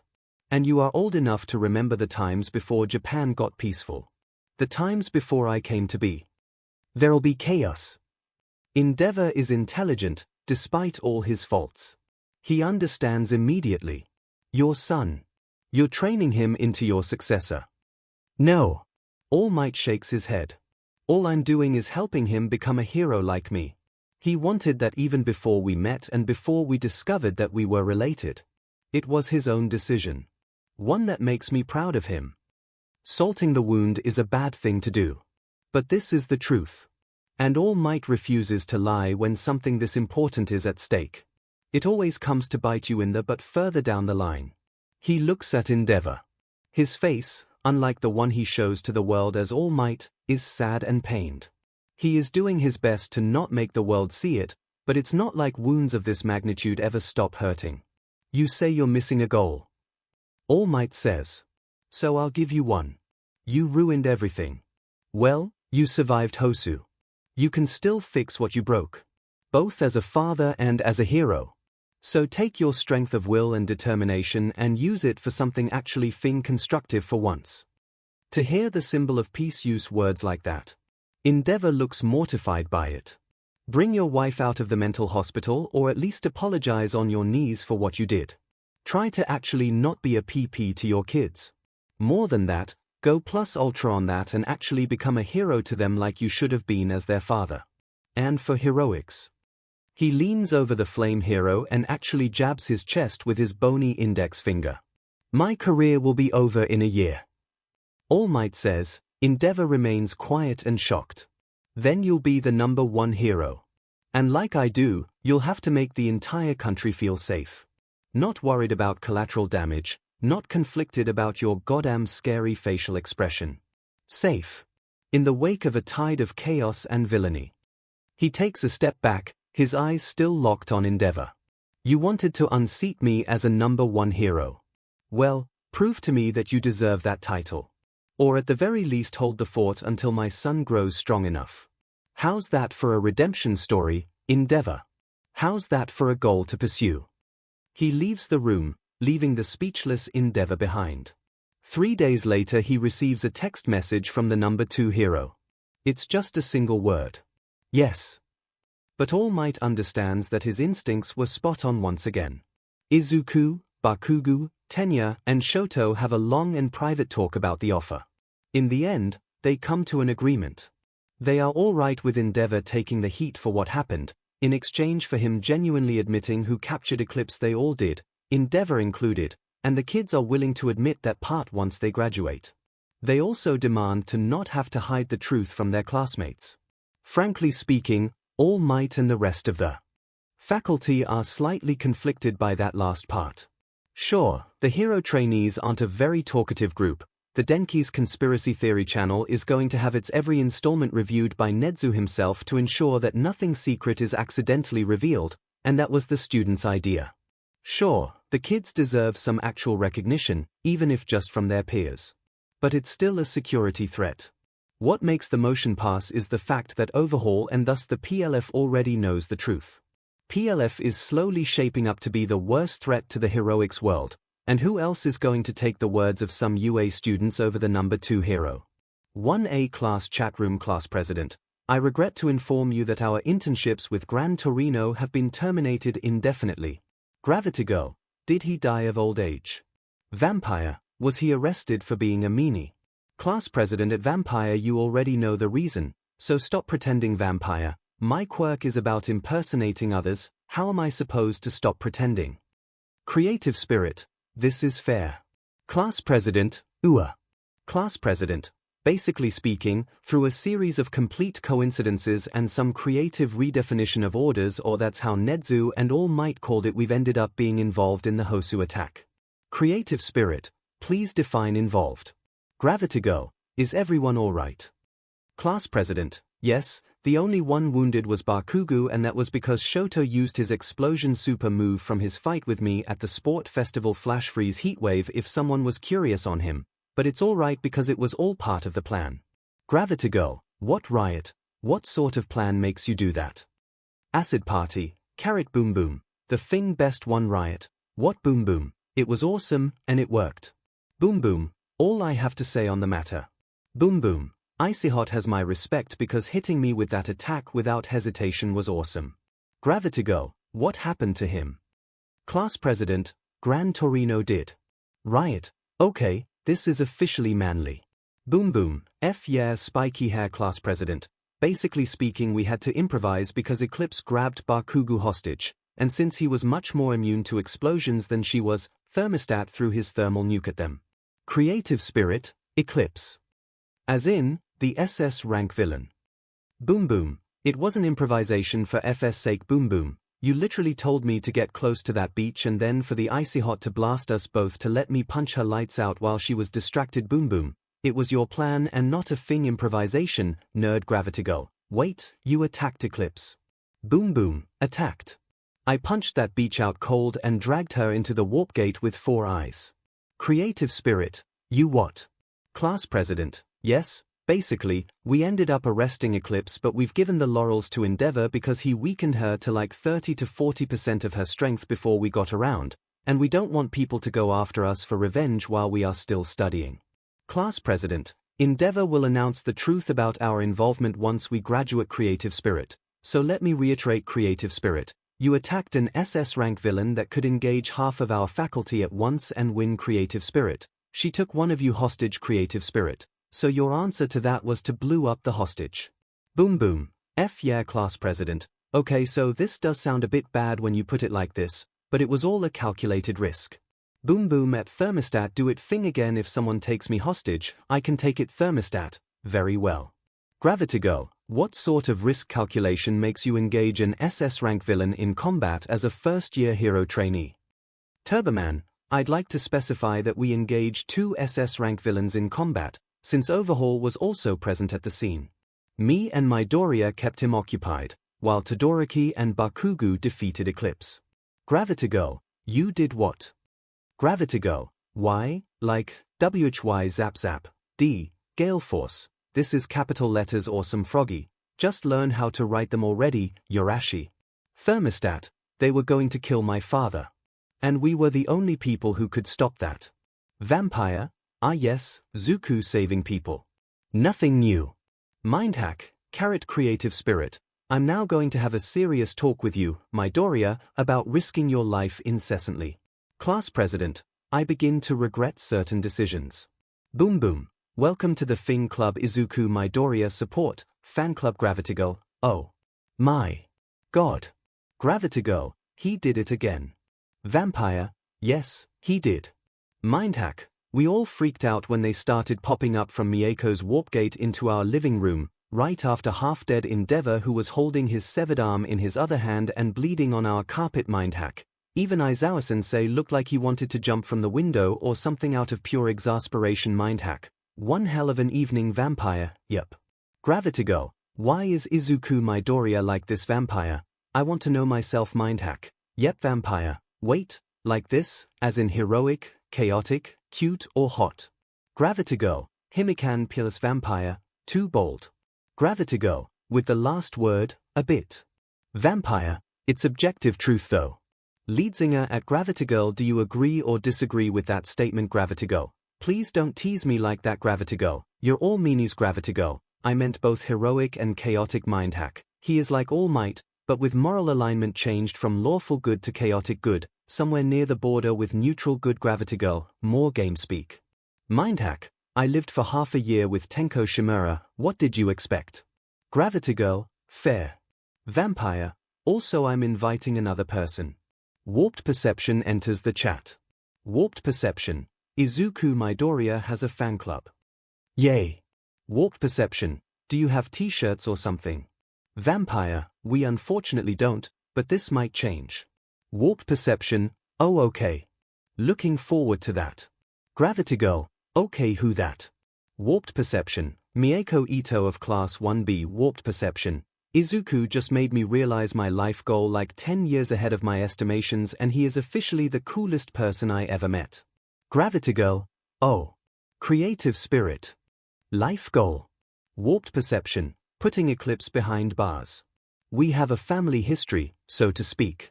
Warped Perception, I hope to be the one to jail her because she avoided that for like 20 years or more now, so I tried to become a hero and suddenly bam, I opened the warp gate and thus helped her be jailed while in the first year of the hero school.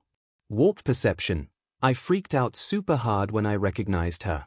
Warped Perception, Midoriya actually stayed with me and helped me calm down, that was awesome and super nice of him. Creative spirit, yeah, that sounds like a solid reason to become a fan of someone, yes. Creative spirit, welcome aboard. 𝐿eadsinger, wait, oh my god, this is brilliant. Creative spirit, what is? 𝐿eadsinger, Warped Perception is right, what do all major heroes have that Izuku doesn't? Creative spirit. 𝐔𝐬𝐽. 𝐿eadsinger, merchandise. Creative spirit, what? 𝐿eadsinger, we can start designing his merchandise like years before everyone else, think about this. 𝐿eadsinger, and Yo Momo can make prototypes of things pretty much for the cost of a good meal. 𝐿eadsinger, we can strike gold further down the line. Mad scientist, I can totally make an automatic assembly line for things, very efficient and so on. 𝐿eadsinger, yes. There is money to be earned in this. Money plus it would once he gets a bit more known, but just not yet the top 15 hero known, probably help make him more popular and so on. 𝐿eadsinger, for now we could just focus on testing what comes to mind, but, wait, I have an idea. 𝐿eadsinger at Creative Spirit, how about designing some sort of cards numbered, of course, in the order of joining for the members of the fan club. Think of it like press legitimacies, and so on. 𝐔𝐬𝐽, this is quite odd and you're strangely pumped up. 𝐿eadsinger, Uraka, quick question. How much do you think such a unique collectible will be worth in 30 years, when, for example, Izuku Midoriya will be a top 1 hero? How much will people pay for something that was issued in a single number, and to one of his classmates who will also probably be one of the top heroes? 𝐿eadsinger, and we can have Yo Momo secretly produce 2 copies per member, so that we can theoretically sell it but still have it just without making people know. We just all have to keep the second copy a secret. 𝐔𝐬𝐽 at Creative Spirit, do it immediately. 𝐿eadsinger, do it. Yo Momo Froggy, did someone say money? Creative Spirit, I'm officially worried. Creative Spirit, also before we move on to this for real, I have another candidate for the fan club. Thermostat has joined the chat. Thermostat, oh. What's this? Mindhack, any attempt to turn that into an OO joke will be met with summary execution. Thermostat, what? Mindhack, not important.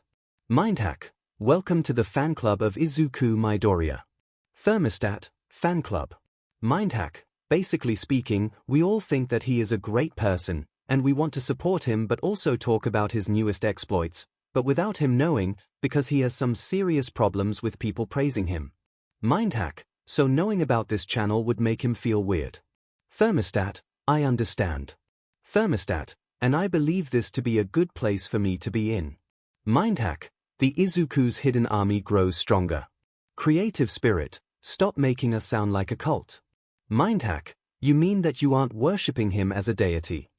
Mindhack, I'm fairly certain that at least one of his siblings is an eldritch nightmare, so it makes perfect sense for Izuku Midoriya to be a chaotic good deity of mayhem, heroics, and social anxiety. Gravitigo, could you stop acting like Iko Midoriya is an monster? Mindhack, I'm the only one whom she didn't brainwash. Mindhack, probably due to my quirk creative spirit, I have no words. 𝐔𝐬𝐚𝐿, also, merchandise your Momo. Izuku Midoriya support fan club 𝐔𝐬𝐚𝐿, can we all spend a moment to, just, like, meditate on how scary 𝐵𝐴𝐴𝐿 has to be? Vampire. 𝐔𝐬𝐚𝐿, I mean, didn't you see Bakugo doing a personality 180 on us after spending a bit more than a week with him? Creative spirit, not exactly 180. 𝐔𝐬𝐚𝐿. Creative spirit, he is still abrasive, rude, and swears like a sailor. He just limited that to people not from his class. And not his teachers. Creative spirit, and I'm observant enough to see how often he is close to snapping at one of us, but he visibly swallows the words instead of letting them out. Creative spirit, it's less character reformation and more him using all that crazy willpower and determination of his to strive for some changes in himself. Creative spirit, he only started walking down this road. Creative spirit, it somehow feels like 𝐵𝐴𝐴𝐿 got on his ambitious side and dared him to change himself, so he is now fighting that war to prove to him that he can do it. Creative spirit, anger him enough and he will still yell at you. Mindhack, yeah, he is also unloading his anger at training mannequins and sheep. Mindhack, and sandbags. Mindhack, he destroys one like every other day since Hosu. 𝐔𝐬𝐚𝐿, this still means that he was absolutely terrified by 𝐵𝐴𝐴𝐿. 𝐔𝐬𝐚𝐿, we talk about a boy whose reaction to getting a small nuke to the face was "Thing, do it again, guys." Thermostat, 𝐵𝐴𝐴𝐿 was intimidating. 𝐔𝐬𝐚𝐿, do I want to know the details? Thermostat, probably not. Vampire, I do.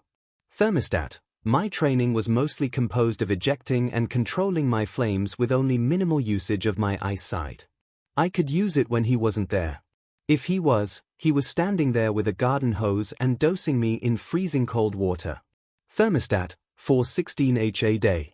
Creative spirit, how on earth you didn't get sick after so many temperature jumps? Thermostat, I caught a cold. It's not a reason enough for a sick leave, according to 𝐵𝐴𝐴𝐿. He would let me take it only if I had pneumonia. Then I could ask for a day off. 1 day off. Creative spirit. 𝐔𝐬𝐚𝐿, okay, isn't that borderline student abuse? Thermostat, I mean, it was only about as bad as my normal training regimen, but I actually learned more. Creative spirit, oh my god. Creative spirit, let's not dig into that right now. 𝐔𝐬𝐚𝐿, Todoroki. You're getting a group hug tomorrow in school. Thermostat, will Izuku be included in this? 𝐔𝐬𝐚𝐿, yes. Thermostat, alright. 𝐔𝐬𝐚𝐿, I'm getting suspicious about something. Creative spirit, please no, don't even bring this up. Creative spirit, I'm not sure that he is at the stage of learning how to be a human being where he can differentiate that from friendship. Let him emotionally develop in peace. Thermostat. Creative spirit, nothing, keep learning how to socialize, we're all here for you. Thermostat, not for Izuku. Creative spirit, that was, you misread my words. Thermostat, I'm sorry. Creative spirit, you don't have to. Vampire, back to the real subject. Vampire, Ochichin. Gravity girl, oh no. Vampire, confession time. 𝐔𝐬𝐽, I'm too scared. What if he hates me? Mind hack, that's patently impossible unless you are a particularly heinous and irredeemable villain. Mind hack, it's like, I don't know, a villain fighting All Might one-on-one and winning. Just impossible.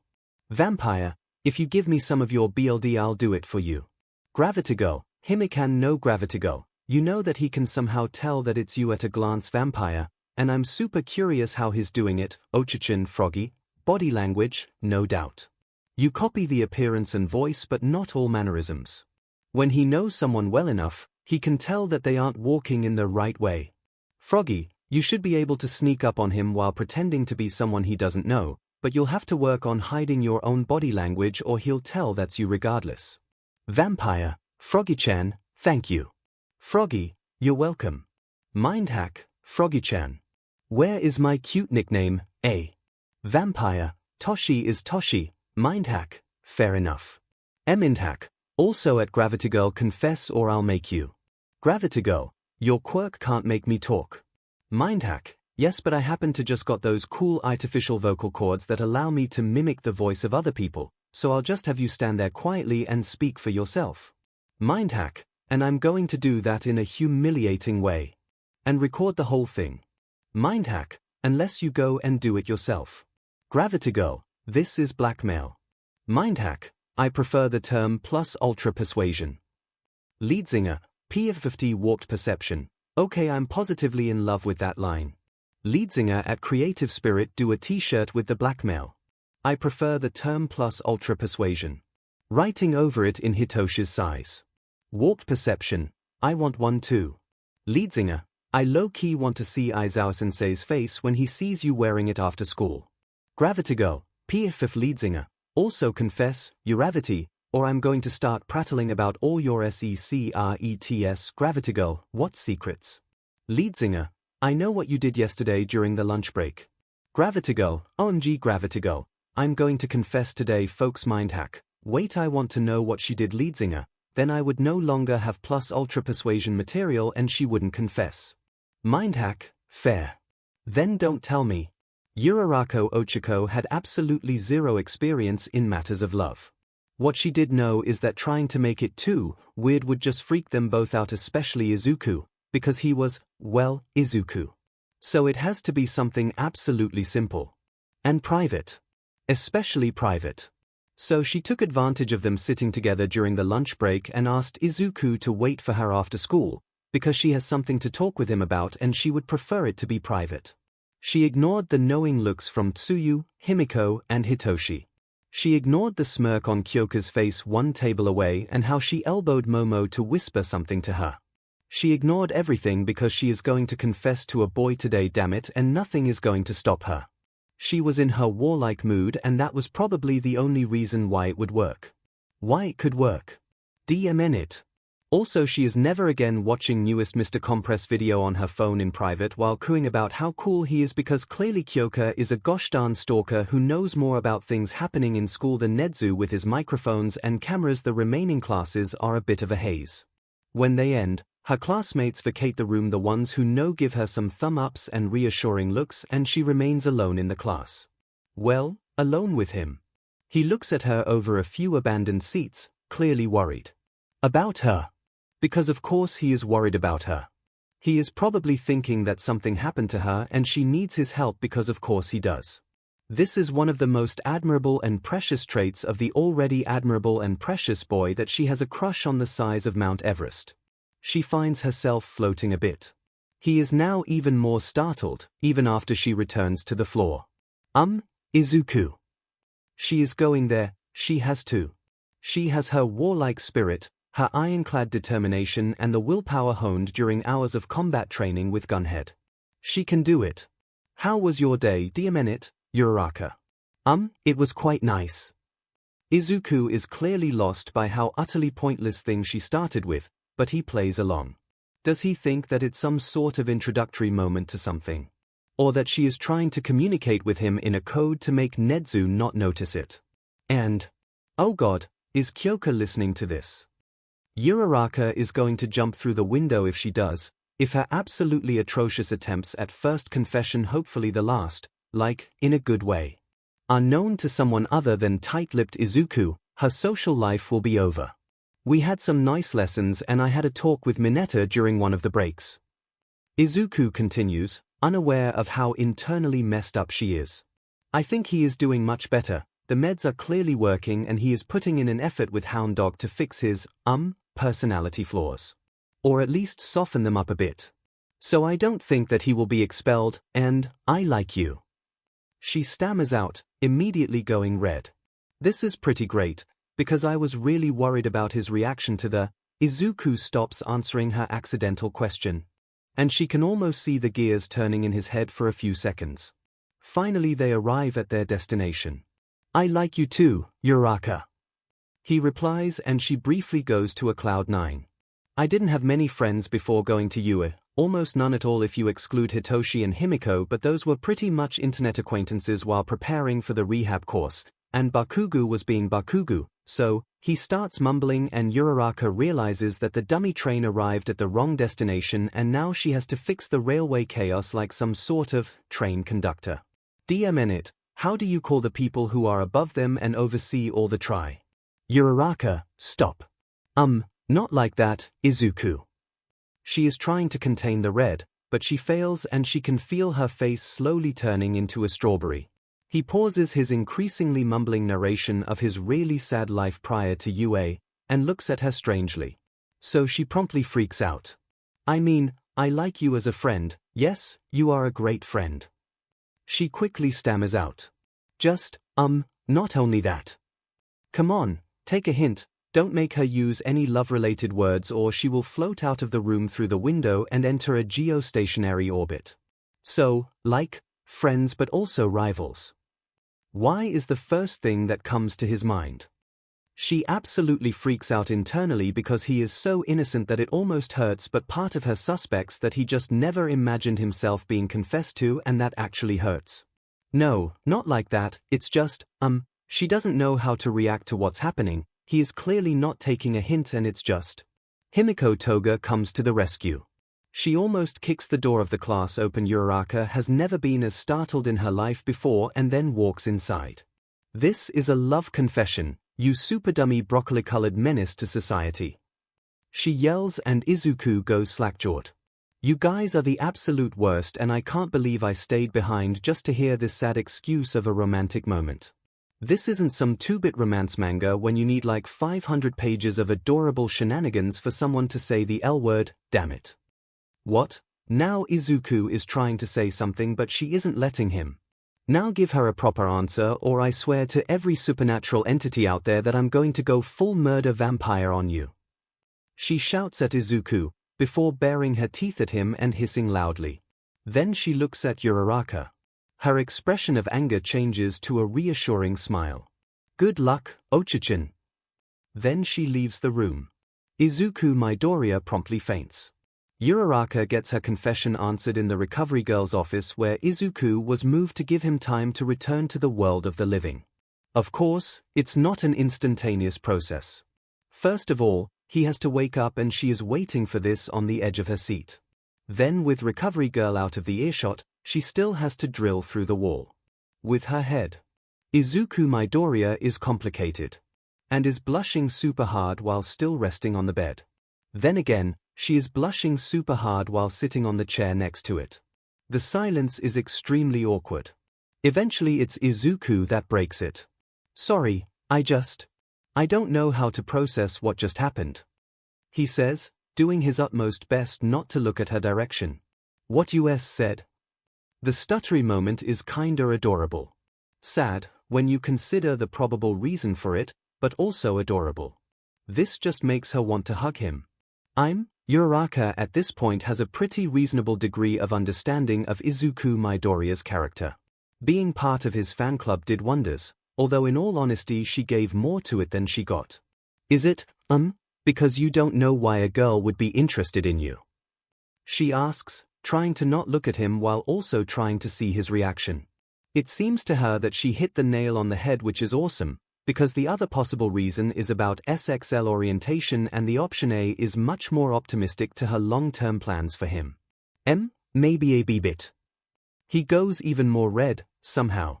He is also hiding his face behind his hands, and this is very adorable.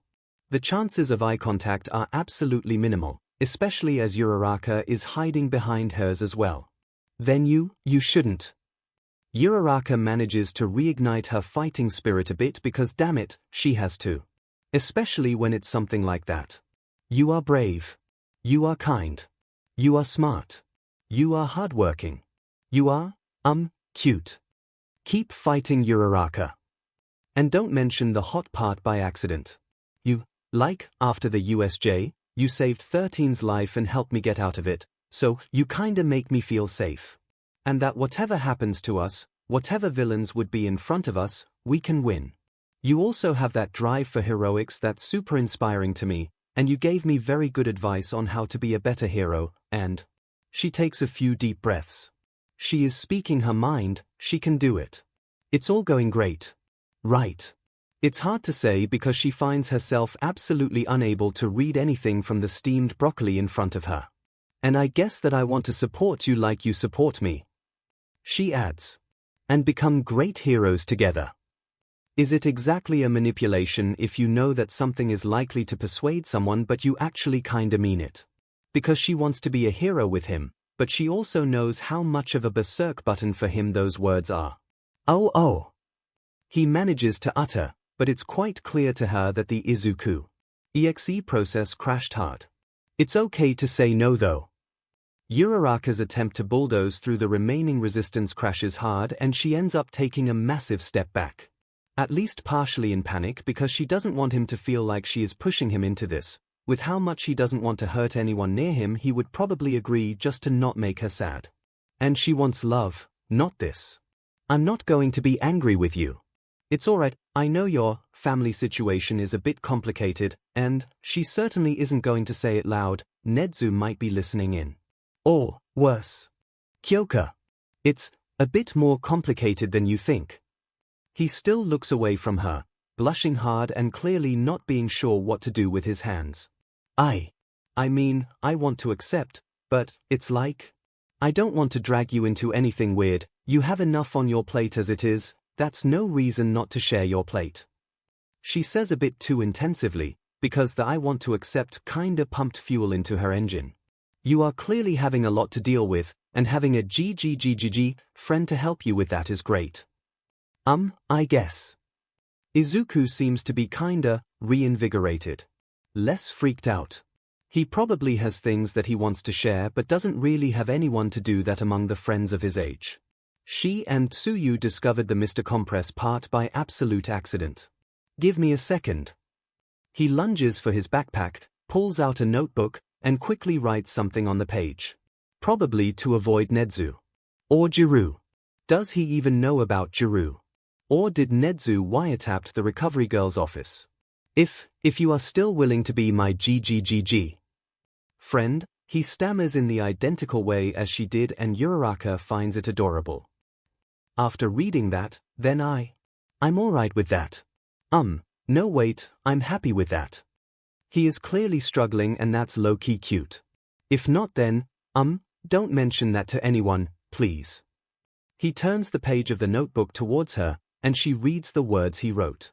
My dad all might, my mom mischief, my stepdad super evil villain but he's dead now, my kinda granddad Gran Torino, my kinda grandma recovery girl, my uncle's Mr. Compress, gentle criminal, hero killer stain, eraserhead, present MIC, my auntie's Ms. Compress, Midnight, Ms. Joke, La Brava and Lady Nagant. Aries kidnapper is overhaul, also me and my siblings all have class 6 quirks. Her mind takes a few seconds to process that. It fails. Crashes. Reboots. Tries it again. Fails again. Finally reboots again and then gets somewhere. Izuku. He looks startled by it, probably knowing that the answer will soon come. How are you still sane? I don't know, he replies weakly. Uraraka's parents raised no quitter. She is going to help the boy that became so much of an inspiration to her, no matter what. She says that to him and the look of sheer gratitude and appreciation that she gets makes her heart flutter. Uraraka Ochiko, at the tender age of almost 16 years, gets herself a boyfriend. It takes them both about 5 minutes to figure out that they have no idea how that works. Izuku Midoriya support, fan club 𝐔𝐬𝐽. I did it. People 𝐔𝐬𝐽, I confessed. 𝐔𝐬𝐽. And he said that he likes me as well eventually, took us a while to get their mind hack. Yes 𝐒𝐿eadsInger, so you are now his GG friend. 𝐔𝐬𝐽, you were listening to this. 𝐒𝐿eadsInger, yes I was, but only to be able to assist you. 𝐒𝐿eadsInger, who do you think sent Himiko when it was obvious that it's getting nowhere? 𝐔𝐬𝐽. Vampire, I was, like, a wing woman, except with fangs and no wings. So, fang woman. 𝐔𝐬𝐽. Thank you, Jiru. And thank you, Himikan. But also to quote a certain kid from our class, D.E. 𝐒𝐿eadsInger, don't turn into Bakugu. 𝐔𝐬𝐽, don't make me. 𝐔𝐬𝐽, also I'm 99% sure that I know what sort of secret thing Kyoka found out about Izuku. 𝐔𝐬𝐽, because he explained his family situation to me. 𝐒𝐿eadsInger, yes and it's awesome. 𝐔𝐬𝐽, yeah, it puts a lot of things into perspective. 𝐔𝐬𝐽, who else knows? Thermostat, if it's about one of his parents, then I do.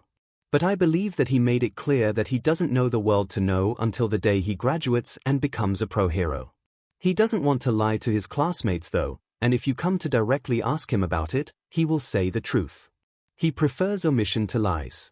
Creative spirit, I'm incredibly curious but also aware that satisfying this urge would violate his trust in me as his vice president. Mind hack, so you are developing immoral urges. My's a bad influence. Creative spirit, what? Vampire, don't bully Momokan. She is the purest of us all. 𝐒𝐿eadsInger, yes. Mad scientist, yup. She always takes a shower after our newest baby-making sessions. Warped perception, Creative spirit, MEI, context. Mad scientist, providing context delays baby-making, Momo. Mad scientist, time is precious.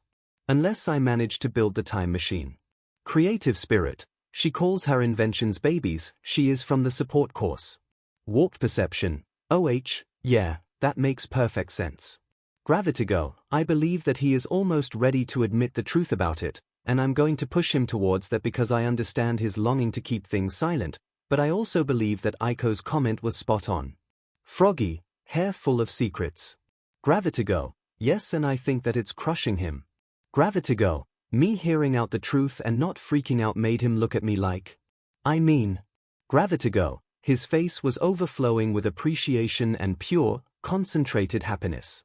𝐔𝐬𝐽, I'm going to cherish that memory until my deathbed. Vampire, love 𝐔𝐬𝐽, also we spend like an hour brainstorming things, but, 𝐔𝐬𝐽, any of you knows how romantic relationships work in practice. 𝐔𝐬𝐽, we, don't know much about that. Vampire, oh yes, that's a very 𝐒𝐿eadsInger thing to ask about after confessing to a boy. Mind hack, okay, so I guess as an internet nerd who knows a lot of trivia, it'll be my job to provide you with a shovel talk. 𝐔𝐬𝐽, no 𝐔𝐬𝐽, no mind hack, time for the S-word talk, Uraka 𝐔𝐬𝐽, stop mind hack, let me introduce you to. Snuggling. 𝐔𝐬𝐽, I hate you. Mind hack, come on, I can feel the death glare of Momo from her home wherever it is, I'm not seeing off someone so rich, who also has wonderful lawyers and ability to produce high-yield explosives from their body. Mind hack, I'm not suicidal. Creative spirit, good. Creative spirit, also you aren't even 16 years old, there is absolutely no need to proceed to the actual S-word stuff, because the last thing you want is an accidental baby. And there is always a minuscule chance of an accidental baby. 𝐔𝐬𝐽, Momo peerless mad scientist, did someone say baby? Creative spirit, the other type of baby, my mad scientist, or creative spirit, I'm just being honest with you, Uraka. Creative spirit, I'm innocent and mostly sheltered, but not that innocent and sheltered. Creative spirit, focus on getting to know him better and vice versa, watch some films together or find another joint hobby, go on some walk side by side while holding hands and so on. No need to hurry with anything. You have a lot of time in front of you. 𝐒𝐿eadsInger, are we making a bet on how many months will it take them to kiss without either side freaking out? 𝐔𝐬𝐽, Kyoka please 𝐔𝐬𝐽,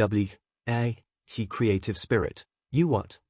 Warped perception. He is an explosion freak and you can probably create a tactical nuke from your body if you focus hard enough. And despite being so aggressive, he is apparently rather smart, at least academically.